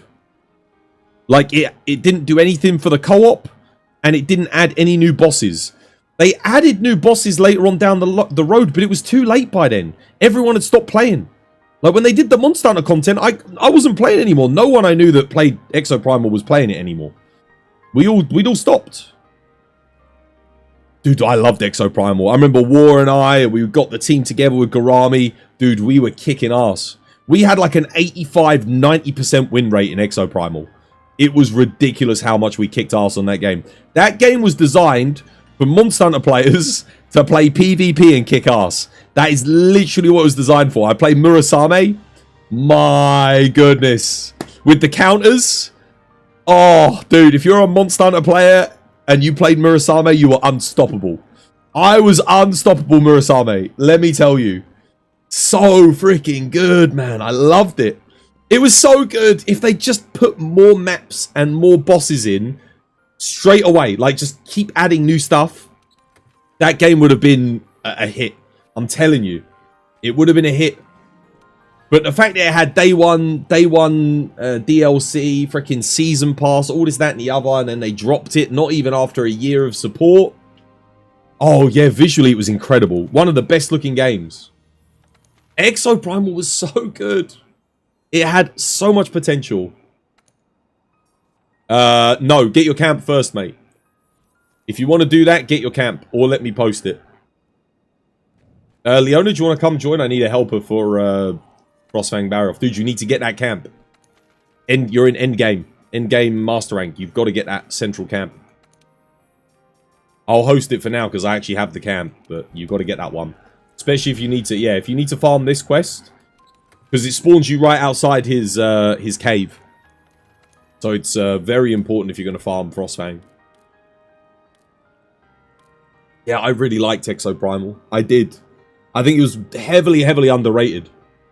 But they just fumbled the post-launch. They fumbled it. It was great. I loved it. I loved the multiplayer, man. That was honestly like one of the best. That was like the best new game that Capcom's put out in years. You never even heard of Exoprimal? Dude, it was good, man. It was good fun. Think it was basically Monster Hunter, but instead of dragons and stuff, you had dinosaurs. And it was a horde-based multiplayer competitive shooter. It was awesome. It was such a great... Yeah, it really was. It really was. Yeah, War was DPS tank. I was DPS tank as well. And then we had 2 DPS. We had... who was it that played the grenade launcher guy? We had one person on the grenade launcher guy, like the flaming dreadlock dude. And then we had someone else played healer. Was it Seb? Yeah, it was probably Seb. Yeah, it was Seb. It was Seb. Seb was Barrage, yeah. Seb played Barrage. I played Murasame. War played ranged tank, so like the dude with the minigun. And then, what was the other person? We had one more person in the team, because it was 5 people on the team, wasn't it? Who was our 5th? It was another DPS. I can't remember what the other one played. We had like a healer and someone was on heals, and they would just switch depending on what the thingy was. Oh man, it was good fun. Really good fun.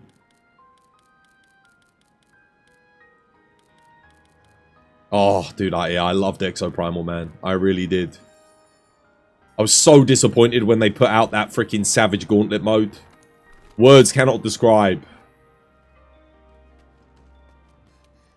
Like, if there was one thing you said to me that I would not want in that game, it would just be a time attack 3-minute horde cleared thing that comes out once a week. Like, that had nothing to do with the game. Like, I don't want that. The best thing about that game was the freaking multiplayer and the boss fights. That was the best thing, was the PvP. And then the co-op. The co-op boss fights and the PvP, like, versus were so good. Like, oh, man. It was, like, genuinely, like, so much potential. It had 10-player co-op boss fights. 10-player co-op. It was brilliant. You invested into Star Citizen, man. You liked it, but the bugs. Dude, yours truly, thank you for the 27 months. Yeah, the bugs on Star Citizen are kind of rough. Have they gotten worse or better? Because I know they were pretty bad. 26 months going strong. Legend. Thank you, yours truly, mate. Thank you for the 27 months, dude. No more ads for you. Sorry, I'm a little bit late. I crash landed.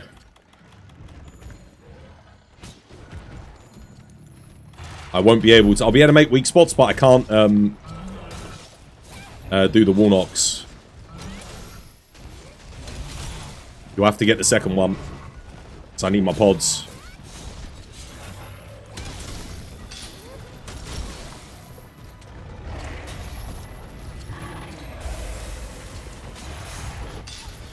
Dude, how am I in the ice? Oh.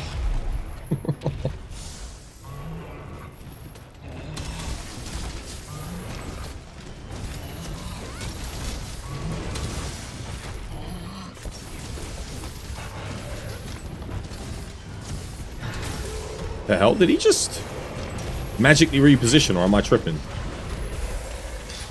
Oh, dude, I hate this boss on.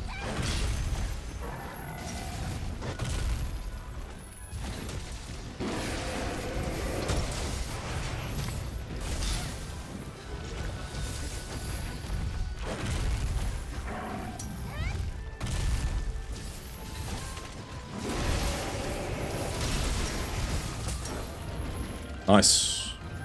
Let you guys get it.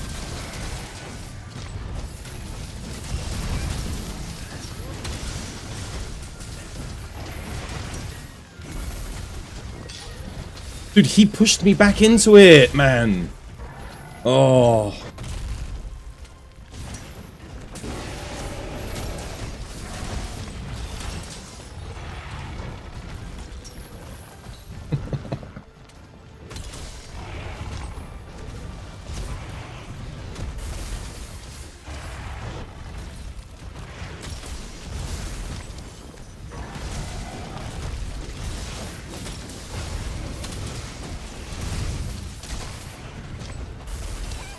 You can't shoulder barge through it, that's the other thing. Kinda sucks.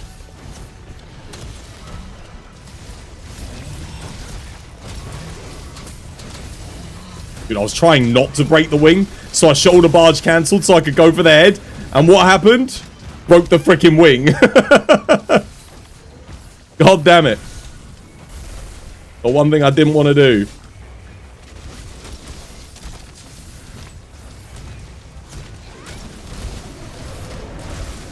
Amazing.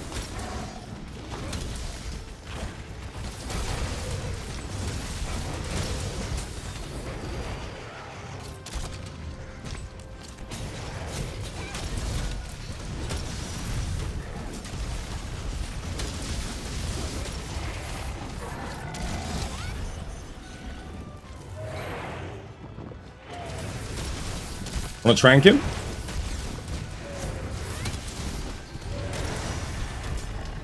No.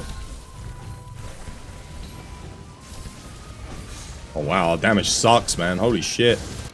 There we go. Oh no, we didn't. Okay, we're good. He was done. To be fair, dude, holy shit, I didn't get a single crit on a greatsword hit there. That was really bad for me. Like, none of them critted, because I had to keep shoulder barging, and he kept pushing me into the ice. I swear I changed this build to run latent power and not maximum might, just so I could shoulder barge more. I need to switch it back, man. That Core Keeper game's gonna bring your Steam Deck out of retirement. Core Keeper? What's that one? I saw a game the other day that looked kind of interesting. It was like this little zombie survival base management sim where you pick like, it takes like Google Maps and gives you like an accurate representation of it, and you have to like go out and do missions and stuff and scavenge and build up like an actual base. Do I know any Monster Hunter World streamers on PlayStation? Not anymore. They all stopped playing ages ago. Most people, everyone moved to PC because you can get mods and stuff. All the new content was on PC. Like, there was no new content on PlayStation because Capcom dropped this game like 5 years ago, almost. They stopped updating it. The last thing they did was Fatalis and Arch-Tempered Velkhana. And then they didn't touch it again. But the modders kept modding new content in. That's what kept the game alive, with the mods. If it wasn't for mods, this game would have died years ago. Like, no one would have, like... There'd be some people would have come back to it, but I think more people would be playing Frontier and Sunbreak right now because of the Frontier servers and Sunbreak getting active updates. There's a new game coming, though. Yeah, of course. New game's got crossplay, too, so it doesn't matter what you play on. Right, I'm gonna go get some tea, because I'm late for my tea break.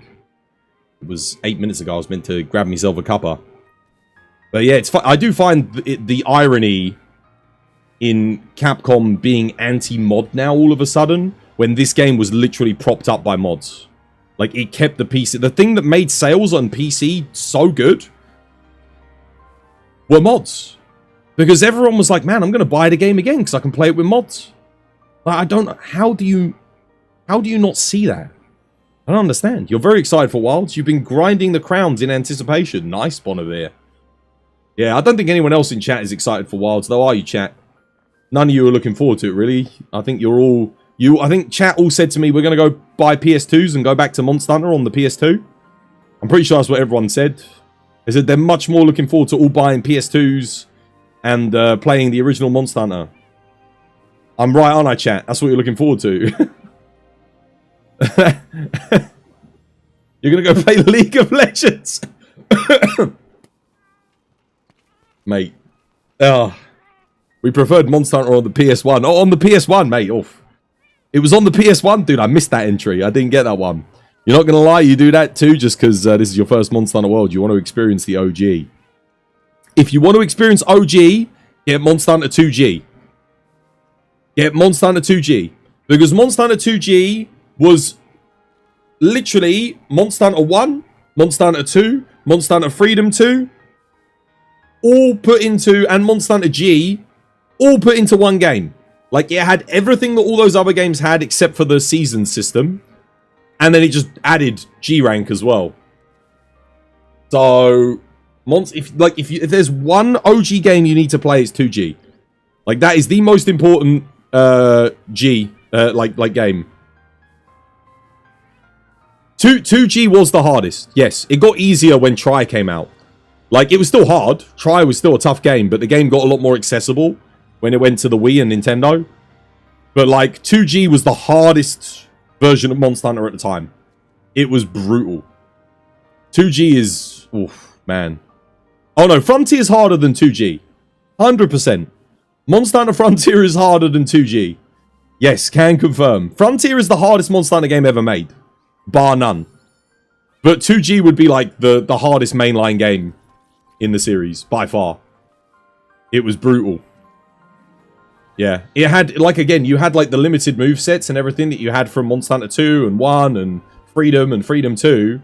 But they added in, that was the first game to add G-Rank in. And my goodness. Dude, I remember I went in with my Fatalis set. I had all my Fatalis gear, max gear, high rank. Went in, fought Hypnocatrice. One shot. Dead. Got my ass absolutely handed to me. I was like, what the hell? I am literally maxed. And this freaking bird that put me to sleep just one-shot me. What is going on? And, and you got like, I was just so confused. Like, it was just bewildering. But I loved it. I was like, dude, you mean I get to play through as if I'm a new player again? With all of my amazing gear? This is incredible. No other game had done that before. No other game had me wearing the armor of a literal god in lore and just get absolutely one-tapped by a big bird. Like, you'll never get that experience in any other game, and that was 2G. That was what 2G was. What a game, man. What a game. One of the hardest games you'll ever play. Hands down. Like, even if I went back to it now, I'd probably still have a hard time. That game's tough. It's brutal. But it's really good fun if you can get some friends together and play it still. Guys, I just need to quickly... Steamworks. Yeah, I should probably put the Steamworks on, shouldn't I? 1 second, and then I'll go get my tea, because I need a cup of tea.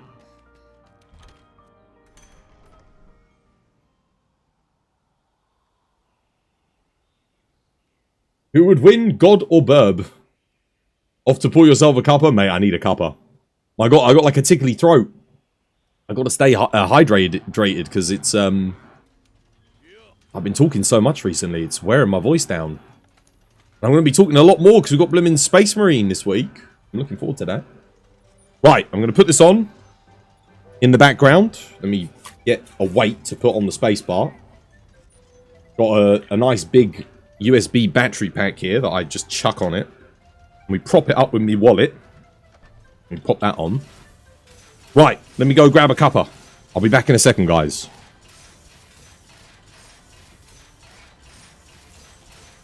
Yeah, they are BTs, yeah. And I can't get on the ladder. No matter how hard I try. He just wants to grab the rope. Oh my goodness. Oh, thank God. That is so freaking awkward. Like, unnecessary. Why? Check the... This is bad. Contain. Oh my God, the contain. It's really badly damaged as well.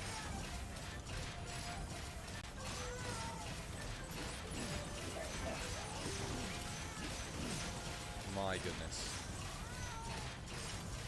Let's repair everything. Oh my god, I'm losing my patience very quickly with this ledge. Ridiculous.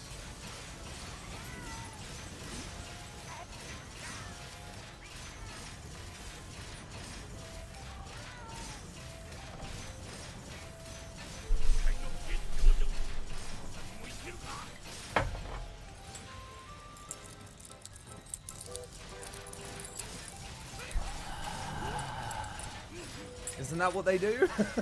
It's like, I'm an ASMR streamer now. Woo!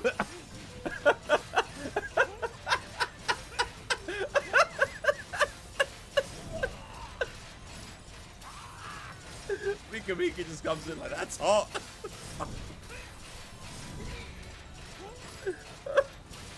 Oh, God. Oh, dear. I'm sorry, by the way, if you're an ASMR streamer. Silence in the room. Okay. If you're going into Master Rank, guys, and you're still using Defense Boost as a skill or a decoration, get rid of it. Get it out your build. It's not giving you a good percentage increase on your defense. If you want to gain more defense in Master Rank, upgrade your armor and augment your armor once you get to endgame. There you go. Ban them for life. Hit them with the Twas ban. Hit them with the Twas ban. Ban them for life. Don't got no time for trouble and strife. Hit them with the Twas ban and ban them for life. Don't let them back into the Discord, I said. Keep on banning them until they are dead. Twas ban. Twas ban. Get out of the Discord, my man. And if you come back, I'm gonna give you a smack with my Twas ban hammer. Yeah. Tune. Oh, what a tune. The Twas ban. Twas ban song. We only bust it out for banning people. It's rarely used. Oh my god, he's right. How did you forget about Space Marine? Space Marine, guys.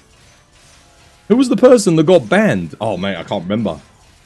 But they got a full song to say goodbye to them. Your hair looks extra silver today. Cheers, man. Yeah, it's looking pretty. I think it looks nice today. It looks all right. I mean, it's a bit like I haven't really done anything with it. It's looking a bit sort of curly and that. But I'm using that argan oil. Got that argan oil shampoo, that Moroccan good stuff. Yeah, boy. Got it on sale, mate. On sale, £4 for a bottle of argan oil shampoo. Lovely jubbly.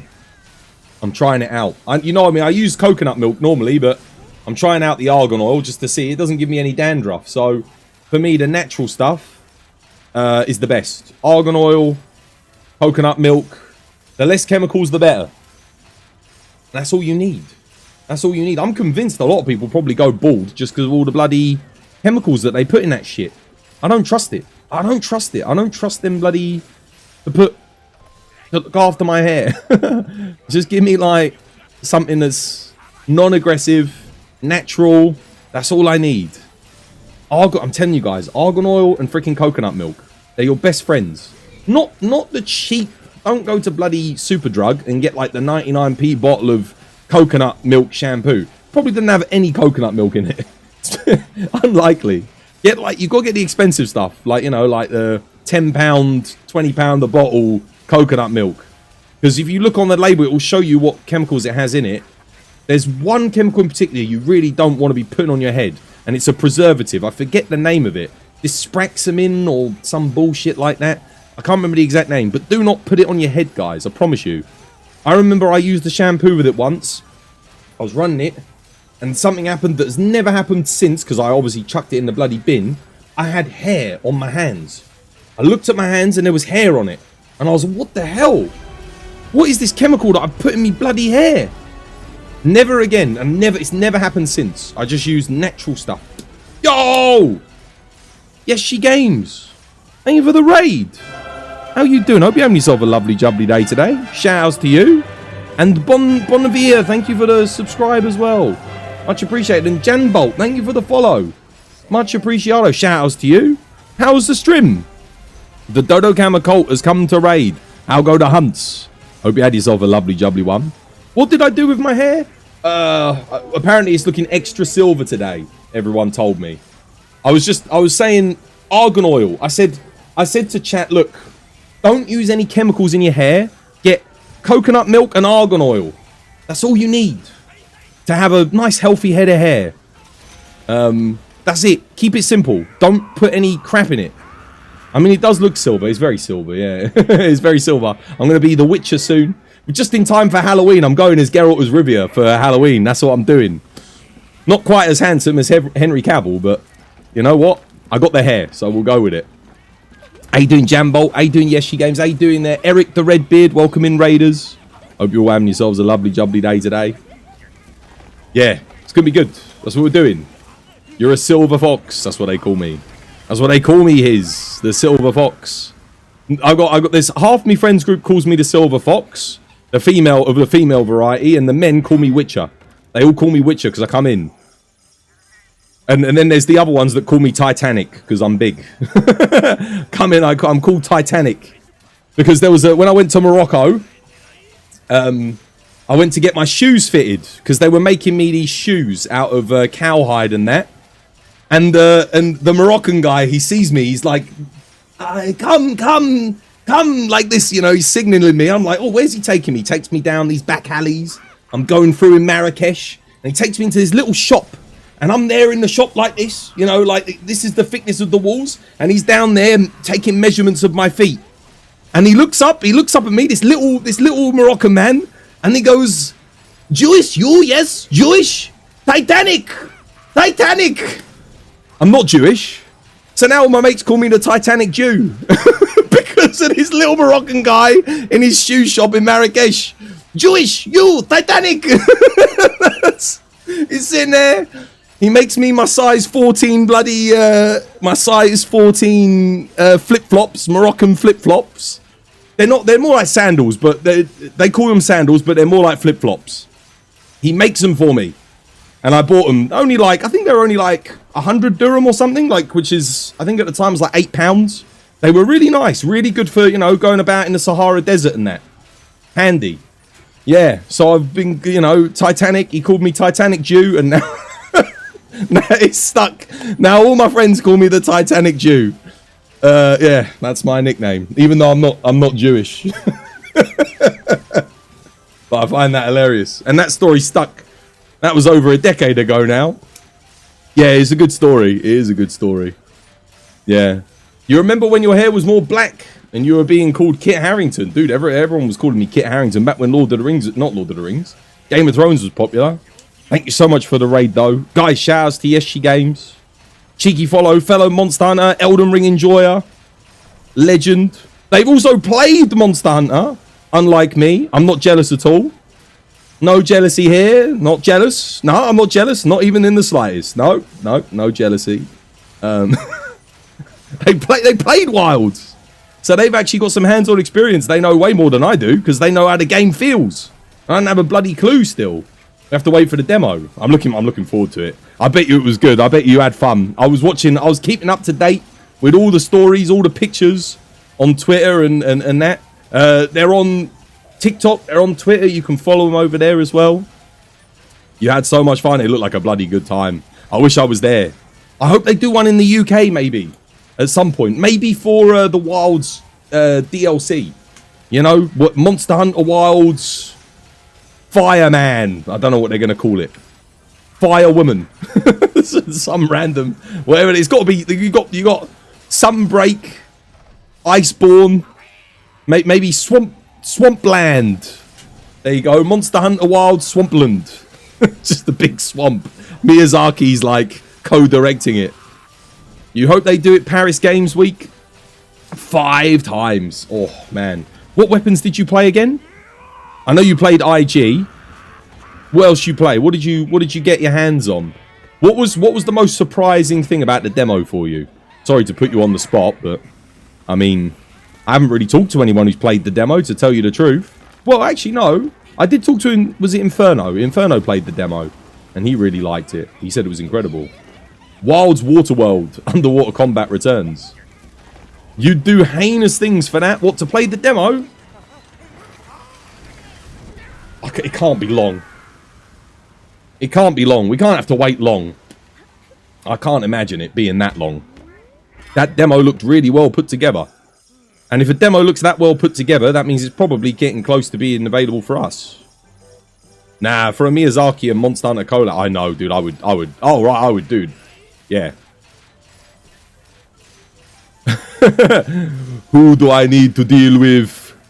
Who's stopping a From Software Capcom collab for Monster Hunter Wilds? Waterworld? What, Kevin... that was Kevin... not Kevin Spacey. Kevin Costner. I remember that. Waterworld. I remember watching it as a kid. I actually quite liked it. I also liked The Postman. That was another one of his films. No, he was really big. He was really big in the 90s, old Costner. You played Insect Glaive, Sword and Shield, Hammer, Hunting Horn, and Great Sword. Oh, okay. Basically, what you loved and was surprised was how the world interacts with each other. Yeah, dude, the freaking... the dynamic systems, everything interplaying with one another is incredible. Lightning hitting, Scorch, and then the Scorch staying. And if you walk over it, you get on fire. Oh, really? It sets you on fire when you walk on the scorched areas? Radar interacting, getting boosted by the weather. That was insane. Oh, I can't wait. I can't wait. It sounds so good. Do you remember which hunts were in the world demo? It was Nergigante.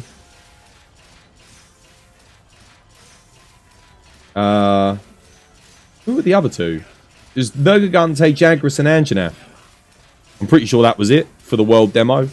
So you had, yeah, that's what you had. You were most surprised by the Insect Glaive, though, with how much it was not focused on aerial attacks. It's interesting because I've heard like conflicting opinions on that. I think that's a good thing in one sense, is that Insect Glaive's aerial attacks haven't been good since 4th gen. I mean, we had some good stuff in Sunbreak. We had the missile thing where you could go. That was kind of cool. That was actually fairly decent DPS. But other than that, the helicopter attack's really bad for damage. And it has been for quite a long time. So I think they're probably getting people to not spend all their time in the sky. Either that or there'll be like a set bonus that allows you to jump around more. I don't know. The single player had Chatacabra. The multiplayer was Doshugama. And Raydal could show up. So you could go and hunt Raydal on the demo. That's pretty cool. I hope we get that demo. I hope we get the same thing that you guys got at the thing. That would be awesome. Chatacabra with Doshu, and then put Raydal in the map so we can go and fight him if we fancy it. And the Leviathan monster, the little leechy fella. What's his name? I forget his name. Honestly, you need your Frostcraft leader. Leader was hired as a musician at a house party, but it was in Shirogane. You didn't get to join. It bums me out, to be honest. You wish they'd do the opposite and improve on the aerial aspects. For Insect Glaive, they could do. There'll be a reason for it, though. There'll be a reason. They never do anything without a reason. I think the problem with Insect Glaive was the whole flying thing. New players really would just spam out endless flying. Because it was satisfying to do, but it wasn't effective. That was the problem. So you'd have one person who's doing like 5% of the damage on a hunt by the time the monsters ended because they just flew around the whole time. So yeah, I get why they removed it, because I think it made the player less effective. And if they buffed the damage for the helicopter mode, you'd end up with what happened with 4U, where the Insect Glaive was way too overpowered. Because you could just fly around, avoid everything, and do the max damage.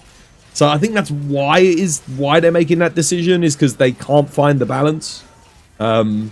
Yeah, that's the problem with it. But I trust that what they've done will be fun. You got all those new moves though. You got like the pole dance move, the DT's coming back. You've got that new move where you can like fire the Kinsect at the monster. Oh yeah, or it looks like a returning Sunbreak move. 1 second, let me quickly go grab my tea because it's been brewing for quite a while. 1 second.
I left that for so long. That is such a strong tea. Onvia. Thank you for the follow. Welcome. It's good to have you with us. All of the armors looked amazing. Everything I've seen of the armors so far looked incredible. Like, they all look good. And the weapons, too. Just the game in general just looks so good. I can't wait to play it. I can't wait. I just wish they'd give us, dude, just a date for the demo. Just a date for the demo. Like, commit to a demo date. You don't even have to tell us the launch date. Just let us know when we're getting the demo. Yeah, I don't care about the cap bonus. Only 80? Oh, God, that's not very good. Oh, I left that on for quite a while, too. You think September the 28th, 29th, it's going to be announced? The demo? Oh, man, if we get a demo launch in October 10th for my birthday, that would be incredible. Then it's the Tokyo stream from Capcom. What did they do with the Sunbreak demo? I feel like they went, oh, by the way, the demo's coming out. What do you think about the build change that you've done? I don't know, I haven't looked at it, mate.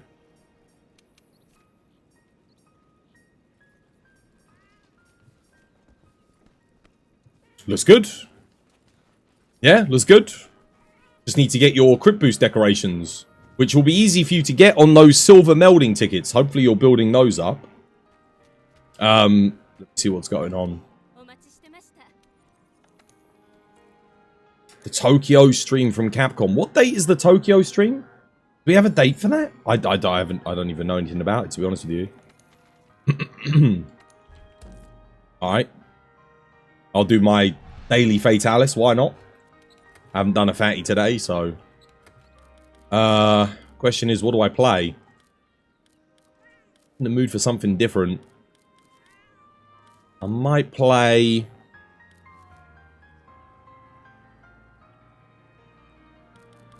I mean, I could play Longsword. I'm not that big on Longsword in multiplayer on Fatty, but go on then, why not? Am I on artillery, guys, or is someone else on artillery? Let me just make sure I've got flinch free. Yeah.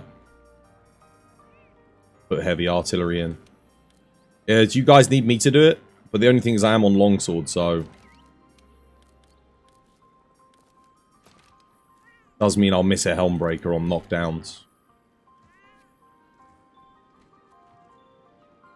Lance only? Oh, we're doing Lance? Okay, yeah, I'll grab a Lance. Should have an anti-Fatalis Lance.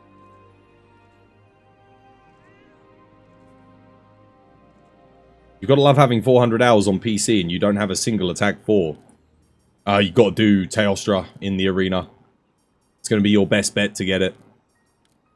You can't get them from the Tempered Furious Rajang tickets. None of the Steamwork tickets gold. They can't give them to you. The only way to really get it efficiently is Teostra, Lunastra, or Kush in the arena. And Teostra is the one that you can kill fastest, so... yeah, oh yeah, I mean, you can get it from Fatty and Elatrion, but it's... I don't think you get, like, a drop rate boost or anything like that. I mean, this build's solid. Fatty Lance. Is this for anti-Fatty? Oh, Coalescence. I don't know about that. I don't know about any of these builds, to tell you the truth.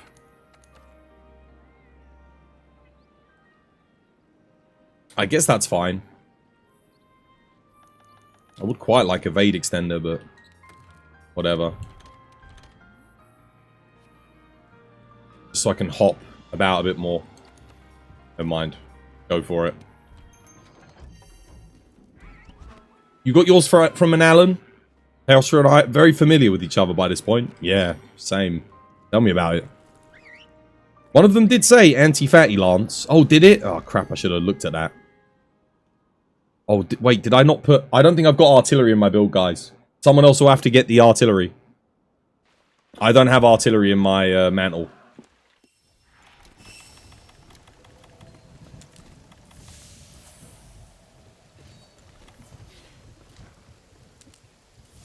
Alright, MZ's doing it. Cool.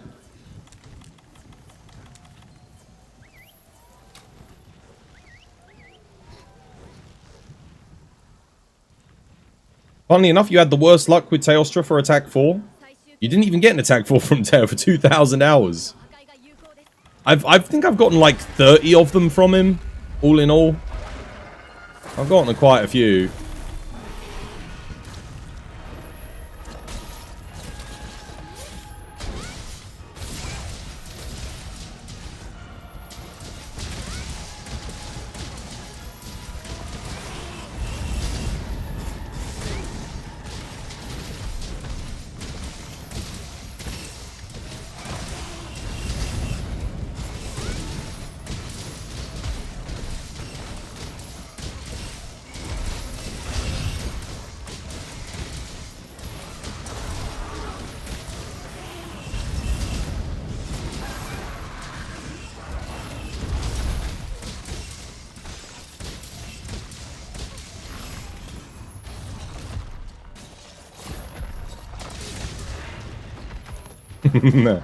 All Lance fatty, mate. All Lance fatty.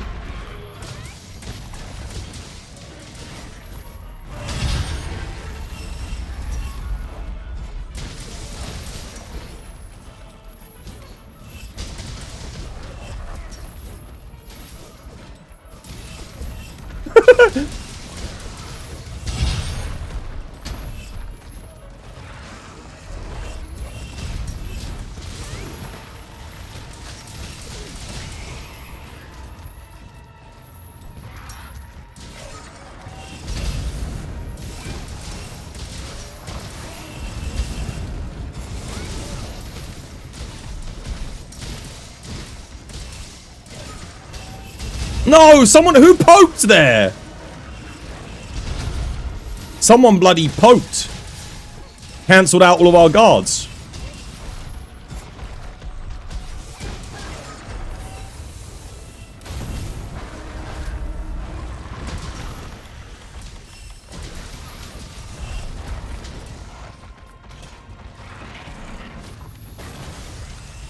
Oh no, I thought I could run through that. Bugger.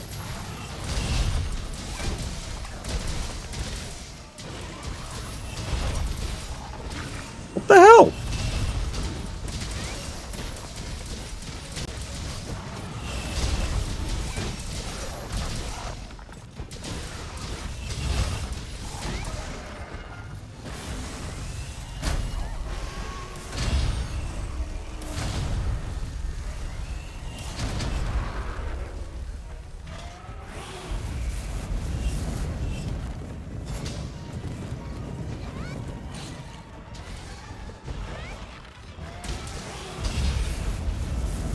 No, no, no, I'm dead.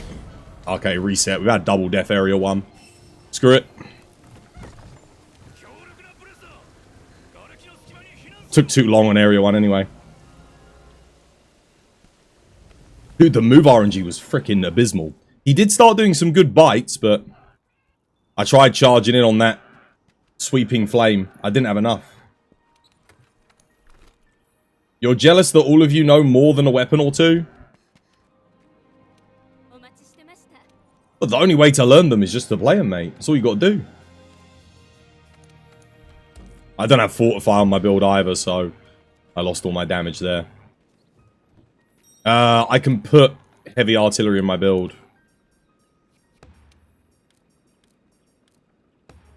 Why was that taking us so long? Dude, there's no way. Lance isn't that low on DPS.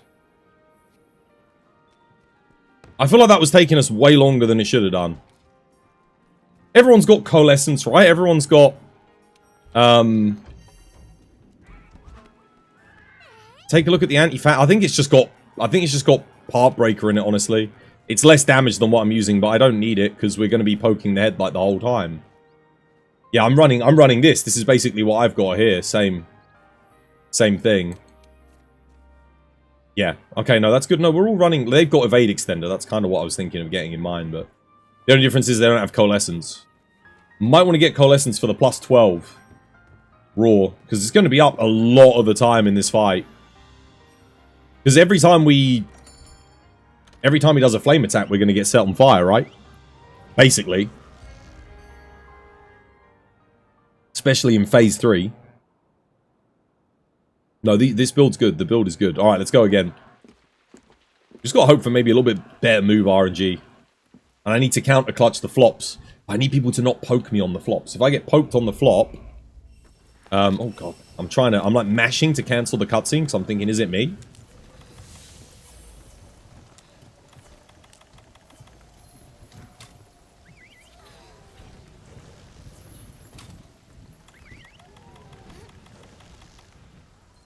Let's go.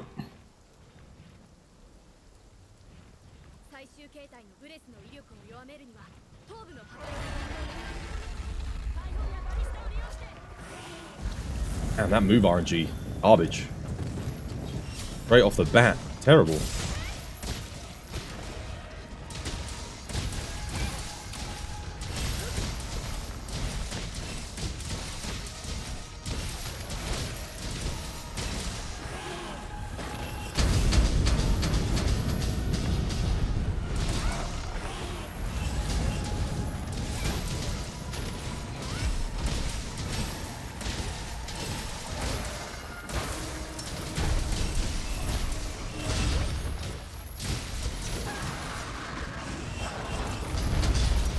What? Why didn't my counter clutch work? That sucks. That was good, wasn't it? Might have hit behind me.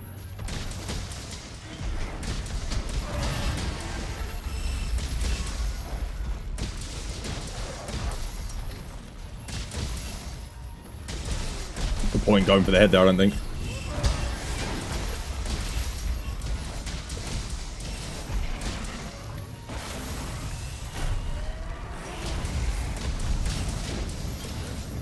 Honestly, when he gets gaps on us, the sweeping flame. That's the worst bit. Get Coalescence up.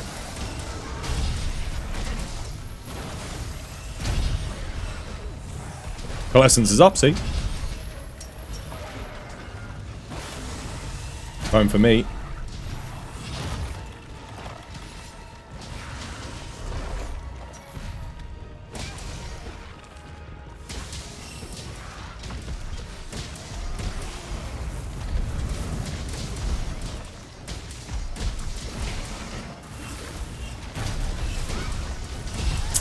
Why wouldn't it let me block, man? I'm pressing R1 circle. I should have blocked. Aim for the dust. That ain't good. I could have counter clutched that. I should have counter clutched it. I think you do regular guard into counter clutch for that one. Right, that's fine. Dude, holy shit, the amount of damage you take.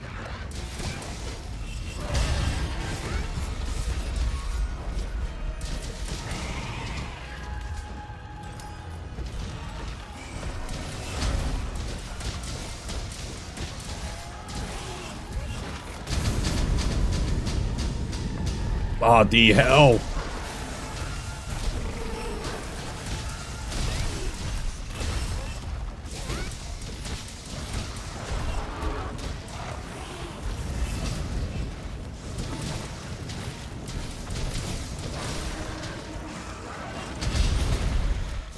Nice, I should have counter clutched as well, but fine.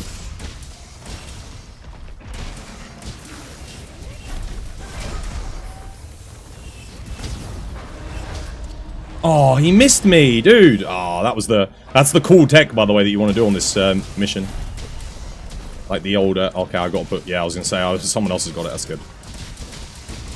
Gonna go for the chest. Leave. There we go. Oh my god, dude, that takes a while with Lance. God damn. But Coalescence is 100% worth it. Oh my god, dude. I think I had like 80% uptime on Coalescence on that portion of the fight.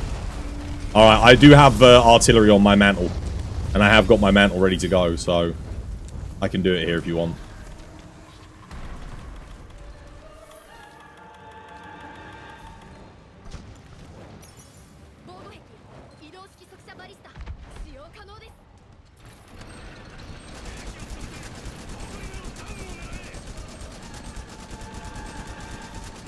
Hopefully he doesn't pizza flame me here.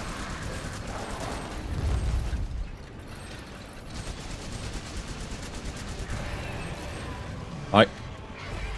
Running in the 90s. It's a cool place I'd like to be.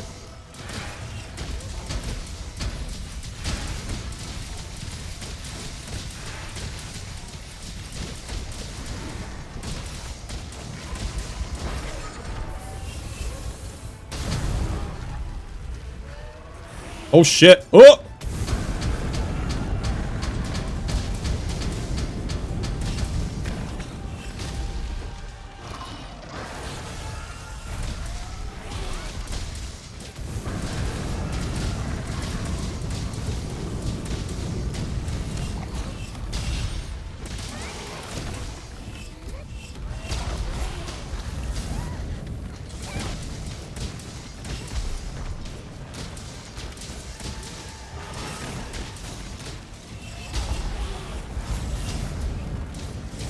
Oh, I missed. Damn it. Just slightly out of position there.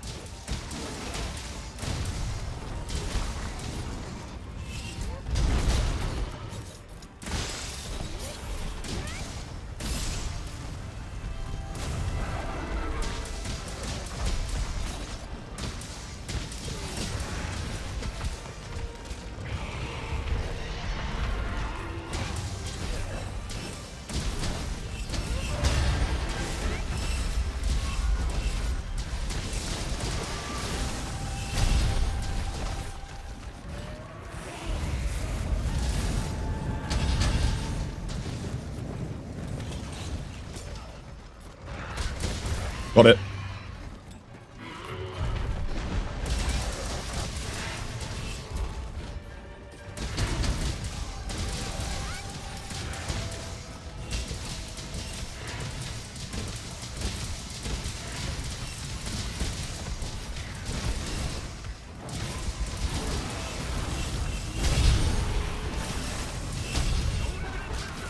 Dude, that's a long area too. Oh my god, dude, if you want to freaking have a long-ass fight, bring 4 lances. Holy shit. Oh my god. Bear in mind, we've all got, like, max lance here. Leona, hurry up, you slow mother... Oh my god. Oh my god, damn it. Having a cordial stroll, are we? Bloody hell.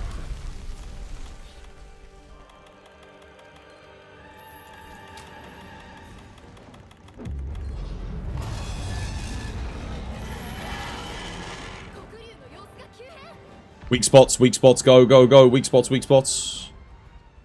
Weak spots up. Go, go, go, go, go, go, go, go, go.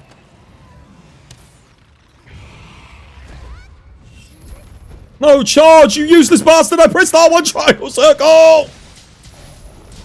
Oh!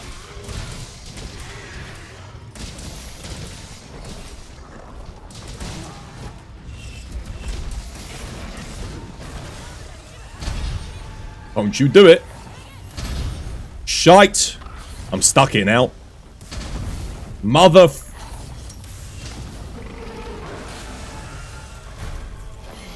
He killed 2 of them with that. Oh my god.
Nice.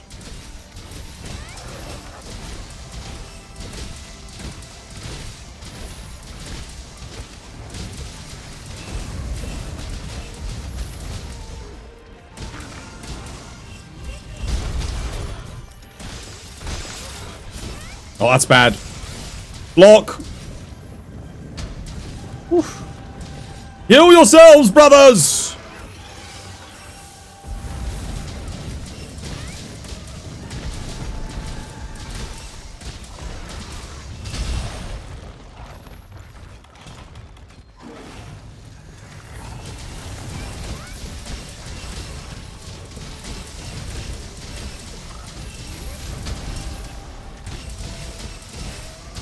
No! Dude, one of you hit my shield! God, I don't have any stamina!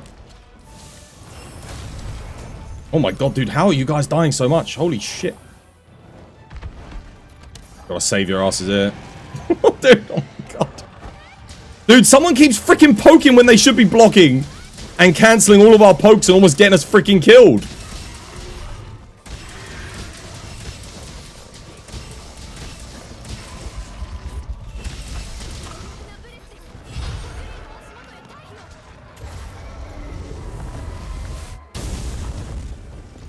Don't risk it in the flames. Not when we've got, like... If you can eat for insurance again, eat for insurance again. Oh my god. I don't want to be the one to whiff this quest now after all of that. We've still got another head break to get.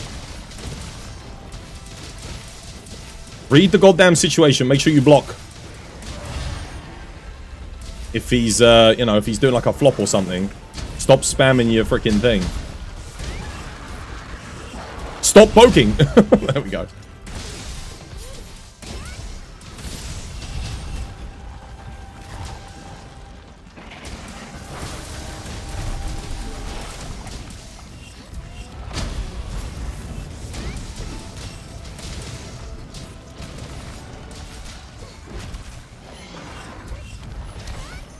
Oh, wait, guard up doesn't work on that? What the hell?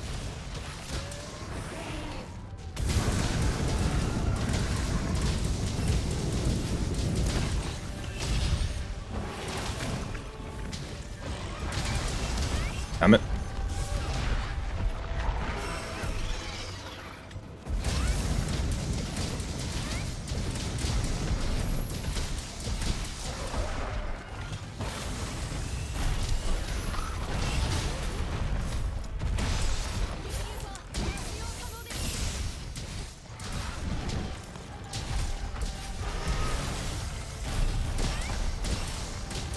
Dragonator, someone make a run for it. Nice, well played. All on the head.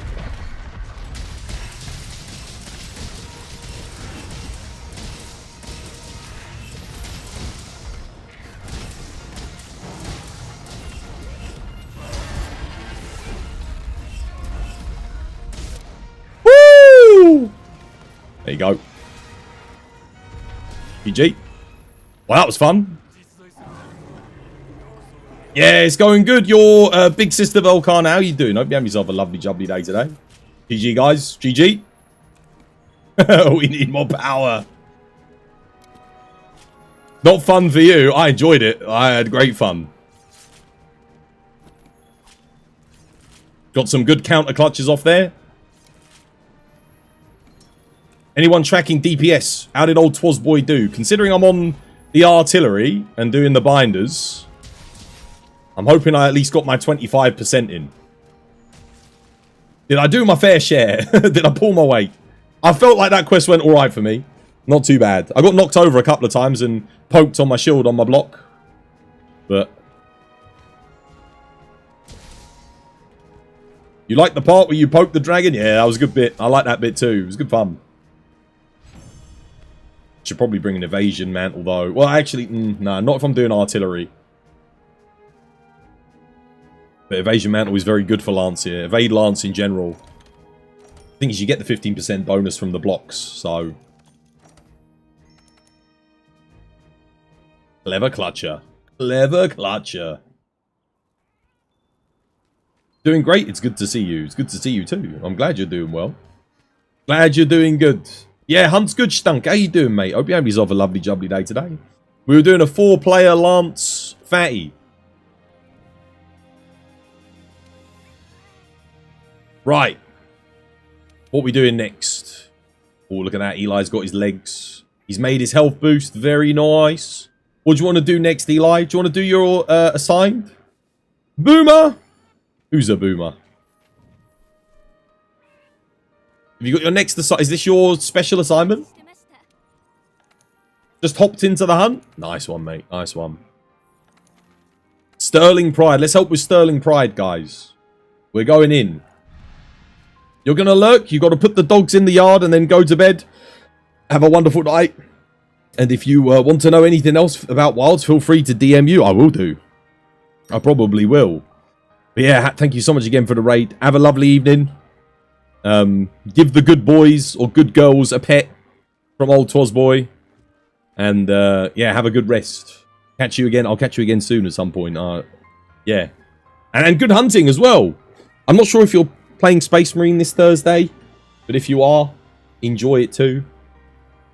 You've been learning Lance after getting a lot of longsword hunts. I love Lance. I'll always love Lance. I'll always love it. It's great. It's just Sunbreak Lance was so good. How do you top that? Sunbreak Lance was incredible. I'm really hoping, you know, they do the next iteration of Lance justice. What am I playing against, Kirin? I might just bring some DBs.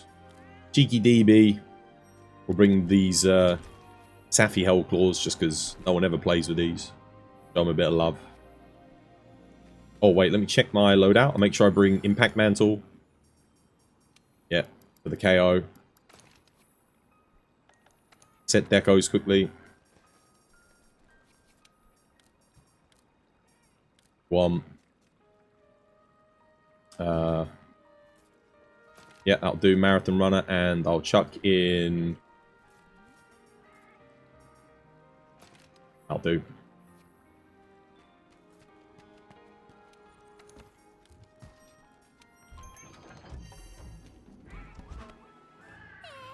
Google! How you doing, Needle Toes? Yeah, how's things? How you doing, Narindu? Welcome back. Hope you have yourself a lovely, jubbly day today.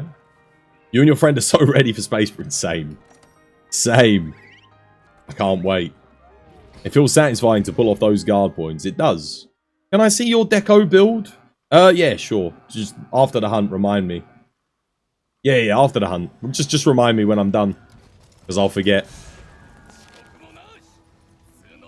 Get your camps! I think we just go north 15.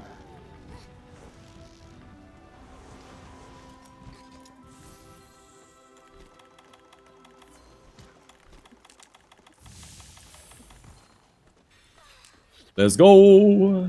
This is a fun little build, this one. A little bit different from your Kar Fire Dual Blades build.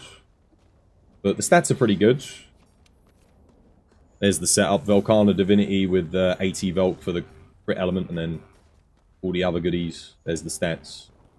Got one level of Coalescence in here, I think, on the second page. Got to have a level of coal. Where is she? Is it even up here? It's not here. Ah, because it's by middle camp. Of course, it puts it in the camp that he doesn't bloody have. Walk down there. Asmongold should use Lance in Wilds. I honestly think Asmongold would have had more success if he had played Lance than Greatsword. Because it's a lot easier for someone to learn... Like, Lance is just an easier weapon in general to learn.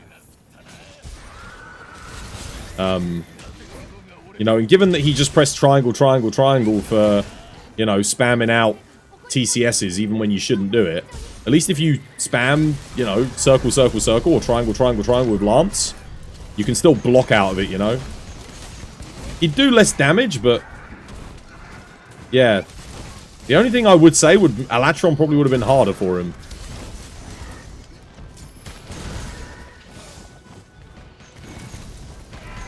It's a lot harder to play Greatsword at a higher level than it is Lance, in my opinion. But even if you're just doing the triple poke on Lance, you can have varying degrees of success, assuming that you're, you know, pulling your blocks off and getting your timings. That being said, Lance is one of the hardest weapons to play on Fatalis effectively. Like, it really is. 3, 2, 1. I think. It was one of the hardest weapons for me to solo the fight with. But again, looking at Asmongold's playstyle, I think Lance probably would have suited him better.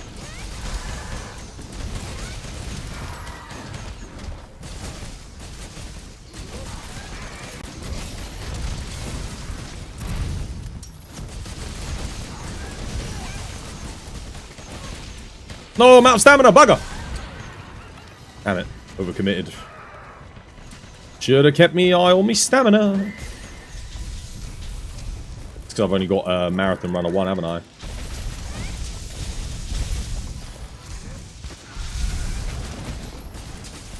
Oh, whoa, whoa, whoa! I thought you were doing AoE lightning, not like a forward lightning. Kill the team. Oh, dude, are you kidding me? Come on, man, you prick.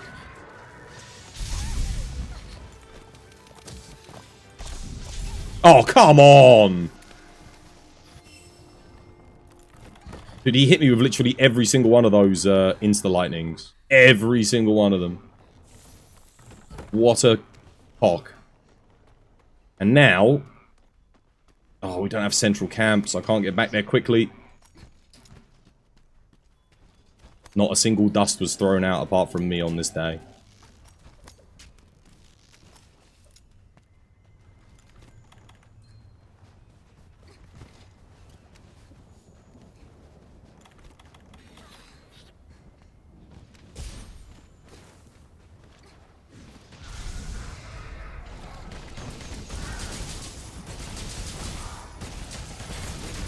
I love how they got the KO when I wasn't here. That was the KO just there. I put the impact mantle on to get the freaking KO. 4. There we go, dead. That hunt went terribly for me. Dude, get your freaking camp! Get your center camp. Was the lightning rod. Dude, every single one. Every single one of those. The thing was, I was very surprised by one of those lightnings that got me. Everyone was on him. And instead of doing a lightning attack around him, so I backed out, predicting the AoE, like, on him. He did it in front of him. And I was in front of him, so I backed out into it. He freaking knew, man. He knew where I was going. And then after that, I just got chained. Hit by the next one. Because I got knocked down. As I got up, I got hit by the next one. And as I got up again to go and attack him, well, actually, I was trying to heal. He freaking charged me and got me with the other one. Cheeky little bastard. Asmon technically used the build like Lance in Elden Ring DLC with the fingerprint shield. He still hasn't beaten Fatalis. He never did. He never went back. I was watching his attempts, but he wasn't... The thing was, he wasn't changing his strategy. He didn't... Like, every time he'd make the same mistake. You know how normal people, they make a mistake and they'll be like, okay, right, I shouldn't do that. But he just kept doing it. Like, and he did the same thing with Elatrion. It was like... You're meant to, like, when you die in Monster Hunter, you're meant to realize I did something wrong. So, like with Kirin, what did I do wrong? I overcommitted and I didn't heal early enough.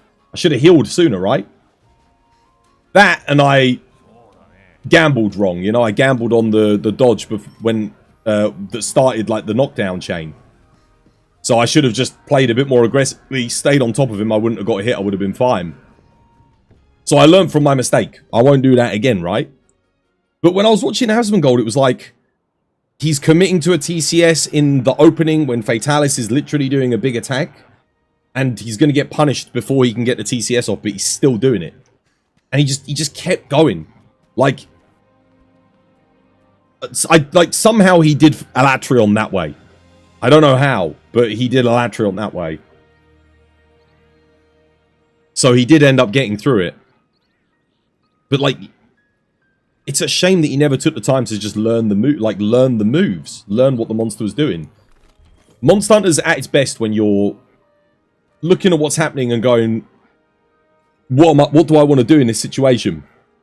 Because otherwise you could just demon dance the whole time with dual blades. Just press triangle, circle, get hit, heal yourself, triangle, circle again, get hit, heal yourself. Like, I mean, you can play it that way, but that's not really going to work on Fatalis. It's not going to work on Fatalis. I mean, not if you've got under like 1800. No, sorry, 1080 defense. He wanted to blast through Monster Hunter World like a Souls-like. I mean, the thing is, even on a Souls-like, when you get to the higher difficulties, you have to learn the sets, the move sets, because you get one shot. Like, you've got to like invest and observe, but he just wasn't doing it. Like, and he was like complaining about it, expecting to get it done, but it's like, dude, you've got to learn. You've got to look at what's happening. Don't just, you know, do one attack, roll out the way, wait for him to do an attack. You know, it's like a give and take. You do your big attack when you get the openings. You know, when you learn the openings, or you get obvious openings like knocking a monster down or wall knocking it, etc. The best thing you can have with Monster Hunter, if you're starting out in this game and you're struggling, is patience. There's nothing wrong with just taking a step back, having a little watch, see what's happening, observe, wait for the monster to do something, and then engage. You've posted another quest? Alright, I'm coming, mate. I'm coming. I'm on my way. Is it Monkey? It is. Yeah, dude, go watch the cutscene. I'll join you. I'll get a build. I'll come join. Yeah, you got go watch the cutscene, dude. Someone saved me a spot on that quest. He tried to brute force. Well, the other thing was, he could have got to MR100 with the help of his community and the help of other streamers. Look at what Kai did when... I keep going back to Kai. But Kai with the Elden Ring community, what did he do? He brought other Elden Ring content creators and streamers into the fold. Got them, like, involved, talking to him, giving him advice and stuff. You know, Asmongold could have done that. He could have brought up other people in the streaming community and, like, got their advice and tips and help from them. And everyone would have been willing to help. Like, everyone would have... Because that's what Monster Hunter's all about, is helping other people, right? But he didn't do that, and he refused to do that for some strange reason. I don't understand why. The only person that he brought into chat was a physician. Like, that was the only person who... I mean, yeah.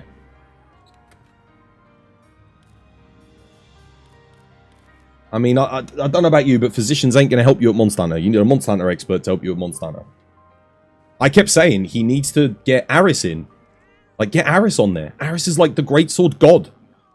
Get him in. Like, 2 hours on stream with Aris, and Asmongold would learn so much. He'd be able to do it. Right. Let's help with this Zenoga real quick. And then we'll go help with the monkey. If you want to, Eli, once you've watched the monkey cutscene, you can return from the quest. And then I can come and join you afterwards. That's what you run on Water Aquashot, Nodders. Aquashot's brilliant. It's a great weapon. You can make really good pierce. You can make a really good water. You can make a really good sticky light bowgun out of it. It's one of the best weapons in the game. Really, really good. Super versatile. It's a good point to pick up light bowgun at as well. If you want to learn the weapon. I'm coming in to help. Oh, I mean, the physician meme was a great meme. For sure. That was a good meme. It was funny. Gave all of us a good chuckle. We needed a good chuckle as well. Because that was around the time where we realised we weren't going to get anything for the Return to World campaign. So, it came at the right time. Right, where's my boy? Where's he at? Okay, he's down the area 1. I'm coming. Oh, yeah, 100%. 100%. I mean, we've got some good memes in the Monster Hunter community. We got, like, the Devil Joe tail meme. That was epic.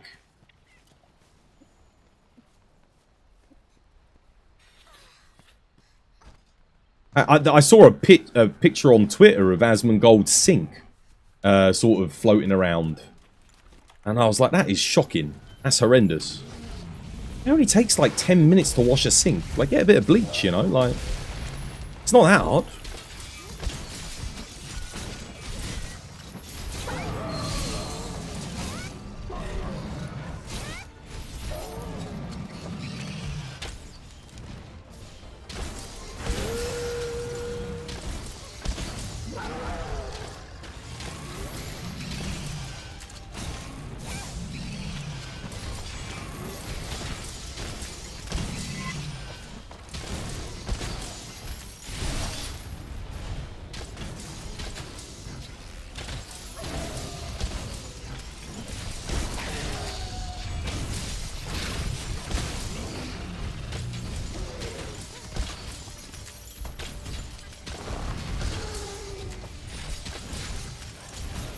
Like, don't get me wrong, I game, you know, what, like 8 to 10 hours a day sometimes. I still clean up after myself. So...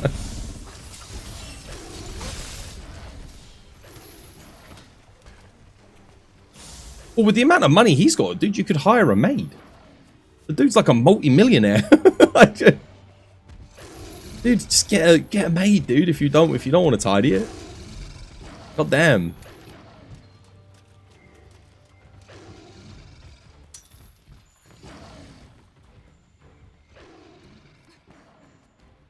She said he lives like an animal. Mate, even animals clean up after themselves. Like, like, that's an insult to animals.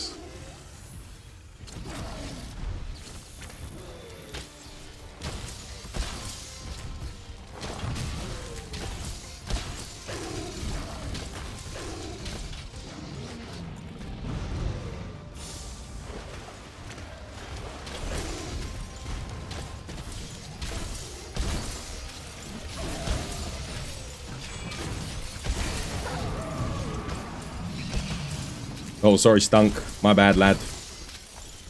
Is your cat called Turd Burglar? Oh, wow. Dude, his cat's called bloody Turd Burgle.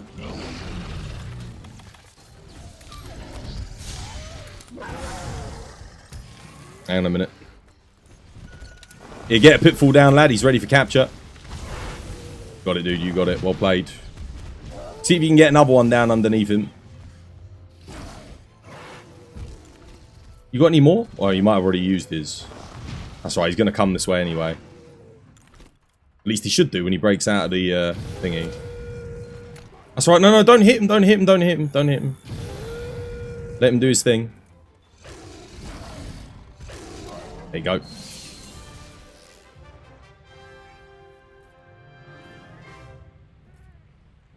It's his stream brand. Yeah, I mean, it's on brand. And his audience loves it. But is it on brand? The thing is, I would question. Is it... I mean, it could be a genius marketing front. It could be.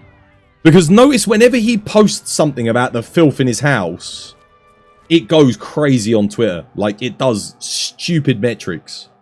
So maybe he just keeps it to give him the best advertising you could possibly get.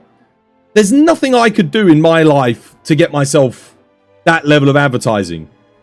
Even if I became a slob and like just let everything fall apart and turn to filth, I wouldn't be able to get that level of marketing. But because he's associated with it, it does him wonders for marketing.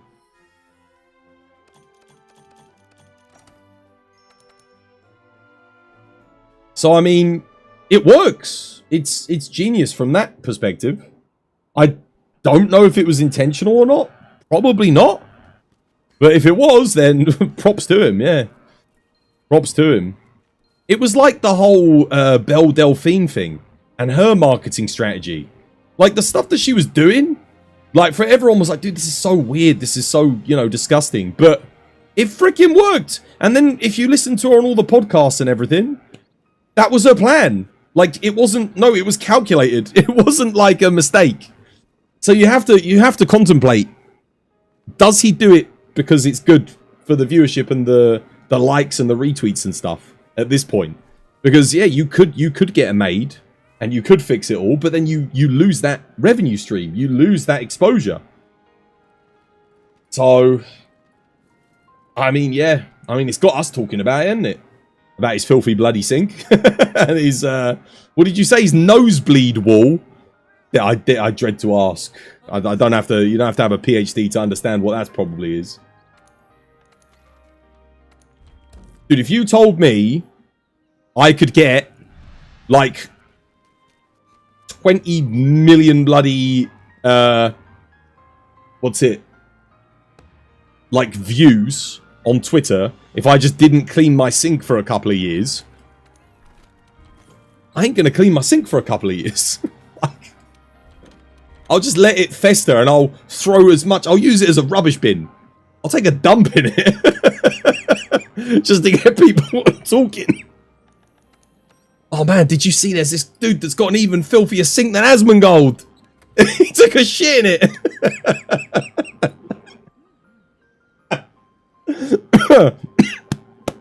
Oh, goddamn. Oh, dear. Big money, guys. Big money.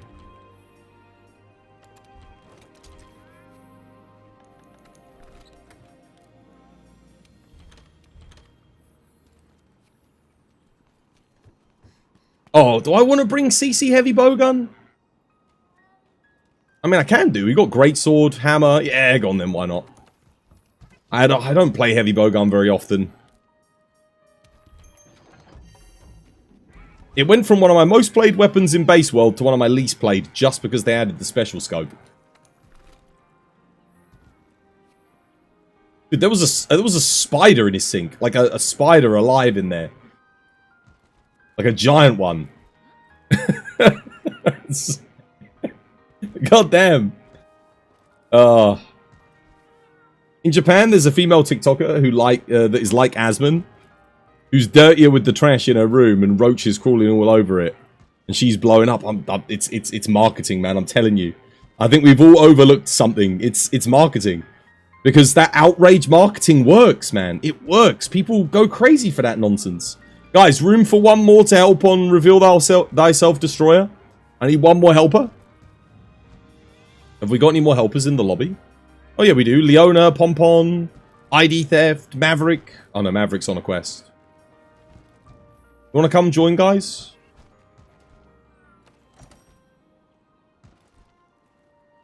You don't know if you'd have the... Dude, I can't do it, man. My OCD wouldn't let me. My stuff has to be tidy. Like, relatively. It doesn't have to be perfect. My desk's a bit cluttered, but it's clean. I wipe it down. I get rid of all the dust. I don't eat on it. Yeah. This room's a bit cluttered at the moment because I've got all of my friends' belongings here because they're moving house. So they've got all their stuff here. They're looking to get a new place. So, yeah. But other than that, like, it's usually very clean in here. If I clean all that up, it's, like, pretty spotless. Yeah. Got the green screen, the wall, my desk here with all my stuff. Everything. Oh crap, did I bring the right loadout? I might not have bought the right loadout. Bugger. Don't crash land. The one time I don't want to crash land. I don't think I bought the right loadout. I think I bought the wrong thing. Oh no, I didn't. No, we're good. I bought the right loadout. We're okay. We're okay. Nobody crash landed either. That's interesting.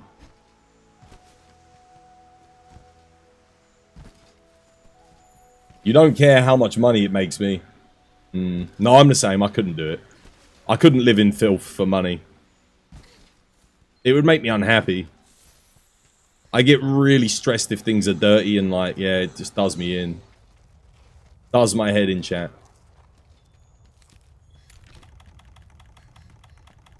Dude, I'm the kind of person who, if I don't have a bath for one day, like if I don't have a bath, I feel disgusted. Like one day. I'm like, nah, dude, I gotta go have a bath, man.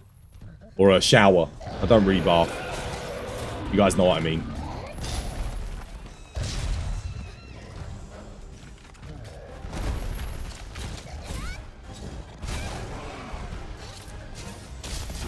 Got the same. Yeah. As my nan always used to say, cleanliness is next to godliness. She's not wrong. I actually don't want to sticky him. I want to get the next wall knock. I don't want to KO him yet. Guys, wall knock him. Do not KO him until you got the second wall knock. We need to enrage. Edge. Okay, forget it.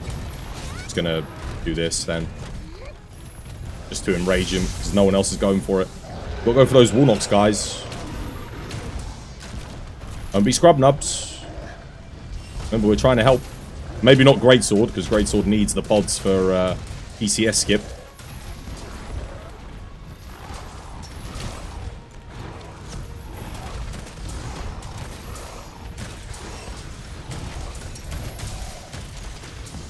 What the hell?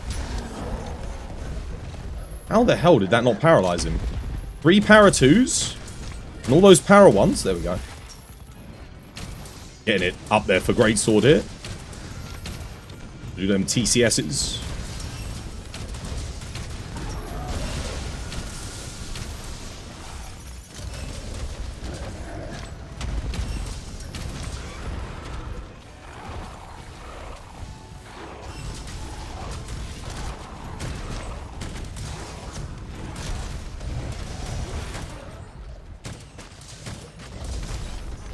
That was unfortunate.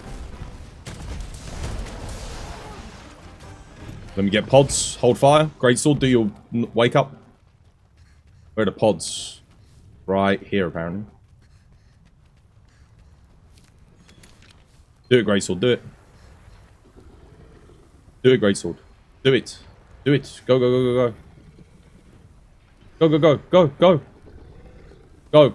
Now you've got it. It's fine. Don't worry. If not, I'll wall knock him. Don't worry. Try your best. I believe in yous. You got that. That's good positioning. Ah, whatever.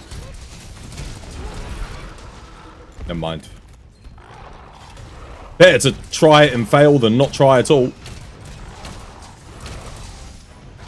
That was a bloody awkward spot too.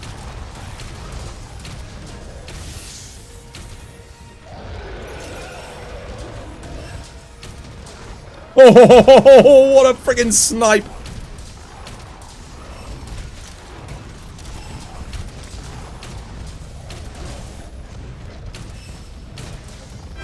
What's a cheeky raid? Who's that? Hijinks! How you doing, Hijinks?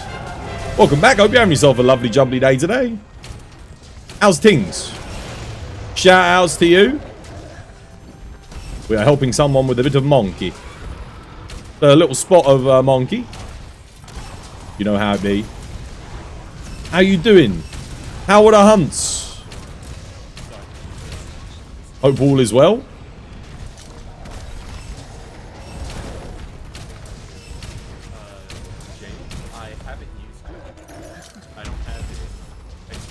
Oh, what the hell? Ouch.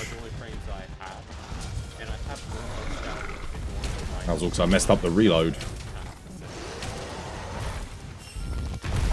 Nope, no iframe for me.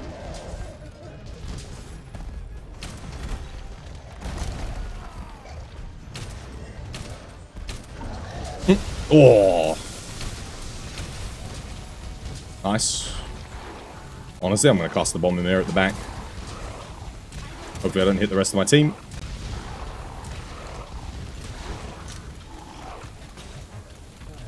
Oh my god, dude, I'm out of... Guys, I'm out. Oh shit. No, I still got more. We're good. The hunts were good. You're also done with Sunbreak Story. Nice. What did you think? What's the verdict? Did you enjoy it? I hope you liked it. I like Sunbreak Story. Sunbreak Story, for me, I had a lot more fun with it than Wilds. Sorry, not Wilds. We haven't played Rise. Wilds ain't even bloody out yet.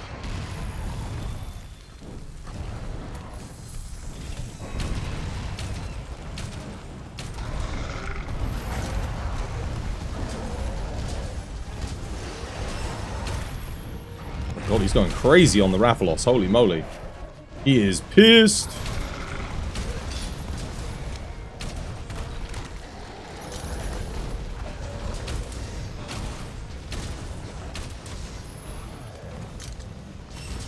You already love Wise. You're loving Sunbreak.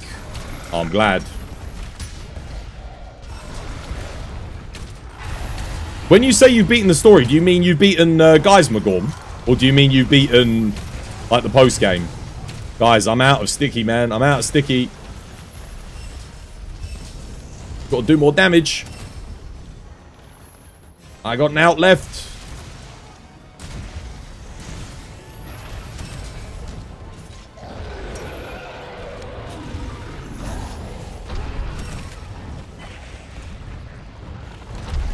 You're never out, Sticky. No, I'm out. I've used everything. I gotta just Wyvern Art him now. That's all I got. Wyvern Art and Pawn Pods.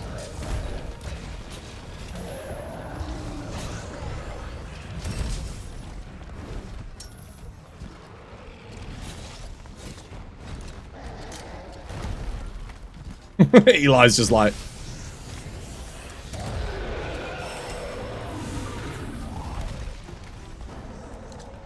Dude, how can we be at this much of a DPS deficit? I've never run out of stickies on Monkey before without doing enough damage.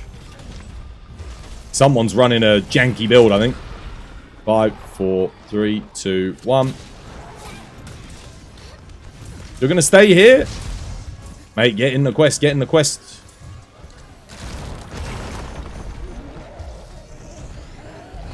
Oh, he grabbed me, god damn it. That's alright, someone will flash him for me.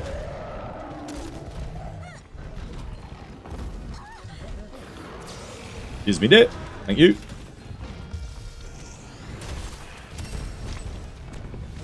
I'm out, mate. I'm literally out. I've fired everything. I'm gonna have to go back and restock. Holy shit, man. That's rough. What the hell are you guys running for builds?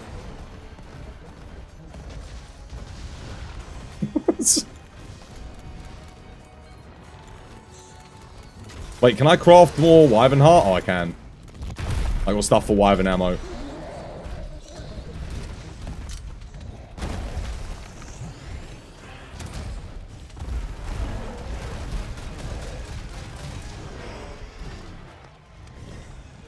There we go, finally.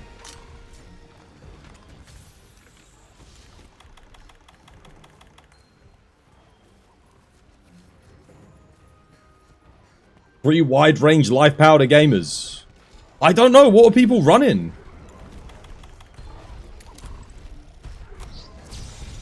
Are you sure about that? Pitfall traps down, guys. Come stand with me. We'll lure him in a second. Pull him, pull him, pull him. Go.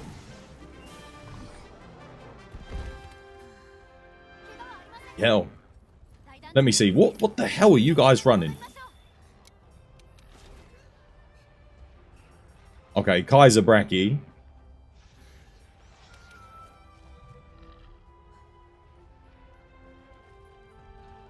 No augments on the greatsword? It's a non-Frostcraft greatsword. Definitely want to get Frostcraft greatsword, 100%. Be a massive increase to your damage. Because of the extra 30%. You're almost at Malzeno, you mean? Oh, what? Primordial Malzeno? Yo, nice.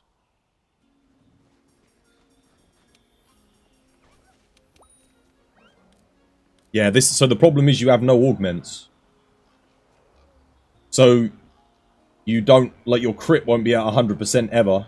You don't have peak performance 3. That's a huge damage increase for greatsword. You get health augment. No coalescence either. That's another plus 12 raw, and then obviously the Frostcraft. Yeah. Missing a lot of damage on the greatsword build. A lot. You need to get that, you need to get the, whatchamacallit? The augment. The affinity augment. It's really important, because otherwise that greatsword is at, like, negative something. You still did 26%. Yeah, but I'm on CC, so I shouldn't be doing... I shouldn't be anywhere near... I should be on like 15% damage. Greatsword, with the right setup, you could be doing like 35% of the damage. With this build here.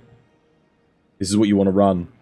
Maybe not with maximum might, maybe with latent power. I keep switching out the latent power and forgetting to save it. In fact, I might do that now real quick.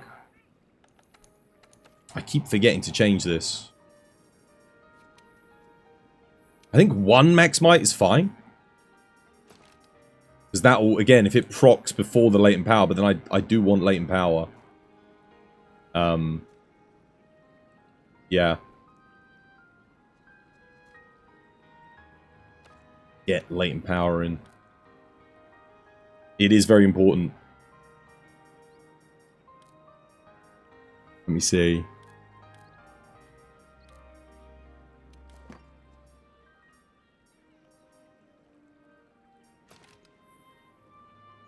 Hammer requires so much patience to do damage. You're still learning the hammer. This was like your 15th run. Oh, yeah. Taking notes. So, yeah, check this out. The greatsword. This is kind of what you want to be going for. Something along these lines. Yeah, the Coalescence 3, it's not important, but it comes on the helmet. The big thing is the Frostcraft.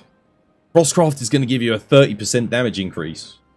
On, like, you know, when the bar's full. I think it's either 30 or 35. It's huge. So for Greatsword, it's massive. Let's say you could hit 1,000 without it. You hit 1,300 with it. So every single TCS becomes substantially better, even when you're not critting. Revenge, TGT, how you doing, mate? And then obviously, it's essential that you get that affinity augment. Because you can't get 100% on your TCS without it. So a lot of your TCSs are not going to crit at all. Which means you lose a lot of damage when you're not critting with Greatsword. It's very, like, again, it makes a big difference. Yeah. As for Hammer, Hammer build, I'm not sure what stage of the game you're at, but an in-game Hammer build, it's a little bit simpler than Greatsword, because you don't sheath it, so you don't really need Frostcraft. But something just like this is fine. Yeah. And this isn't optimal, it's just, yeah. One level of Slugger for the 20%, and then max attack, max crit eye, max agitator. Crit boost, Wex, peak performance, and then the Coalescence. You can switch out the Rhyme Guard helmet for the Rhyme Guard legs. I think that's probably better with, like, looking at this. Obviously, flinch free. Mind's Eye, because you don't want to bounce on Monkey. Yeah. And then Airborne. Airborne is huge for Hammer. The amount of spin attacks, ledge hopping you can pull off, that's a 30% damage increase. Very, very good for Hammer.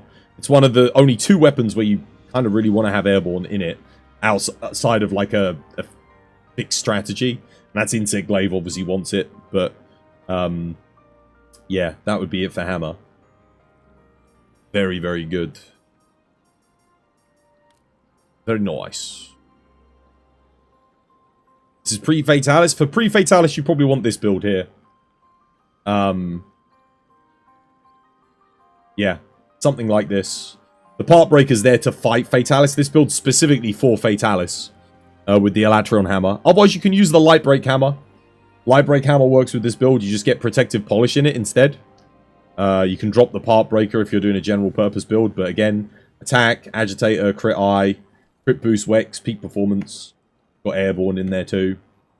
This one's a solid build. But you don't have to run the Elatrion Hammer. You can run this with Light Break. But like I said, make sure you get Protective Polish in. And dump the Part Breaker. The Part Breaker is literally there for if you're doing Fatalis for the first time. Quite helpful, obviously, getting the head break and that. And given that you're going to be head sniping him with the hammer, this ends up being very, very good. Helps you get the head break faster. Otherwise, you don't need it on a general purpose build. You can just run 1 level of Coalescence, 1 level of Protective Polish, and Flinch Free for multiplayer. So you switch the Part Breaker out for those instead. Time to visit the Grinding Lands. You need to kill Glav. Cheeky Glav. What about the build that you have now? Let's have a look. We have a gander. What's this? For Fatalis, yeah?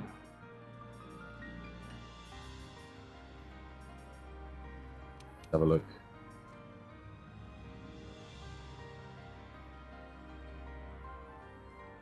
What's the crit at? Agitator, crit. You're over 100% crit. Let me just do the math. 25%, 5%, 30, 20. Yeah, you're over 100% crit because you don't need the latent power. So latent power can... Oh, wait, isn't latent power on the armor? Is that on, like... Oh, you get it on the helmet, yeah. I mean, it's fine. It's just... The Kaiser Brachy set is kind of inefficient. Did you see how much I was able to fit on the other build, right? The problem is like, Master's Touch, don't get me wrong, it's a good skill. But when you have to sacrifice as much as you do to get it to work, comes a point where it's just not worth it anymore because you can get higher DPS out of the alternative build. And then you just run Protective Polish instead with the Wet Fish Fin pluses. But it's fine. It is good. It's good up until, like, MR100, I'd say. But then I'd say once you get to MR100, you probably switch out for the alternative build. Just because you can get Attack 7, you can get Peak Performance 3, Coalescence. All of these are going to boost your damage. And not to mention you can get, like, Evade Window 5 in there. All the other stuff that's going to help you with Hammer. But yeah, it's solid. It's like it is a good build. Pre-Fatalis. You could beat Fatalis with this. I just think... Personally, the other build is you get a bit more out of it. A bit more bang for your buck. What do you switch the Kaiser out for? Kulvtarov, Alpha Legs, Elatrion, Alpha Waist, Beta Gauntlets, and then Brachy, Beta here. Yeah. That would be the switch out. And then, like I said, you just put Protective Polish in. You can use the Elatrion hammer if you want. It's really good. I mean, the sharpness, you'll never have to sharpen that thing, even without sharpness mitigation. You might have to once on a quest, you know? It is great. And then, obviously, the light break's better, but that's where you run Protective Polish.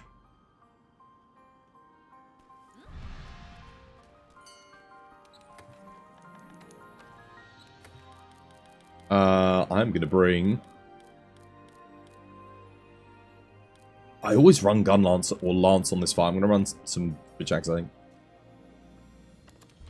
Yeah, I'll do.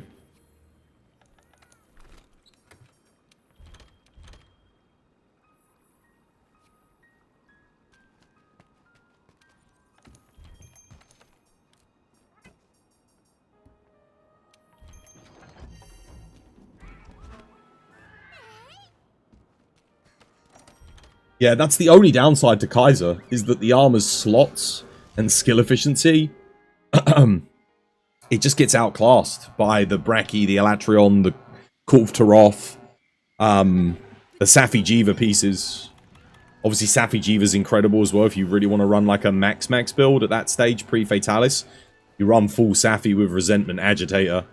You can make a beast of a build with that. Oh my goodness. Absolute monster of a build. But that is a lot harder to play. Just because you have to deal with the consistent health drain, and if you sheath your weapon, it resets the health the health regain. So you got to play very aggressive and very well with the Safi set. But it gives you evade window, gives you crit boost, the slots are decent. The fact that it gives you resentment as well is really, really nice. It's a great build. It's really solid. But high skill. A much higher skill level to play that effectively. Hence why I recommend the Elatrion thingy build more frequently. It's a bit comfier.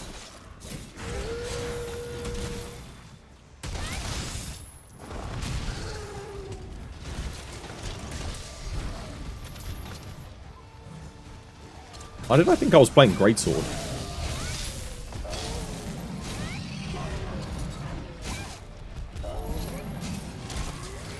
Good.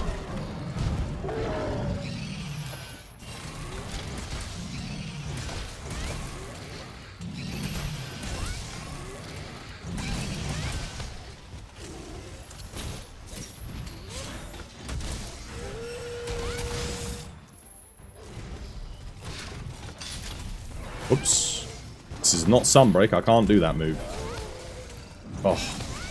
My positioning's terrible. Get the part break up. I can get the free knockdowns on the arms.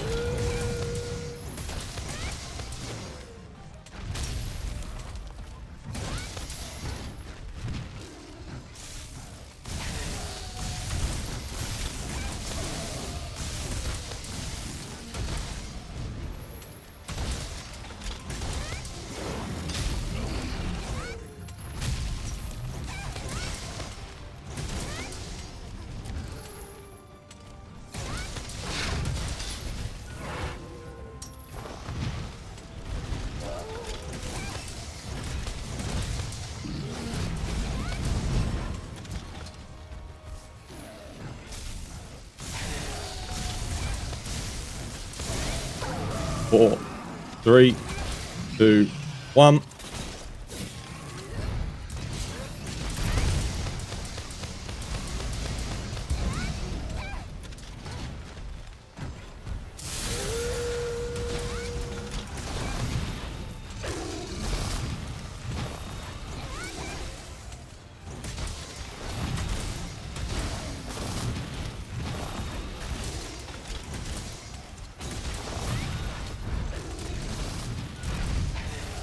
Clean.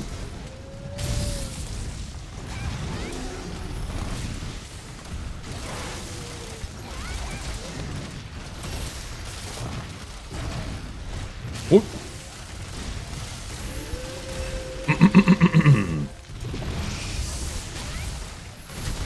Oh, I can't believe I didn't get the arm break there. Healing.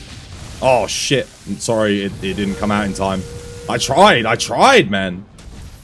I don't know why, it's just so slow on that hill. I even saw you take the hit. I went for it straight away.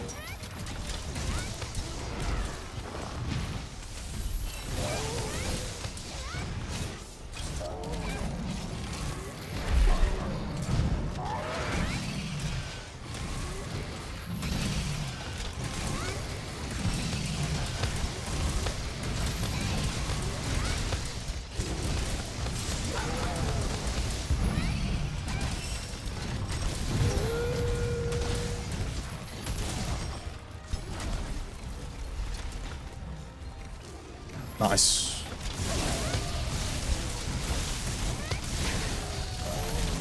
Well played. Good stuff, Eli.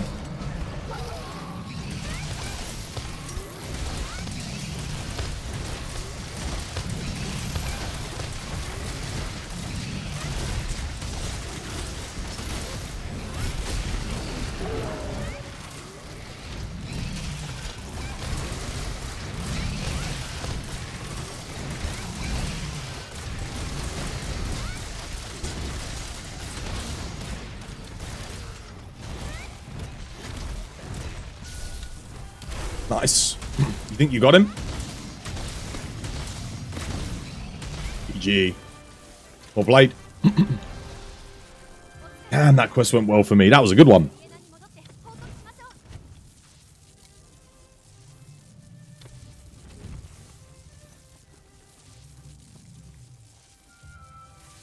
The start of that quest was beautiful. Smooth as butter. Warnock, weak spots.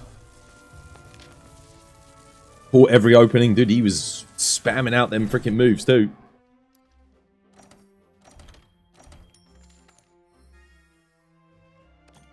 I love this fight. It's such a good fight. I love the Zenoga fights in this game in general. Really good. Who were the Indian guys on your Facebook page? I don't know, mate. I don't know. I've been trying to get my Facebook page back for over a year. They were part of Martech Advertising. So they were a promotional group, an advertising group. They're not really part of Martech Advertising. But I joined Martech Advertising. And when I joined Martech Advertising on Facebook, who were a legitimate company, by the way, like, you know, all the links and everything they sent me checked out. And when I joined the official Facebook, like, group for it, they stole the page. They took control of the page. They kicked me off of it. Like, no passwords, nothing required. The second I made them as my my ads partner, like, that was it. It was gone. They took the whole page, started doing their bullshit with it. Yeah, never got it back. Never got the page back. Facebook have literally not helped me at all. I've sent them like 100 emails. I've emailed them like once a week. Over once a week. Trying to get my page back, but yeah, never got it back. Yeah, dude, it's ridiculous. Dude, they didn't have to put in anything to take the page. All they had to do was they set up a Facebook group called Martech Advertising, made all of the logos and everything official, exactly the same as it is official, like the official thing. Invited me to join the advertising group. So they were like, you know, we'll run ads on your stream and that, and you can get a portion of the revenue. And they were like, yeah, you'll get like, you know, 10, 15%. I was like, yeah, sounds about right. Nothing sounded out of the ordinary. joined the group, like the Martech advertising group, like, and that was it. They just stole the page. Straight up. They took it, and then they started posting fucking Bollywood shit on there. 2 guys from Pakistan. I tracked them down. They're Karachi, Pakistan. I can't remember what his name was. I've got it all saved. Like, I know the dude's name. I know where he went to school. I know everything about this fella who stole my page. I reported it, obviously, to, like, the cyber crimes division. And they, like, it's you know, registered, you know, stealing digital assets and that. But Facebook have done nothing. Absolutely useless. They didn't help me at all. Still to this day, the page is in, like, it doesn't belong to me. Don't have any of the stuff. They won't contact me back. I keep emailing them. If they just contact me, I can give them my passport. I can give them my driver's license. I can give them everything to prove that it's me that created the Facebook page, so I can get my control back of it. But they won't even message me. I stopped using Facebook altogether. I don't trust them because they won't. They don't help you. If you lose your page or it gets taken, they don't do anything. Imagine if Twitch did that. Imagine if someone was able to take Twas by Design without a password, without anything, just come in, join, you know, promote ads or something, and then take my whole Twitch page. It's the only place on the internet where I can think of where you can do that bullshit. Crazy to me.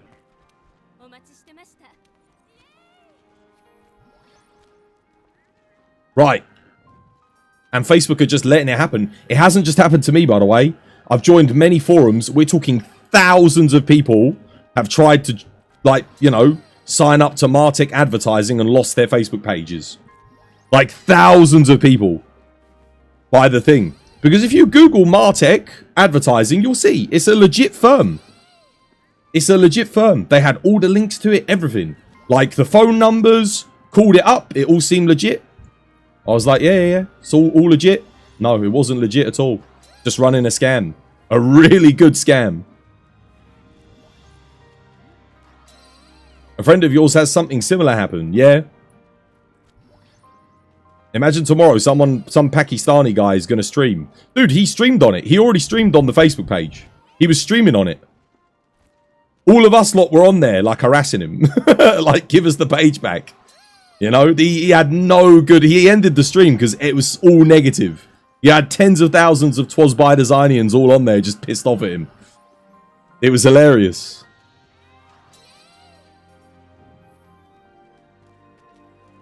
Right, what's next? What are we doing?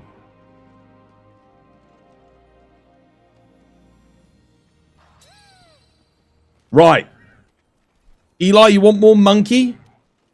To get your monkey helmet upgrade, that's another upgrade we can help you get. Rajang helmet. Let me see if I got a monkey. I do have a monkey. It's a faint once though. Yeah, let's not do that. Anyone got like a monkey that's good that's not a faint once? Yeah, he ended up blocking like everyone. If I get control of the page again, I can unblock everybody. Difference is your friend was part of an acting form that stole his page. So no, mine was, like I said, it was an ads company. So Facebook introduced a thing called Facebook ads, where you have to sign up with a company so they can put ads on your channel. So I had no ads on my channel. It wasn't monetized. But when Martech contacted me, I was like, dude, I can finally monetize my Facebook content. Because, dude, I was getting millions of views on Facebook. And I was like, dude, I'm millions of views and none of it's monetized. So, of course, I'd want to join a group. I got really excited. Yeah. But it was all a scam. And I wouldn't even say it was too good to be true. It was literally just like a normal thing. There was no, like, crazy offer or nothing like that. It was just, yeah, 15% of, you know, the ad revenue, which is a normal cut, by the way, for promoting things. If you're doing a promotion, it's usually about 15%. That's what I got from, I think, something like that for some of the other promotions I've done in the past. Nothing crazy.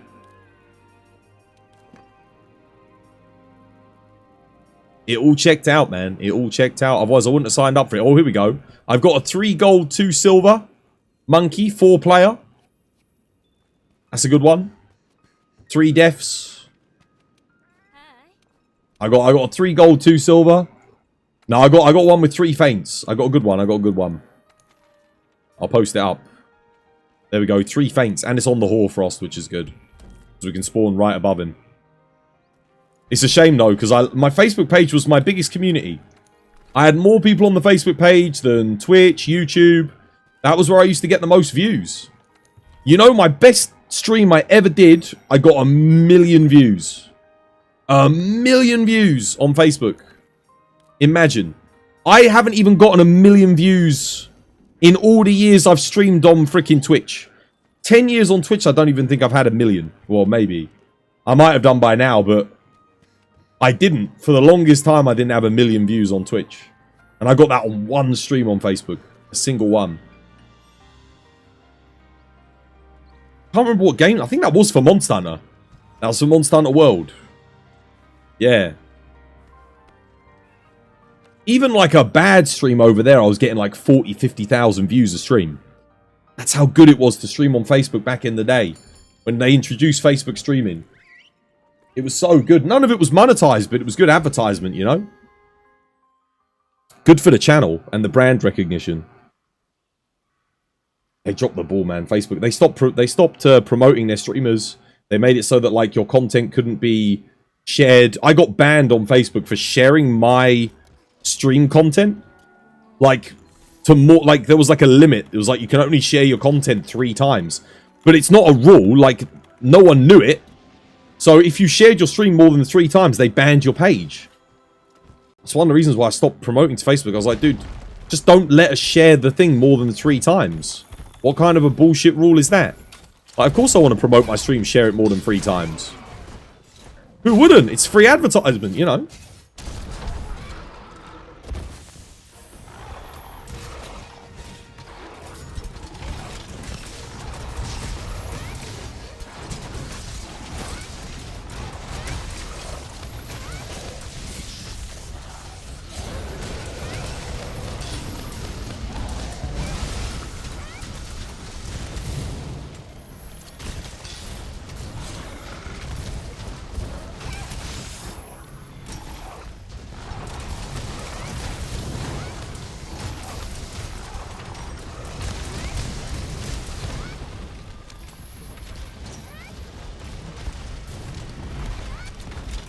Yeah, I got like a 30-day ban because I shared my stream like 6 or 7 times and the limit was like 3, which I didn't know. Like, how am I meant to know I'm only allowed to share it 3 times?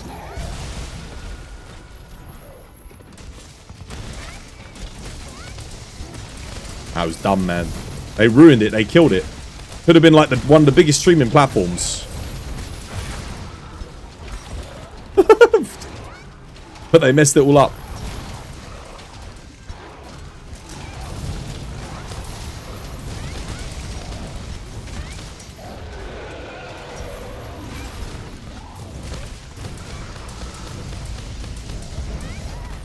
Oh, damn it, he hit me.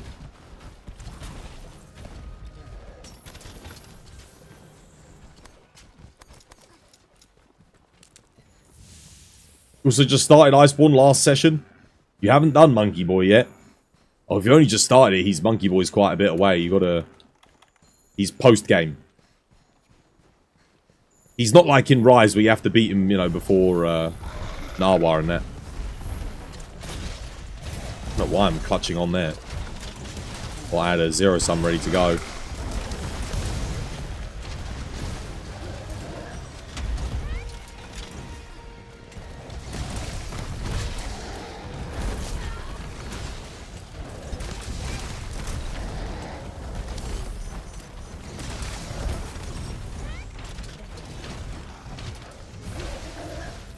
Warnock.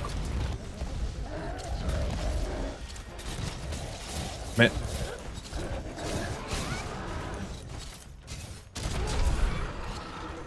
Nice.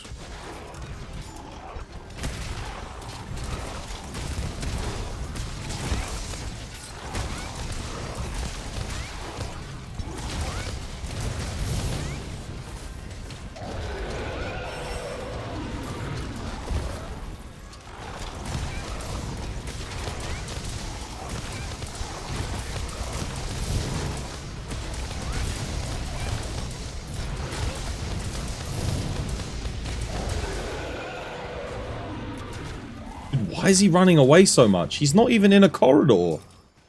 Oh. I really hope Wilds doesn't have corridor mechanics. I don't think it does.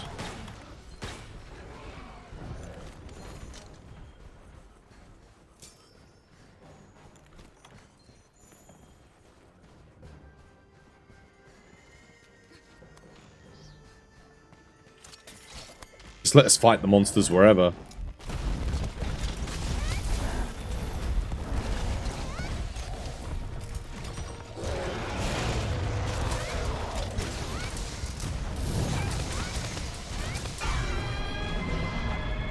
Oh, turf war, that's fine.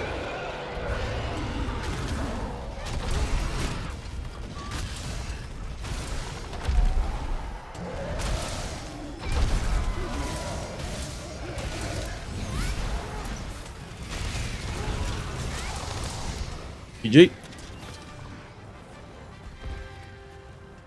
Honestly, the only social media platform that you got big on was TikTok.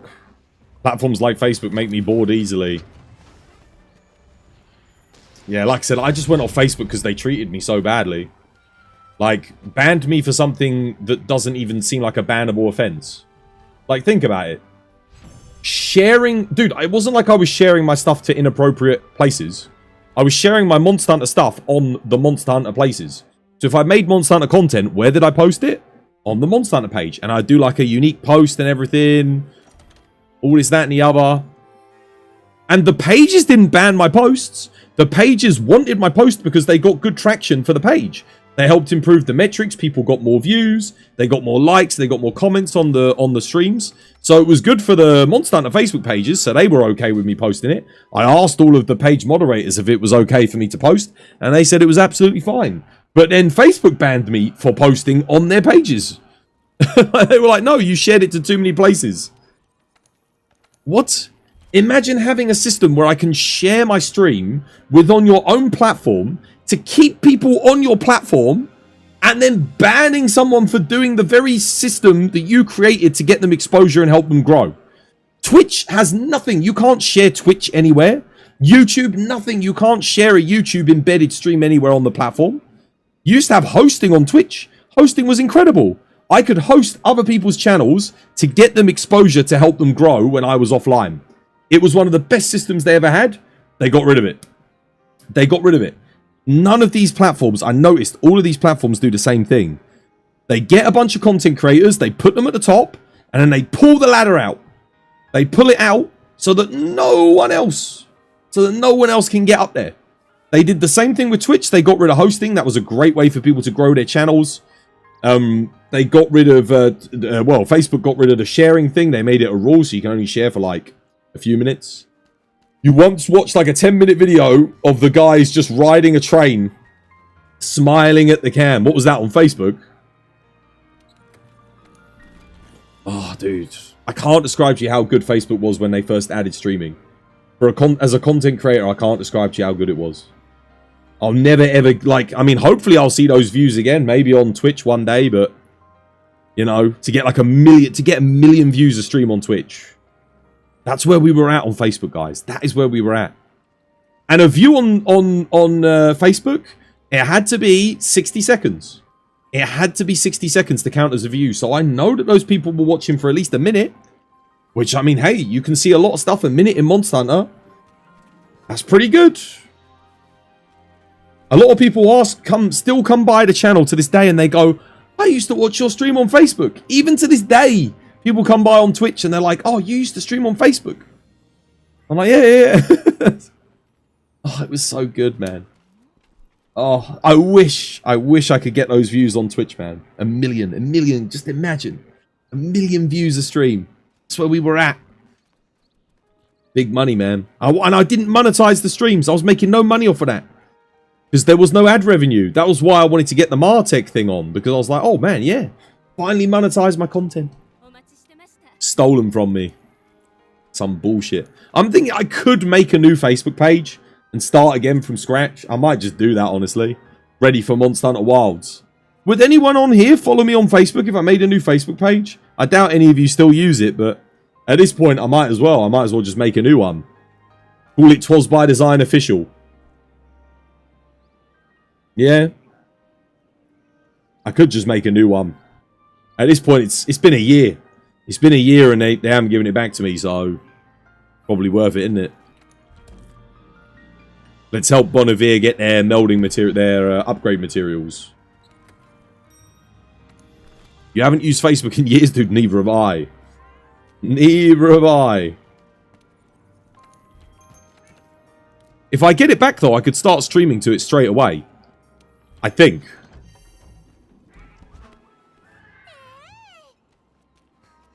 You can't use Twitter anymore.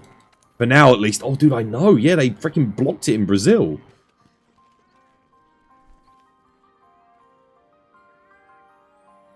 That's crazy. Dude, I'll miss your commentary on the old Twitter stuff. And the likes and retweets. I always appreciated that. No one uses Facebook anymore. The thing is, a large portion of my audience, tens of thousands of them, were from the Philippines. And Facebook in the Philippines was huge. They don't use Twitch. So there's a huge portion of my audience on my Facebook page that cannot watch my content. My Filipino brothers and sisters. You know, not that I'm from the Philippines, but that's how a lot of my TBD family early on were all from the Philippines. You know, the people that I used to play with, because Monster Hunter is huge in the Philippines, guys, absolutely massive. One more person to help with Ode to Destruction, guys. Preferably someone who can get claggers or weak spots wall knocks. Alright, let's go. I mean, I can get the claggers. I am on Switch Hacks. And YouTube's big in Asia. Yeah, very big. Very, very big. The thing was, you weren't meant to ever allowed to be multi-streaming on Facebook. But I always... Not Facebook, sorry, Twitch. But I always multi-streamed anyway. Because I said to myself, my channel's not big enough on Twitch for me to not risk it, you know? And Twitch never said anything to me about multi-streaming. I was just like, just kept doing it. I was like, you know what? As long as I can keep getting away with it, I'll keep... And now you're allowed to multi-stream from Twitch, which is fantastic. Because, you know, I can just bring viewers in from YouTube and... Well, hopefully TikTok at some point. I mean, yeah, I'm still waiting. Dude, I'm still waiting. I'm still waiting on TikTok. I don't know what TikTok's doing. Like, I got in contact with an agency for TikTok, but they're still waiting to hear back from TikTok to give me a stream key. So I still can't stream to that platform properly yet. But that'll be good, because I've got vertical live streams now. The thing is, this BS is making it harder for young content creators like you to get traction. It is. It's on purpose, Denver. Like I said, it's not fair for you guys, because you can't... All of the things that helped me grow, they don't exist anymore. It's all gone. And it's a shame. It's a shame for any of you guys that are looking to make content. Unless you've got a crap load of money and an advertising firm behind you, you're going to really, really struggle. Either that or you have to have something really viral and get lucky to get big. But back when you could share your stuff on Facebook, and you could do the multi-streaming, and you could host other people's channels on Twitch, the growth was fantastic. Everyone could help one another. Are we going, or are we not going? What's happening? Okay, they're AFK. I'll go see. Does anyone else need a hand with something else?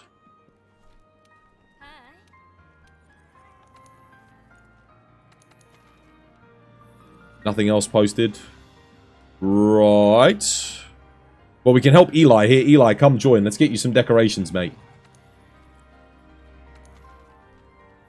We might as well do something useful, eh? Come join this one, lad. Can I get 2 helpers for Wrath of Thunder? We're gonna help Eli get some stuff. I'm gonna play something different. I'll play some Gunlance. Why not? I was gonna play Gunlance earlier, but I was like, ow. I always play Gunlance. But we haven't played any Gunlance today, so why not? Everyone likes a bit of Gunlance, don't they? Twitch is dominating on the English speakers, but other than that, the YouTube is very big, especially in Japan and the Philippines. Yeah, I think my YouTube channel will probably do quite well when Monster Hunter Wilds comes out. I think my streams will do pretty good. Are you a Switch Axe main? No. I don't main anything, lad. Nothing is my spread.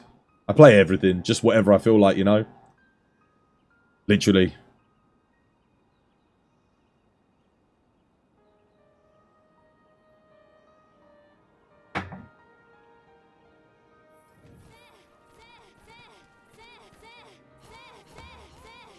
MZ, Leona, you want to come help? I need a helper with me.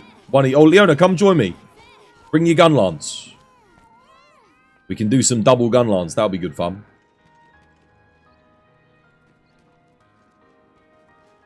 No, you don't want a gun lance?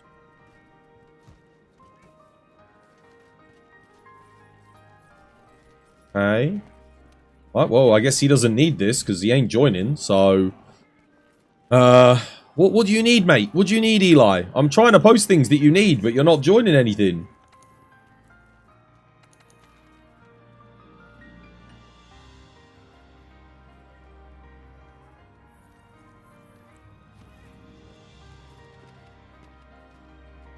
Have you guys got White Fatalis or Crimson Fatalis? We could just go do that for fun, because Bonavia's not starting a quest and Eli's not joining anything, so...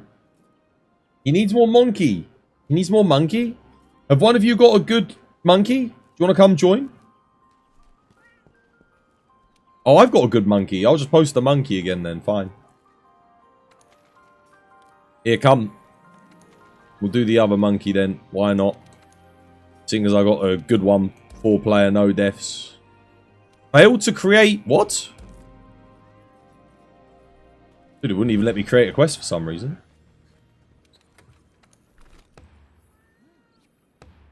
You need to post more tutorials and things like that. You never saw someone can play 14 weapons at your level. Ah, I'm sure people can. It's just you haven't seen them.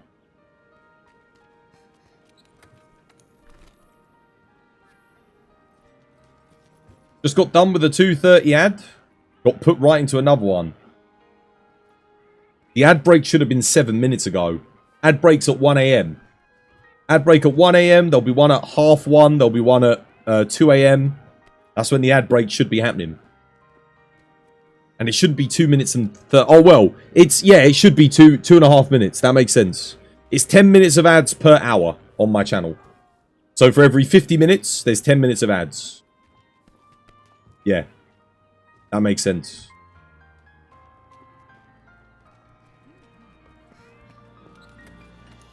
Alright, I'm getting started. You either join or you don't join. We're going. I've been sitting in the lobby for too long now, waiting for people. I shall wait no longer. We shall hunt. You play 12? Pretty good. You also play all 14? Yeah. You know me, I play everything. I switch regularly between them. I try not to play one weapon for too long. Let's go, Leona. If he wants to come, he can come. If he doesn't join, he doesn't join.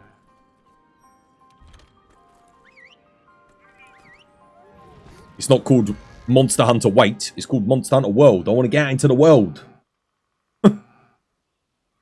Monster Hunter Wait. What it feels like today.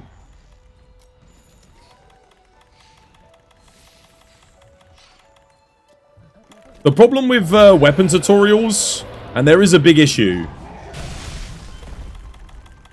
Number one, to make them really well takes a long time, and I won't outcompete the viewership of people that just sort of go, day one, here's how to use this weapon perfectly. And it's like, dude, you literally haven't had enough time with the weapon to know how to play it perfectly. None of us have. The game's been out for 1 day. But then there'll be the people that get the game like, there'll be people playing Monster Hunter Wilds like months before that game comes out. Months and months and months. Do you want to go for a wall knock? That's it. I've set him up for you. Get him, get him, get him. Nice, well played. Good stuff. And they'll be able to make all their tutorials ready for day one. So I can't compete with that. Because Capcom just... I know I'm a Capcom creator, but they don't... The earliest I've ever got is like 1 day early on thingy. For Monster Hunter. So they'll give me the game the day before. Which is fantastic. But in order to make like good tutorials, I'd need it a lot earlier than that. To be able to compete. It takes a long time to edit that stuff, get all the footage, test everything out, and be able to play all the weapons effectively enough in the new game to, you know, showcase them properly and give people a really good weapon tutorial. Because that's what the community deserves, you know? Oh shit, whoops. Overcommitted there slightly.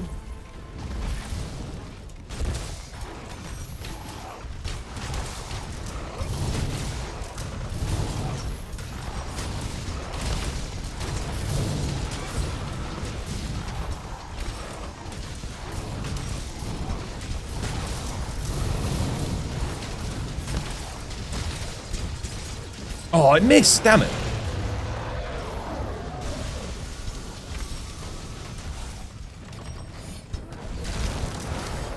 Woof, only just.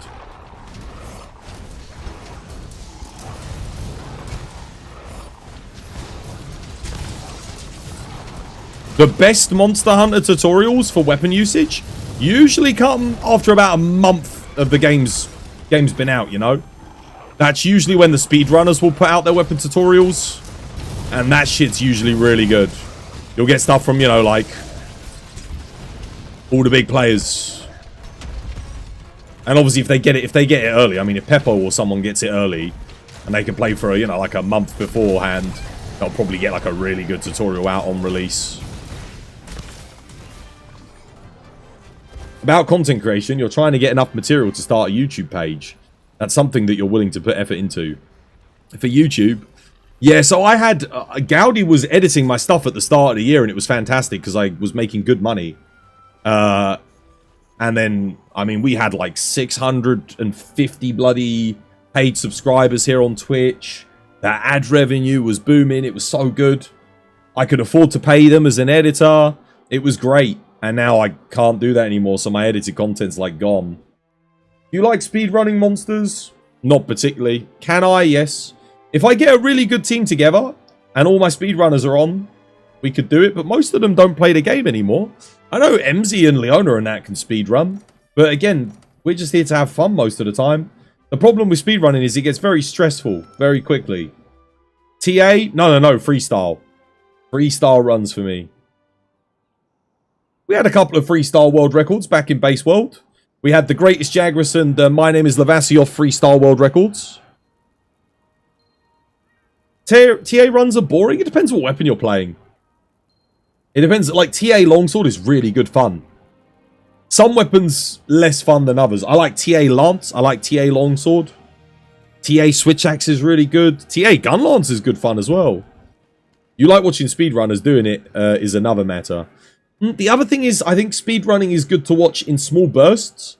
But from a streaming standpoint, I don't know, for me personally, I find it very hard to stay entertaining for like 4 hours. Or in my case, 7-8 hours grinding out one quest to get a world record run. And then not to mention, with all the scandals that have happened in the community recently around speedrunning, it's like, I'm doing all that. What's to say that someone that ultimately ends up beating my time or gets a better time didn't just use like move RNG, like to alter their moveset? That's now a big worry for me when it comes to speedrunning. It's like, because that shit's going to be harder to find. They're going to make it less and less traceable in a good run. And that's basically what the speedrunning comes down to at the end of the day, is once you're able to play a fight, like, basically perfectly, can you capitalize on the move RNG? Pretty much it. And that's the big thing. That's the thing you got to grind out, which a lot of runners weren't willing to do. That's why you saw people posting world record runs every single day. And it's like, wait, what? How are they getting this good RNG? I might get one god run every 3 or 4 months. And that's not when I'm speedrunning, but I'll recognize, I'll be like, holy crap, the move RNG on that fight was insane. You know, if I'd been speedrunning, that would have been really good. You need help. What do you need help with? What do you need a hand with, lad? But yeah, the cheating is despicable.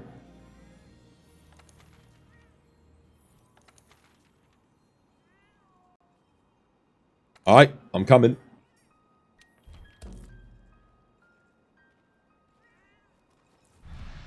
One more person for this. I'll just bring... What do I bring? Yeah, that'll do. Oh, wait. Isn't one of them weak to fire and one of them weak to thunder? Could just bring Rawbo. I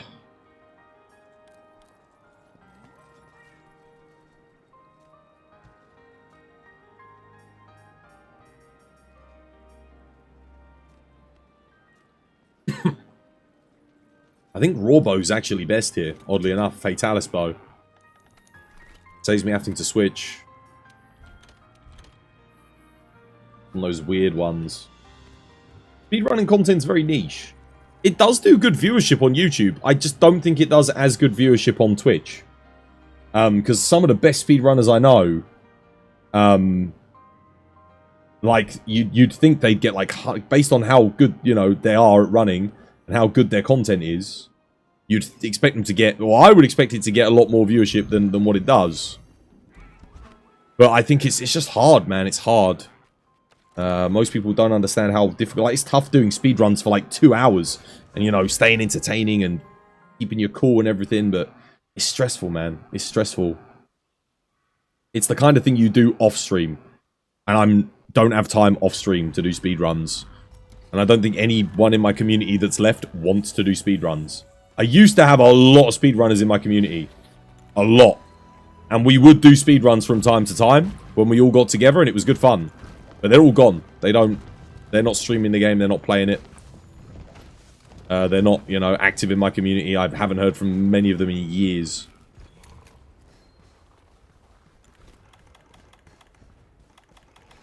Viseri's obviously speedrunner. Rainy's obviously speedrunner. They're still about. They still chill with us. But, like, Mab's not here, really. Jarl, Aravir, speedrunners. I don't really hear from them anymore. Umaru, don't really hear from them. Wolfie, Moonshade, and I used to do speedruns. Again, haven't heard from them in ages. Lots and lots of people. And that's just the tip of the iceberg. When you've been streaming Monster Hunter for, you know, what are we, like, almost 7 years of Monster Hunter streaming at this point. You end up meeting and learning a lot of people. God damn it, really? Because they're in the corridor. Guys, try not to fight them in corridor. Because they'll just keep legging it. They'll be legging it like Legianas. What the hell?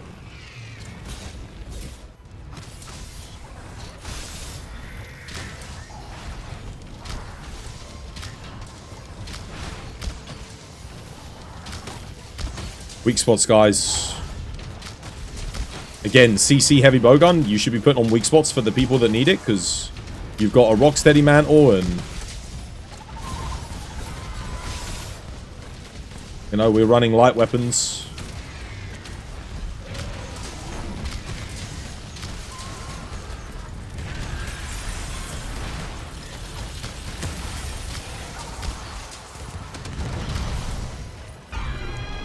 Weak spots, Warnocks, guys. Weak spots, Warnocks. I don't have a freaking Rocksteady mantle.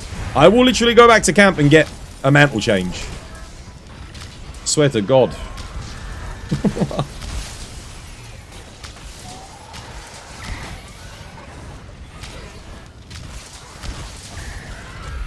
I'll make it here. Someone's got to do it. There we go, it's on. Don't have freaking, what's it? Oh, well, I didn't get the iframe off? Damn. That sucks. Oh, at least I got Null Breeze.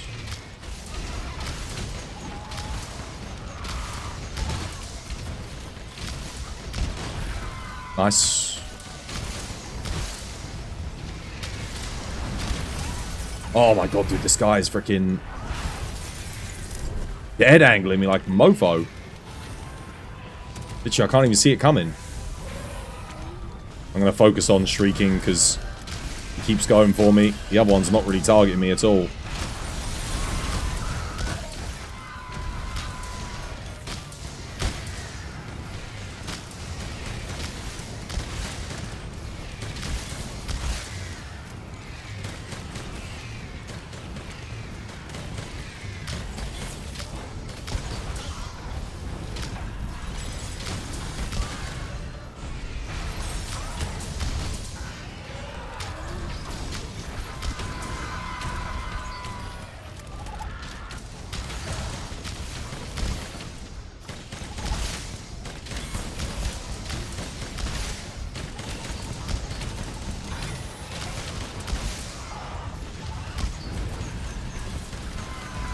Interesting.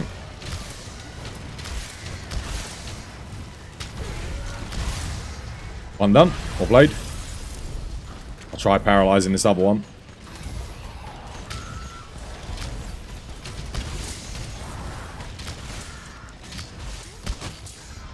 Got him.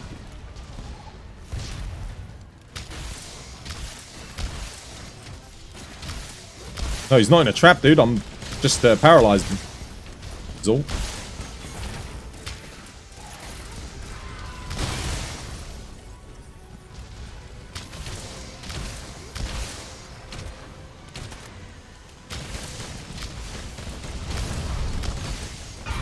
Damn, dude. I thought I'd get him for sure there. Oh, has he already been put to sleep? He might have been. Well played.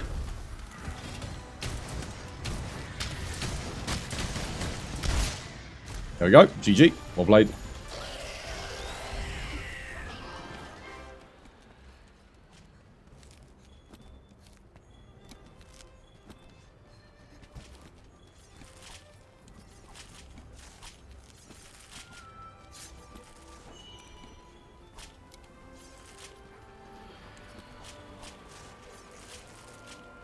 You just game and do content for fun. That kind of stuff takes the gun out of it.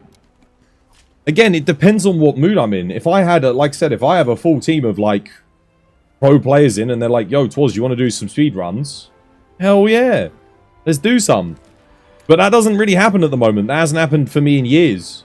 Just doesn't, like, you know, that used to happen all the time. But most of those people aren't playing the game anymore. Most of the, like, the best of the best, a lot of them just stopped, you know? They're taking a break. They might come back for Wilds. They might not. Depends how good Wilds is for speedrunning. Because Sunbreak got rid of a lot of speedrunners. Barely any speedrunners came over into Sunbreak. Like, very, very few. A lot of them just dropped the game entirely. Cytherius, Minty, they didn't really do any runs in Sunbreak. Why? Because the game was not really particularly friendly for speedrunning. There was a lot of mechanics in it that just kind of, and like, it ruined things a lot. So you'd get like small monsters aggroing on large monsters, ruining setups. You'd get small monsters like killing you when you're on heroics, like, you know, just randomly aggroing on you. Small monsters wouldn't run away from big monsters anymore. They just keep getting in the way. A lot of it's tied to small monsters. There was no arena quests. Like, arena quests were few and far between, so you had nothing where you could just go in and, like, you know, just keep doing the run and practicing, and getting a feel for stuff, like, to get some, you know, consistency outside of the environment. There was a lot of mechanics at endgame for certain things that made it a real pain to speedrun, especially with, like, AR. Like, the variety and, like, health between every single level of AR, that kind of became a bit of an issue. Then you had the augmentation and the charm system that was so random. Like, there was, like, the only real speedrun sort of categories that kind of picked up a little bit were charmless and augmentless. So people would go in with no charm, no augment. And a lot of people just didn't want to have to make another set of armor and charms to do that one. Because otherwise the difference between what people could have maxed and people didn't have was so big. Like, the competition all came down to how good your gear was. Which was just silly, because, like, you know, you might never see optimized gear. Because it was so stupidly rare. So, again, from a speedrunner's perspective, that was shit. Yeah, it just wasn't, it just didn't lend itself well to running. So most runners kind of gave up with it. I don't think anyone runs Sunbreak anymore. Like, I mean, if they do, there's no scene for it. Yeah. Even the full game speedrunners. People used to full game speedrun World. Quite a few. But no one really likes full game speedrunning Rise. Like, some people attempted it, but that was not the full game speedrunning is particularly big for Monster Hunter, but it was a part of it. It helped give the game exposure and bring in new runners and stuff to the game. But, you know, instance runs, TA runs, freestyle runs, they just weren't that great to do in Sunbreak. We did a little bit of it. We did, like, the double Apex Diablos. We did some speedrunning of that. We did some speedrunning of, like, Basil Goose and Seething Basil. We got some good times. But like we weren't posting anything. We were just doing it for the fun of it, you know. We couldn't post anything because we all had augmented armor and weapons and charms. So it's like, yeah, like, and they weren't optimized or anything like that. It was just, yeah, sucked, man. It's a bit of a shame. So hopefully Wilds doesn't do anything like that. Zhao still does full game speedruns. I think it's just him though. Just him. Like, there used to be a lot of people that did it, but like there was Green Speed and a bunch of others, but most people just stopped. I mean, again, game's getting on a bit. It's not like the most popular thing. To people only watch one person do it, and that's Zhao. No one watches anyone else do it. You know, when you're doing speedrunning, you need some competition. You need lots of people all doing it. Otherwise, it's kind of just one person's doing this cool thing. I'm sure it will pick up when Wilds comes. I'm sure there'll be full game speedrunners for Wilds. It's going to be popular. A lot of people are going to want to get on it and do it. But the other thing is, it's like kind of boring. You know? Like, don't, like, again, it's a speedrun, but it's like 8-9 hours long. It's like, shit, man. Who's got time to watch that on a regular for freaking speedruns for a full game? When most full game speedruns, like, if you're like an hour long or longer, it's like, that's considered a long speedrun, you know? So, yeah, it's one of those things.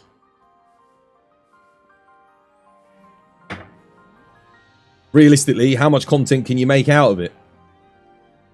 That's why a lot of other people don't participate. Because, like, you can do it once or twice, and people will watch it.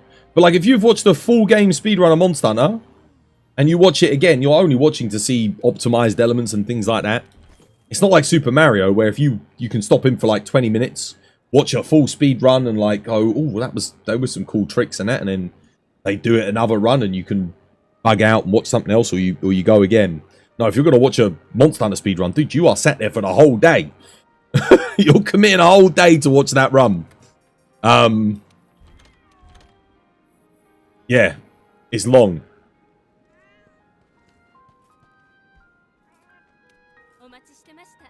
Not for me. It's not for me to watch. It's not my cup of tea anymore. I like if I'm watching a speedrun again, 10 minutes or less. You know, watch just the one fight, just the one monster. Watch that bit and then enjoy it. It'll be interesting to see how long the story is in Wilds, because I think if Wilds is like an hour, 2 hours long story, if you blitz through it, could make for a really interesting speedrun. I think at that point it could be really, really entertaining. But Iceborne is such a long speedrun. One of the longest. Like, you know, it's up there with Yu-Gi-Oh! Forbidden Memories and that kind of bullshit, you know? Can I get 2 helpers for Wrath of Thunder Descends?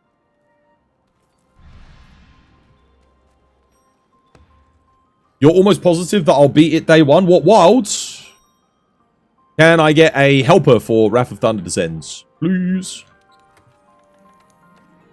Just someone. Come get it done quickly. Help me get some decorations. I'm gonna play some Hunting Horn. I think. Wait, this one? This one? This one? This one. That'll do.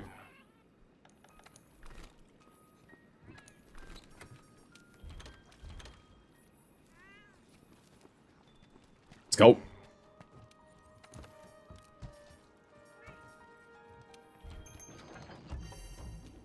Oh, well, I mean, I beat Sunbreak on launch day. I beat Rise on day one. Yeah. But those games weren't very long. There wasn't, like, I did all the side quests as well. I'm thinking Wilds has probably got to be longer than Rise and Sunbreak. It's got to be. Because it's been in development. It's the longest development cycle they've ever had on a Monster Hunter game. So I'd be very surprised if it wasn't a massive game. I'm expecting it to be huge. I'm expecting it to be bigger than World, much bigger than Rise, because Rise was very quick. You could literally do Rise in a couple of hours, like the whole thing to Nawa. Very, very fast. You're off, Denver? Yo, take care. 5 years, dude. It's been longer than 5 years. It'll be 6 years when it comes out. 5 years of development. That's just development time. That's not including design and everything. That's nuts. And it's closer to 6.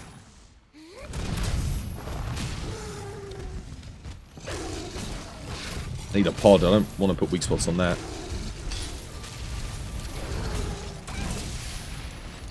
Alright, weak spots on. Nice. Thank you, Leona, you legend. Buffs incoming.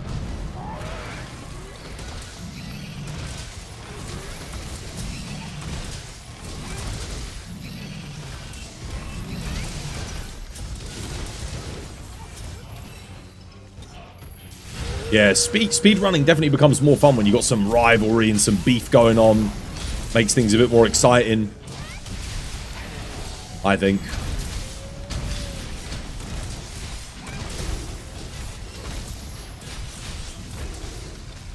Bit of competition.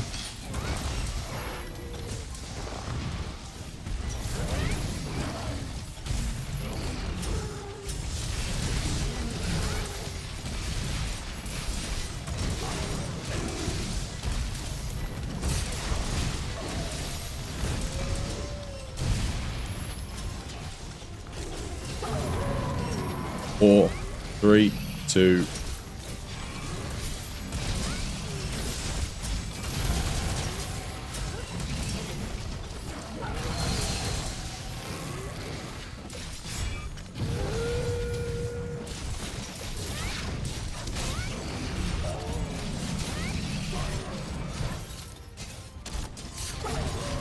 Oh, I'm so freaking dumb. Should have just launched him straight away. Whatever. Enraged. Oh, dude, what the hell? Wasn't expecting that.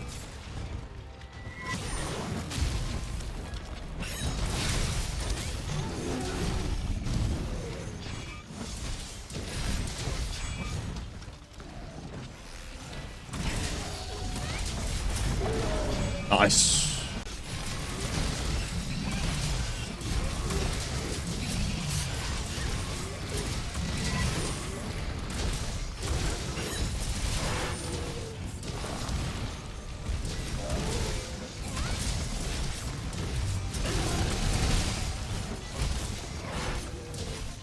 Whee.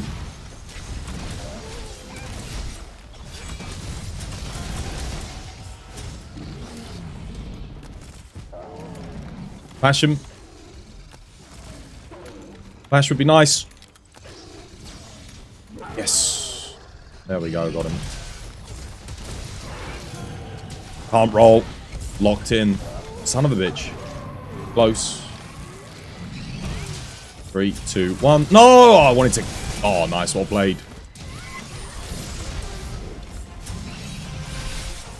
Who's that? Nice. Finally got the KO. Unfortunately, I thought you would roll the other way. Who's that? Sadalik. Thank you for the follow. Welcome. It's good to have you with us.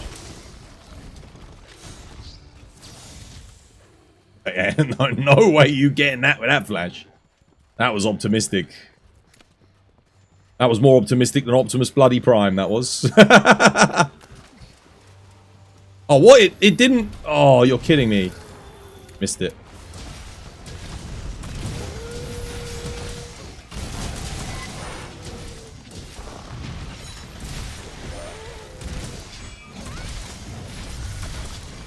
GG. You were browsing Twitch. Monster Hunter Frontier G was on the same viewers as well. It's one person with 1.3k viewers. Yeah, I mean, it happens. Like I said.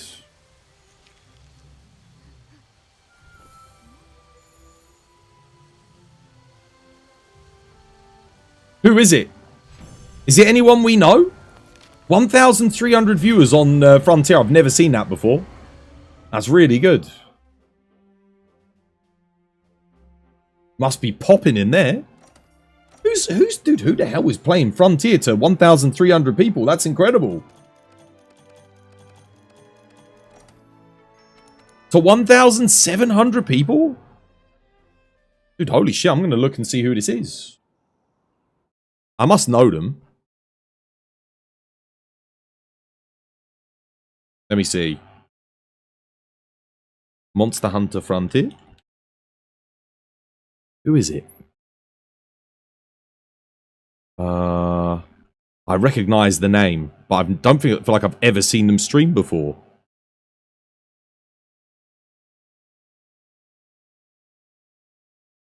Oh yeah, dude, look, 332,000 followers. I swear I recognize this person's name. But what do I recognize them from playing? It's not Monster Hunter.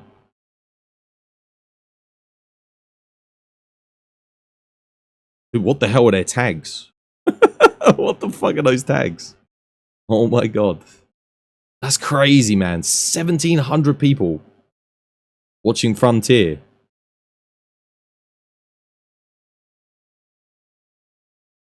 Dude, when I did Frontier, I think I had like 10, 13 people watching me. Like, literally, no one wanted to watch it. None of you lot wanted to bloody watch it.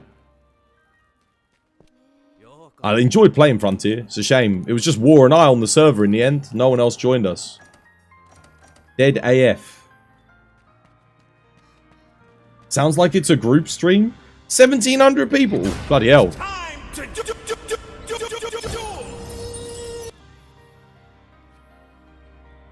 I would murder a family of goats to get 1,700 viewers. Babies and all. Sacrifice them on the well of some sort of satanic altar. To get 1,700 views. Dude, you don't see anyone get 1,700 views on Monster Hunter World, period. That's nuts.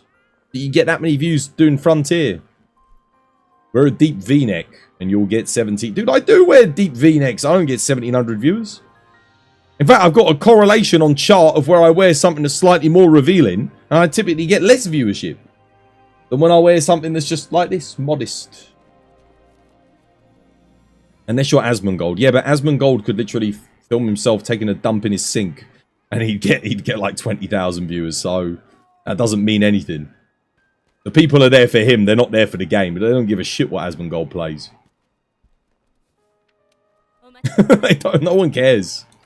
It literally doesn't matter. He could do anything. The thing is, I've watched this stream. I'm not his demographic. I'm not his demographic. It's not for me. You know, the thing is, most streams aren't for me. I'm going to be real. There are very few streams that I watch and I go and I'll sit there and I genuinely enjoy the content. Most of the people that I enjoy are people that I know. I'm like, oh yeah, I enjoy, you know. And I want to support them, you know. Like, I love hanging out in Viserys streams and that. But, a lot of these big streamers, like, I watch it and I'm just like, I don't get this, mate. I don't get it. Like, I don't understand what the entertainment value is in this person.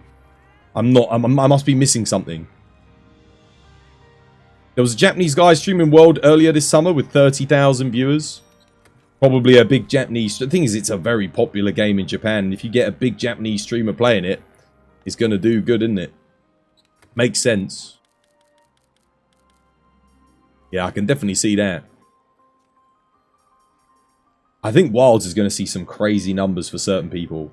Not any of the Monster Hunter streamers, but just like, you know, Moist Critical and Asmongold. You know, the people that do everything. They're going to do some stupid numbers on Monster Hunter. The likes of which we probably haven't seen since, like, Iceborne. Can I help you with Alatreon? I'm going to help this person with Black Diablos. Can I help you with Alan?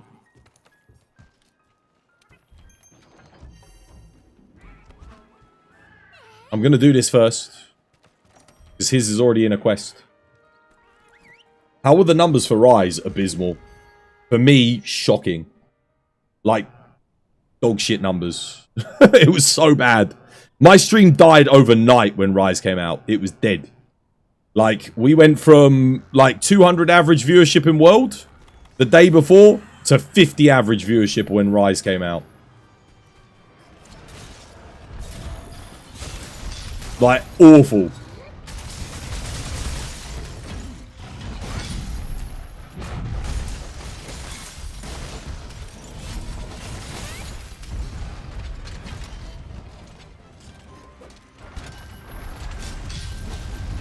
Like, people would have rather watched paint dry than watch me play Monster Hunter Rise. That's how bad it was. I stopped streaming it very quickly. I didn't stream it for very long. Like, maybe a month or two, base Rise. Yeah.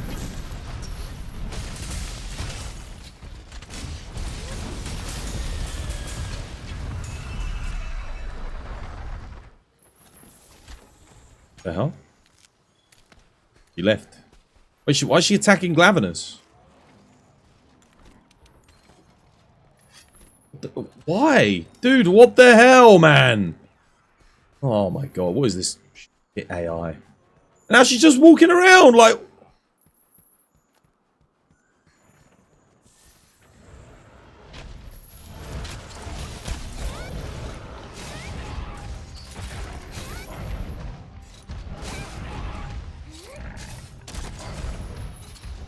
That's not a wall, are you kidding me?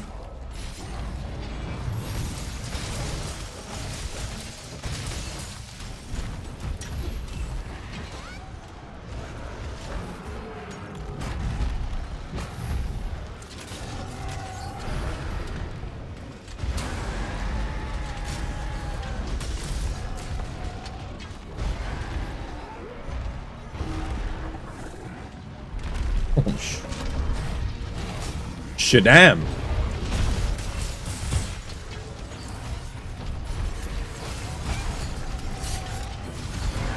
No, too early.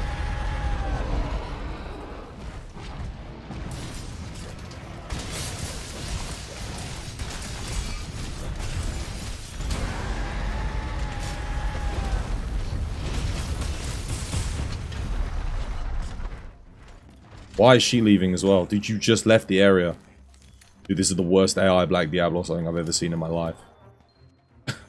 She just left the area. She turf war. She won the turf war. And then was like, I'm going to leave again. Never going to land any bloody... Oh. Are you doing a 24-hour Space Marine 2? Possibly. I'm going to see how the viewership does on the day. Because I've invested a lot of money and time into getting everything ready for that stream. If it does shit, I'll just cancel the stream. And I'll go back to Monster Hunter the next day. I'm hoping it does well. Because again, like, I've invested a lot of time, energy, and effort into, you know, getting my whole setup for that. It's going to be a good stream. Or at least it should be. If no one shows up for it, though, and no one supports it, then... fuck it. Like I said, I'm not wasting time and energy to make... fun content if no one wants it. We'll see how it does. I mean, the game might be terrible. Who knows? We still don't know. You know, we're gambling a lot on this game as a content creator. I'm hoping it's fantastic. It looks incredible. Like, it looks amazing. It just needs to be as good as it looks.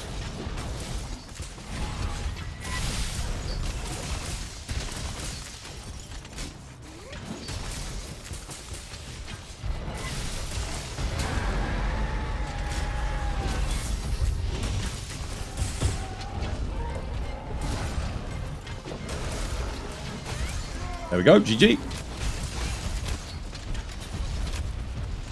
What game are we talking about? Space Marine 2, yeah.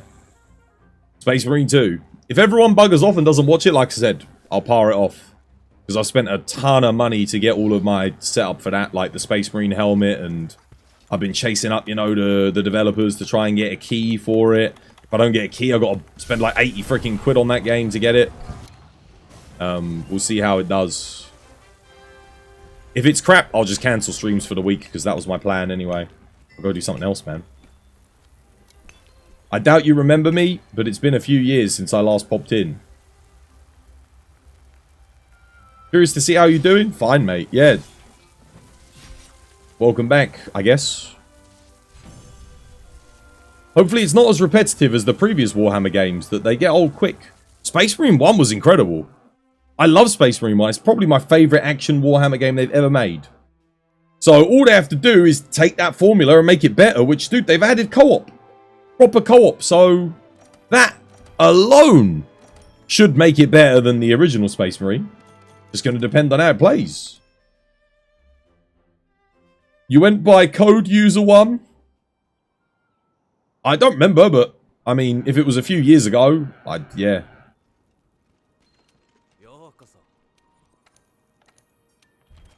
Unless you were here for, like, years watching the stream, it's very unlikely. and you were like always joining in on the hunts and stuff. That's usually the people that I remember, you know, even if they're gone for like years and years and years.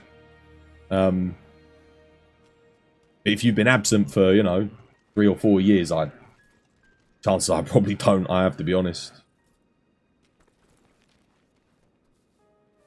That was 'twas playing Monster Hunter World or Rise. What, like 3 years ago? Yeah, I would have been probably starting to play Monster Hunter Rise 3 years ago. That was, yeah, more than likely. I might have still been playing Monster Hunter World. Because I was playing World all the way up until Rise. Like, that was all I was playing. And then Rise came out, and then I stopped playing Rise, went back to World.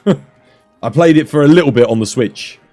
I went back to it on PC, and it was more fun on the PC. The game ran better. I had more people to play with. But on the Switch, it wasn't good. I invested a lot of money into that as well. You know, I had to get the capture card. I had to set all that up. It was not worth it. I never saw a return on that investment. Someone even bought us a Switch. We did a giveaway. Can't remember who that was, but we did a giveaway for the Switch. I know Jarhead bought a Switch, I think, as well, or something, and we did a giveaway for that, or... Yeah, and then someone else did. We did a bunch of giveaways for thingy. So much stuff. You had like a 1 in 30 chance of getting a Switch, because there was only about 30 people that were watching when we did the giveaway. Even that. Even giving away a Nintendo Switch, and I invested in all the advertising for that.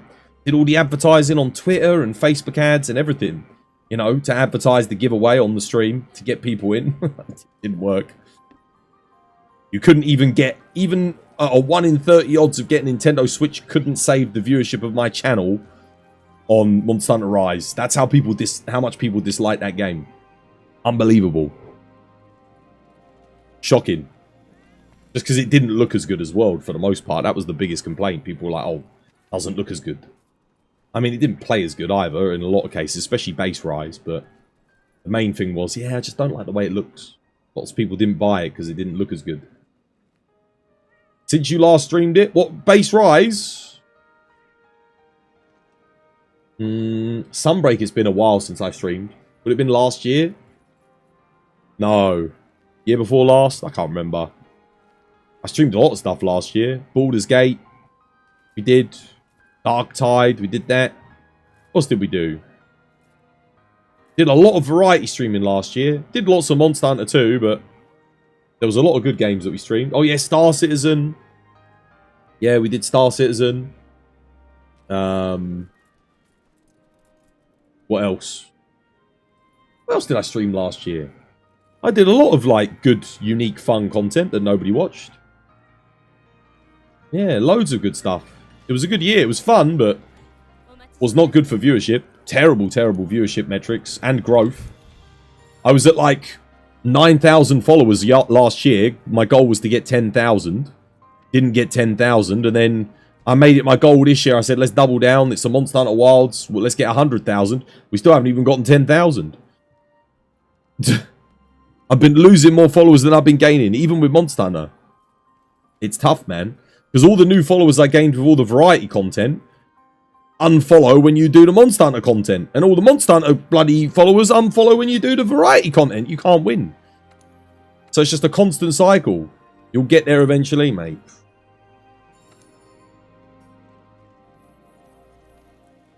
I doubt it. How you doing, rock friend? Welcome back. Hope you have yourself a lovely, jubbly day today. I've already said Wilds is make or break. If we don't make it on Wilds, I quit. I give up. Wilds is my last chance. I'm not going past that. If nothing good happens and we can't make it with Monster Hunter Wilds, then that's it. Because I can't wait another 7 years for them to put out a new Monster Hunter game again that's actually good. And yeah, with that attitude, you won't make it, dude. It's been 9 years, mate. It's been 9 years. You have to, sometimes you have to like get realistic and say, look, when is enough? Anyone else would have given up a long time ago. So don't tell me with that attitude you won't make it. Mate, trust me. I've had the best attitude for the past 9 years. You got to get realistic. When you hit your 30s and you've been doing it since you started your 20s, you know? Mate, you can't tell me, oh, don't do that. No. There comes a time where you've got to like just give up. Everyone has to give up eventually if you don't make it. Make it or break, guys. It's make or break. There's a reason why that phrase exists. And that's my make or break moment. My make or break moment is Monster Hunter Wilds. You took 10 years of training and failing to get the job that you wanted. And you got it this year. Well, there you go. Next year it would have been... I'll be on my 10th year. So if I don't make it in my 10th year, we'll give up. Yeah, the year's still young. 100k is in 3 months. Easy. Yeah, I know, dude. We'd need to average... What, 2,000 followers a stream? Now, the 100k was optimistic, but I thought we'd at least hit the 10k. Dude, that was my last year's goal. That was last year's goal. I'm going to hit the end of this year and we're not going to get 10k again. Bloody shocking. It's terrible. My performance has just been... Yeah. Been a bad year. I'm hoping next year will be good because we've got Monster Hunter. We got Wilds. It has to be good. Like I said, it has to be. But this year's not been a good year for me at all. So those of you that are here watching, you're seeing me at my worst. But I'll be at my best for Wilds. It'll be fun. I'll have fun again. The thing is, I've been playing Monster Hunter World. You guys have to remember. I've been playing Monster Hunter World, you know, at least once a week. Multiple times a week for 6 bloody years now. And there hasn't been an update in 4 years. Like, there comes a time where you're just like, dude, I need to do something new. It's going to drive me insane, you know? It's a great game. World's a great game. But I haven't made new content for... There's nothing new I can do for World in terms of content for years. And I want to be able to make new content, which is why Wilds is so exciting. Because I can do new stuff for you guys. I can make, you know, I'll be entertained myself. The more entertained I am, the more entertaining I can be for you guys. So I'm hoping, I'm praying to all the gods, Norse, you know, and otherwise.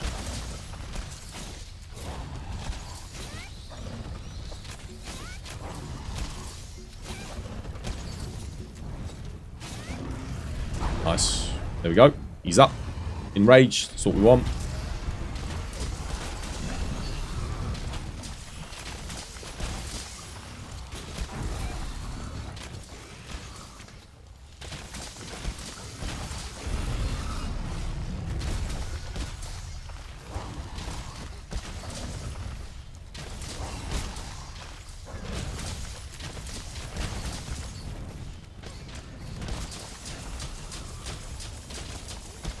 Really? Yeah, we pulled him too far into the bloody corridor. Bring around the fucking rosies. I feel as he says, you tried to branch out, but it doesn't work. So he has no, dude, that's the thing. I've been doing so much variety content just to try and, you know, see if we can make it work with other things, but everyone abandons the channel every time I do something new. So, you know, unless Wilds works, I can't continue to make content because it's not financially viable. And we were doing okay at the start of this year with the old Return to World campaign. It was pretty good. But then Capcom just didn't do anything for it. So because they didn't do anything, it sort of lost momentum, which was a real shame because we were, yeah. People stopped joining the lobby and stopped watching again. The good thing is because Wilds is active at the moment, people are kind of coming back to it, which is nice. The surprise Wolfie's gone, dude. I can go through all the people that I used to play with. Wolfie, Umaru, Moonshade, Aravir, Jarl. Who else? Matt, I don't see Matt anymore. Garami, yeah, Garami. And dude, like the list just goes on and on and on. Blue Rose Gamer, Black Rose Gamer. Who else? So many, dude. The list would go on and on and on. They might come back for Wilds. They might come back, but we'll see.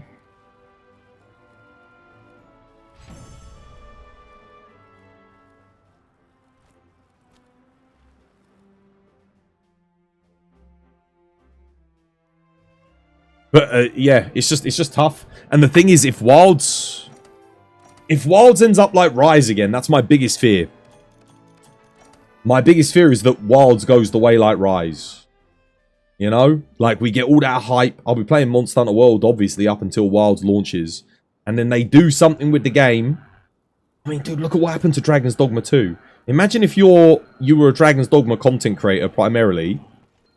And then Dragon's Dogma 2 finally comes out and it doesn't run properly. It's broken. It's got pay to win in it. You know, it keeps crashing. Everyone's having a negative experience. Oh, God. It'd be a nightmare. That would be it. That would, again, something like that. That would be the end of it. I don't think that's going to happen. I bloody hope it doesn't. But, yeah. Anyway, I'm done for today.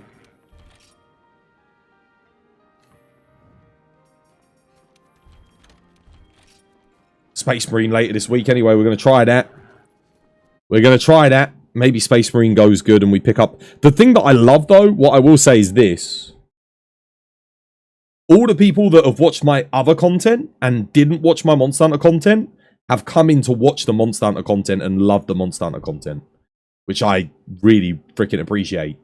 I wish the same could be said the other way around. But the people that I've picked up playing Helldivers, the people that I've picked up watching me play... you know, like, what's the other one? Like Baldur's Gate, the people that I picked up watching me play some of these other games have stuck around, which has been amazing. That's been the best thing about the variety content. Even though the Monster Hunter viewers don't watch it, the people that I have that have enjoyed the variety content have stayed with, which has been brilliant. Regardless of what you play, you'll be here. Yeah, I mean, Space Marine this week, guys. We're doing Space Marine. So Space Marine will be this Thursday. Like I said, I mean, it's going to be fun. I'm going to have a lot of fun with it. It's got co-op. It's got PvP, multiplayer, third-person action game with melee and ranged. Can't wait. I'm looking forward to it a lot. I'm really looking forward to streaming it. Yeah, that'll be on Thursday. I haven't heard back from, like I said, I haven't heard back from Focus Interactive about getting a copy of it. But I'm going to be pre-ordering it anyway. I think probably tomorrow or Wednesday. If they don't get back to me, if they get back to me on the day and give me a copy, I'll probably just give it away. I'll do a giveaway if they'll let me. Yeah, I think that was the similar thing happened with Sunbreak. I think it was like I was waiting for Capcom to get back to me for ages and ages and ages, and then I ended up buying a copy because, and then it was literally the day of the early release in the morning, they gave me the code. And I'd already bought a copy, so I just gave it away. Not the copy that they gave me, the copy that I bought I gave away. Because I bought a code. Shouldn't it be Saber? Saber? How do you mean? No, it's Focus Entertainment. They were the ones that gave me the form for Space Marine 2. To sign up for it. So they gave it to me. That was over a week ago now, I think. But I contacted them on Twitter, and they told me they gave me like the link and the person to contact. So I emailed that person. That person gave me the sign up thing and said we don't know if we'll have any codes left. So yeah, but the thing was, I emailed them, dude. I messaged them like multiple times, well over a month ago. Like we're talking like a month and a half ago, but they just didn't get back to me. So I've been trying to get in contact with them. No. The Focus Entertainment are the publishers. So you know, it's like Capcom. Like Capcom published their games, then you got the dev team under them. But the dev team, I didn't have a contact. I couldn't find a community manager anywhere for Space Marine 2 because I would have contacted the community manager on Twitter. But we'll see. Actually, I could check my email now. You never know; they might have gotten back to me. We'll have a quick look before we sign out for the day. But I'm happy to buy the game. It just would have been nice because if they, you know, sometimes they do like early access for streamers, content creators. That could have been huge potentially for the channel. It's always good that, you know, the early bird catches the worm. That is very true when it comes to streaming. You want to be on those games as early as possible. Otherwise, you don't get shit, you know. It's like, it really is true. If you're streaming it the same day that everyone else gets it, you're already behind the curve because all the other content creators have already established themselves. So, yeah, it can be very, very tough. Like I said... Raid. Let's see. Who's on that has been chilling with us recently? Who is on? Who is on? Who is on? Well, no one on my list has been by to say hi or anything. So, we'll just go and raid. We could raid someone new. I wonder if there's anyone streaming Space Marine 1. Let me see. Seeing as we're getting ready to stream Space Marine. Let me have a look. I'm going to have a quick look, guys. Space Marine. There's a lot of people streaming Space Marine at the moment. I mean, makes sense. Good metrics. I was thinking of doing the same. Streaming Space Marine. On like Wednesday stream. You know, ready.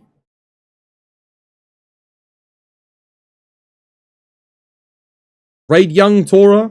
He was saying hello, Young Tora.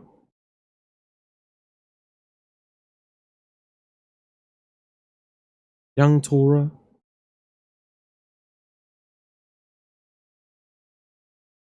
Alright, yeah, sure. Why not?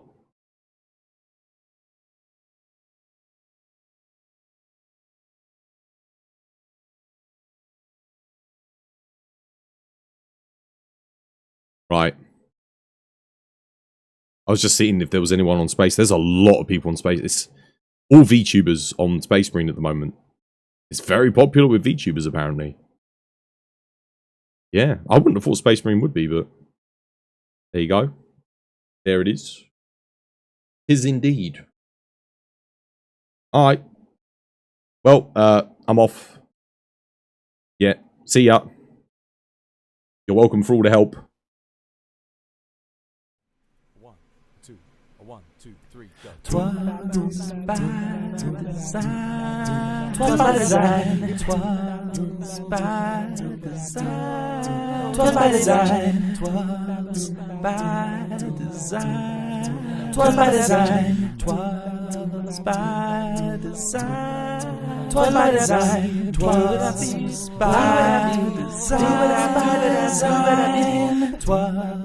by design. 'Twas by design. 'Twas by design. 'Twas by design. 'Twas by design. 'Twas by design. 'Twas by design.